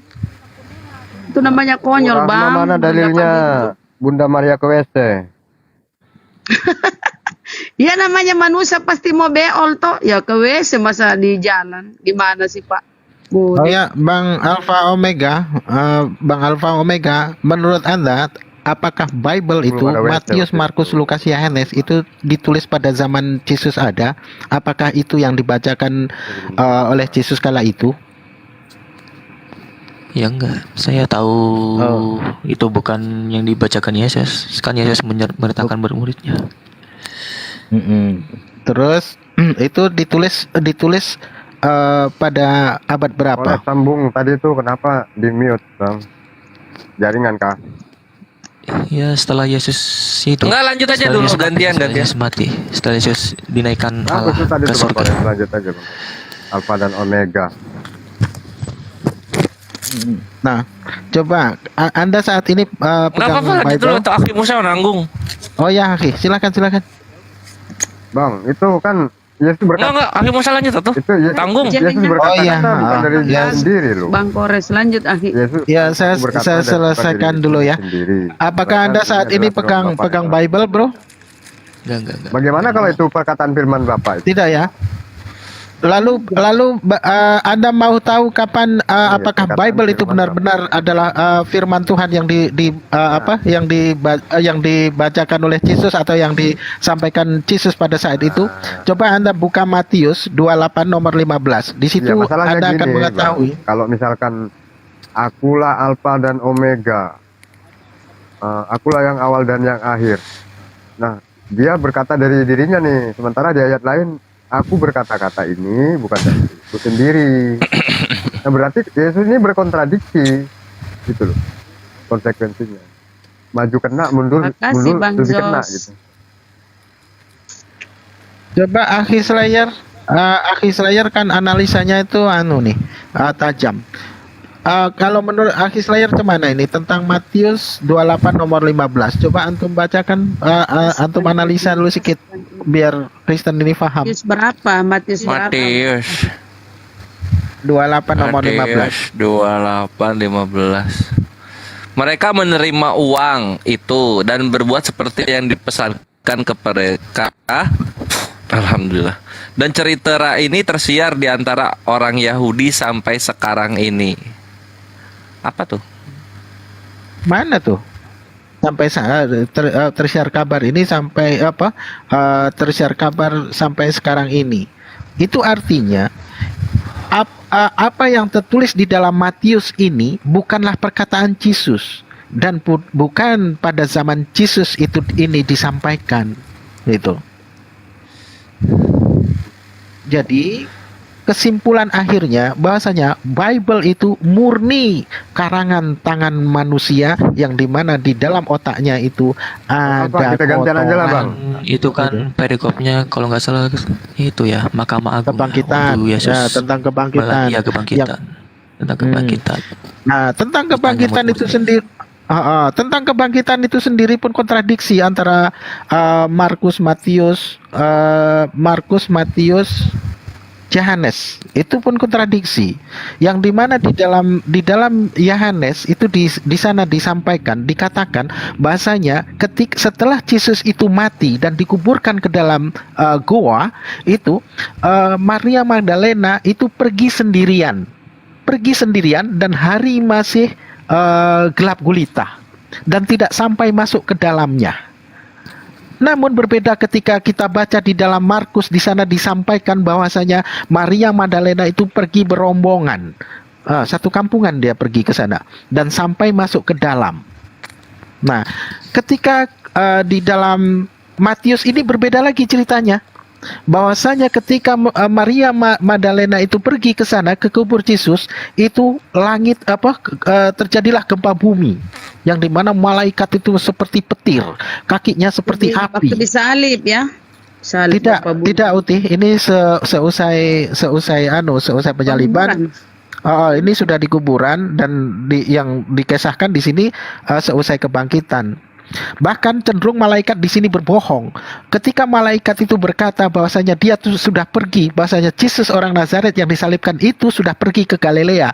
Namun ternyata setelah murid-muridnya itu pergi dari kubur itu dan hendak melakukan perjalanan ke Galilea, baru saja dia keluar dari kubur ternyata Yesus itu ada di situ. Gitu. Jadi tentang apa yang disampaikan oleh Bible ini antara Markus, Lukas, Yohanes ini tidak sinkron satu dengan yang lain, yang dimana dari ketiganya ini mengesahkan perihal yang sama. Jikalaulah ini adalah firman Tuhan ataupun orang-orang yang menuliskan Bible ini adalah orang-orang yang dengan penuh Roh Kudus lalu mendapatkan bimbingan Roh Kudus dengan menuliskan ayat-ayat ini, maka Roh Kudusnya mungkin tengah linglung. Karena menurut orang Kristen itu sendiri bahasanya Roh Kudus itu hanya ada satu, ya.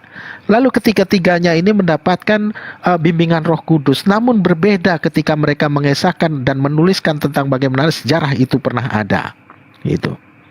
Belum lagi ayat-ayat yang lain ketika Yesus itu disalibkan, antara Lukas, Markus, Yohanes juga berbeda mengesahkannya, di mana Yesus itu disalibkannya kata Markus jam 9, namun kata Yohanes katanya jam 3, terus kata Matius itu jam jam berapa itu ya, lupa saya, tapi yang jelas disitulah mereka ketika dikata mereka ini adalah saksi mata kala itu, namun ketika menceritakan perihal tentang peristiwa bagaimana Yesus itu disalib itu pun simpang siur. Maka benarlah apa yang disampaikan Al-Quran, sesungguhnya di dalam di antara mereka itu ada keraguan-raguan, dan Yesus tidaklah pernah disalibkan ataupun dibunuh oleh mereka dalam keraguan-raguan. Itu benar adanya. Kalaulah memang Yesus itu dipaksakan, dialah yang tersalibkan di kayu salib itu, maka dia akan menjadi seorang pembohong. Gitu. Karena Yesus sendiri berkata bahwasanya dia tidak akan pernah ditinggalkan oleh yang mengutusnya. Dia akan tetap dilindungi oleh sang pengutusnya. Namun di sini dia berteriak dengan suara nyaring, orang yang digantung di pohon itu dengan suara nyaring, Allahku, Allahku, mengapa engkau tinggalkan aku? Itu artinya apa yang disampaikan oleh Bible Yesus itu. Kemanusiaannya Yesus. Oh, jadi yang ditinggalkan kemanusiaan ya? Ya dia lupa gitu kalau. Oke lah, Aki Selayar, kalau sudah kemanusiaannya saya nyerah. Aki silahkan. Aku ganti. Aku.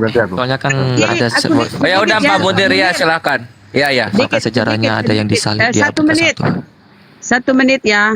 Oke, yang disalib kemanusiaannya ya Bang ya. Kalau bisa Bang Kores di sini, lanjut. Kemanusiaan yang disalib ya Bang ya. Bang Soalnya Alfa. ada fakta sejarahnya abad ke-1 dia disalib. Halo. Ya, oke. Kalau Silakan. kemanusiaan yang disalib berarti yang nebus dosa manusianya, bukan Tuhan ya. Ya Bang. Cepat Bang, aku cuma punya waktu 1 menit. Ya oke. Nah kalau manusia yang nebus dosa berarti sudah terjalar oleh dosa waris Adam. Ingat kata Paulus ya. Oleh karena ketidaktaatan seorang maka semua manusia jatuh ke dalam dosa. Ini kata Paulus di Roma ya. Nah karena Yesus kamu bilang manusia yang mati berarti yang nebus dosamu itu manusia. Artinya dia sudah tertular dosa waris Adam. Tidak tidak terpenuhi lah. Karena yang harus menebus dosa itu orang yang suci, orang tanpa noda dan dosa ya. Sejarahnya kan sudah ada fakta sejarahnya tertulis. Yesus itu mati disalib. Bukan orang lain yang disalib. Iya, bukan orang lain tapi manusia bukan kedagingan. Kitab sucinya. Kedagingan, Bang, kedagingan yang mati tuh berarti manusia yang mati. Sementara yang kau imani itu Tuhan yang mati. Kalau manusia yang mati ya sudah terpenuhi dosa warisnya di situ. Dosa, ngapa? Karena dia merendahkan dirinya. Kau bilang tadi manusianya yang mati, ilahinya nggak bisa. Ilahi kan nggak bisa mati. Makanya tadi itu dia memanggilkan ilahinya keluar dulu jalan-jalan. Bukan maksud saya itu meninggalkan aku. Fakta sejarahnya tertulis yang ada yang mati pada abad pertama ditulis Flavius Josephus. Saya tidak berbicara sejarah, saya berbicara yang mati. Ya kalau bukan fakta sejarah sih bagaimana harus mempercayai kitab suci kalau di Al-Quran Yesus nggak disalib. Loh. Yang kamu kan bilang yang sebentar Mas Bang, kedagingannya kan yang mati. Kitab suci kalau berarti di Al-Quran katanya Yesus nggak disalib. Kalau fakta sejarah Josephus mengatakan Yesus disalib. Yang mati sebentar Bang. Ini yang mati kan kedagingannya. Yang nebus dosamu kedagingan berarti manusia. Sementara kata Paulus, semua manusia terjatuh ke dalam dosa, mewarisi dosa waris Adam. Artinya tidak sukses keselamatan yang dilakukan oleh Yesus di tiang salib. Karena faktanya ketika Yesus disalib dia memanggil Bapa Allahnya. Allahku, kenapa kau meninggalkan aku? Berarti dalam fase kemanusiaannya itu memisahkan diri dari Tuhan. Oke, saya sudah selesai 1 menit. Sebelum meninggalkan sejarahnya kan disalib, ada yang disalib di abad pertama. Kenapa kok ke abad sejarah kok cerita yang mati disalib manusia berarti yang nebus dosamu manusia bukan Tuhan. Manusia mewarisi sebuah agama itu harus ada bukti empirisnya. Silakan. Bang Alfa, itu yang meninggalkan itu keilahiannya. Sebelumnya itu ada di mana itu? Sebelum ditinggalkan. Ya pergi jalan-jalan kan. Enggak, maksudnya gini, sebelum keluar berarti sebelumnya ada di dalam Nah, dirinya. ini masalah sejarahnya ini. Yesusnya itu kan udah mati kan. Ada fakta sejarahnya, sementara Quran kan bilang Yesus nggak mati. Kenapa Gimana pakai itu? Al-Quran? Kita cerita Yesusmu. Enggak itu loh. Ya, Itu yang keluar tuh apanya gitu loh Bang, jelaskan dulu. Bang. Aku ngerti Bang. Yang keluar manusia. Iya Bang. Ya manusianya. Dia tuh merendahkan berteriak-teriak diri. kepada siapa gitu loh. Bukan dalam fase mode Tuhannya dari. Enggak, itu rohnya mode kah yang manusia. keluar atau apanya sehingga jasadnya ini Dua berteriak-teriak. mode ya. Dua mode dia. Eli Kadang Rahmat mode Sabah Tuhan, Tandu. kadang mode manusia. On, off, Biar aja off, dulu ya, Rama, on, biar off. enggak biar nanggapin saya. Saat keluar dia itu, saat keluar itu. Ya fakta sejarahnya apanya kan gitu? membuktikan Yesus itu ada yang mati di abad pertama disalib. Sementara Quran Ada kan tuh Semuanya bilang pun Yesus ada, ada Bang. sejarahnya. Semuanya pun meyakini Nggak ada tuh di kebangkitan. sana. Bahkan di sana itu di Yahudi sana itu mereka menganggap itu mitos. Ya, Kalau kita ya, tanya orang-orang Judaism ya, nggak ada itu mitos itu nggak ada. Yang seperti yang kau tapi imani bang. Flavius kan menganggap dia ada. Aduh, ini orang kau itu mau tidur apa mau diskusi sih? Flavius Josephus kan ada menganggap dia ada. Bukan mitos. Dia mau tidur. Dia mau tidur kayaknya nih. Udah bang. Lanjut, Bang tidur Koret. aja. Ya udah aku bikin bangun dia ya. Aku bikin bangun ya. Aku bikin bangun. Kasih bangun dia Oke, kasih oke. bangun. Ini tadi yang soal penyaliban Pak Alpha Omega. Assalamualaikum warahmatullahi wabarakatuh, sahabat-sahabat sekalian. Gimana? Sehat kan? Pasti sehat. Ya, alhamdulillah kita sudah menyelesaikan beberapa sesi diskusi pada hari ini. Dan saya rasa untuk sesi ini kita tutup aja dulu, tapi jangan kemana-mana. Karena habis ini kita akan kembali membuat diskusi yang ya kalau bisa lebih menarik lagi ya kan, untuk supaya menjadi pelajaran bagi kita semua. Satu sesi lagi kita buat, oke. Lalu kemudian sebelum kita tutup, saya kembali mengumumkan dari video tadi siang yang dari Ustaz Alwan itu terkait dengan pondok IT kita yang membutuhkan kurang lebih 16 komputer bagi teman-teman yang ingin membantu, kemudian untuk kesediaan komputer untuk TK Nur pondok IT, sekolah apologet yang kita bina. Mohon supaya bisa memberikan saluran bantuannya langsung, karena komputer yang ditawarkan kepada Ustaz Alwan itu komputer bekas ya, komputer second ya, tapi itu masih mulus. Dan kemudian harga kurang lebih 8 jutaan yang baru, tapi karena yang menjual ini adalah temannya Ustaz Alwan, beliau ditawarkan hanya 2 jutaan per unit. Untuk itu kesempatan kita untuk membantu pondok IT kita, teman-teman, sahabat-sahabat, yuk mari kita sedikit memberikan apa yang kita punya dengan menyalurkan bantuan pembelian komputer untuk sekolah IT kita, untuk apologet, anak didik apologet kita, dengan memberikan apa yang kita punya pada rekening yang tertera di layar kita. Silakan kemudian untuk salurkan ke sana, biar nanti Ustaz Alwan yang membuat video setelah sahabat-sahabat membeli daripada komputer yang dibutuhkan oleh sekolah pondok IT yang kita bina. Demikian sahabat-sahabat sekalian, sekali lagi mohon bantuannya. Ustaz Alwan dan tim sangat mengharapkan bantuan para sahabat. Jarang-jarang beliau kemudian untuk mengajak netizen ikut berpartisipasi di dalam kemudian mengembangkan sekolah IT yang beliau sendiri langsung sebagai penanggung jawab sekolah tersebut.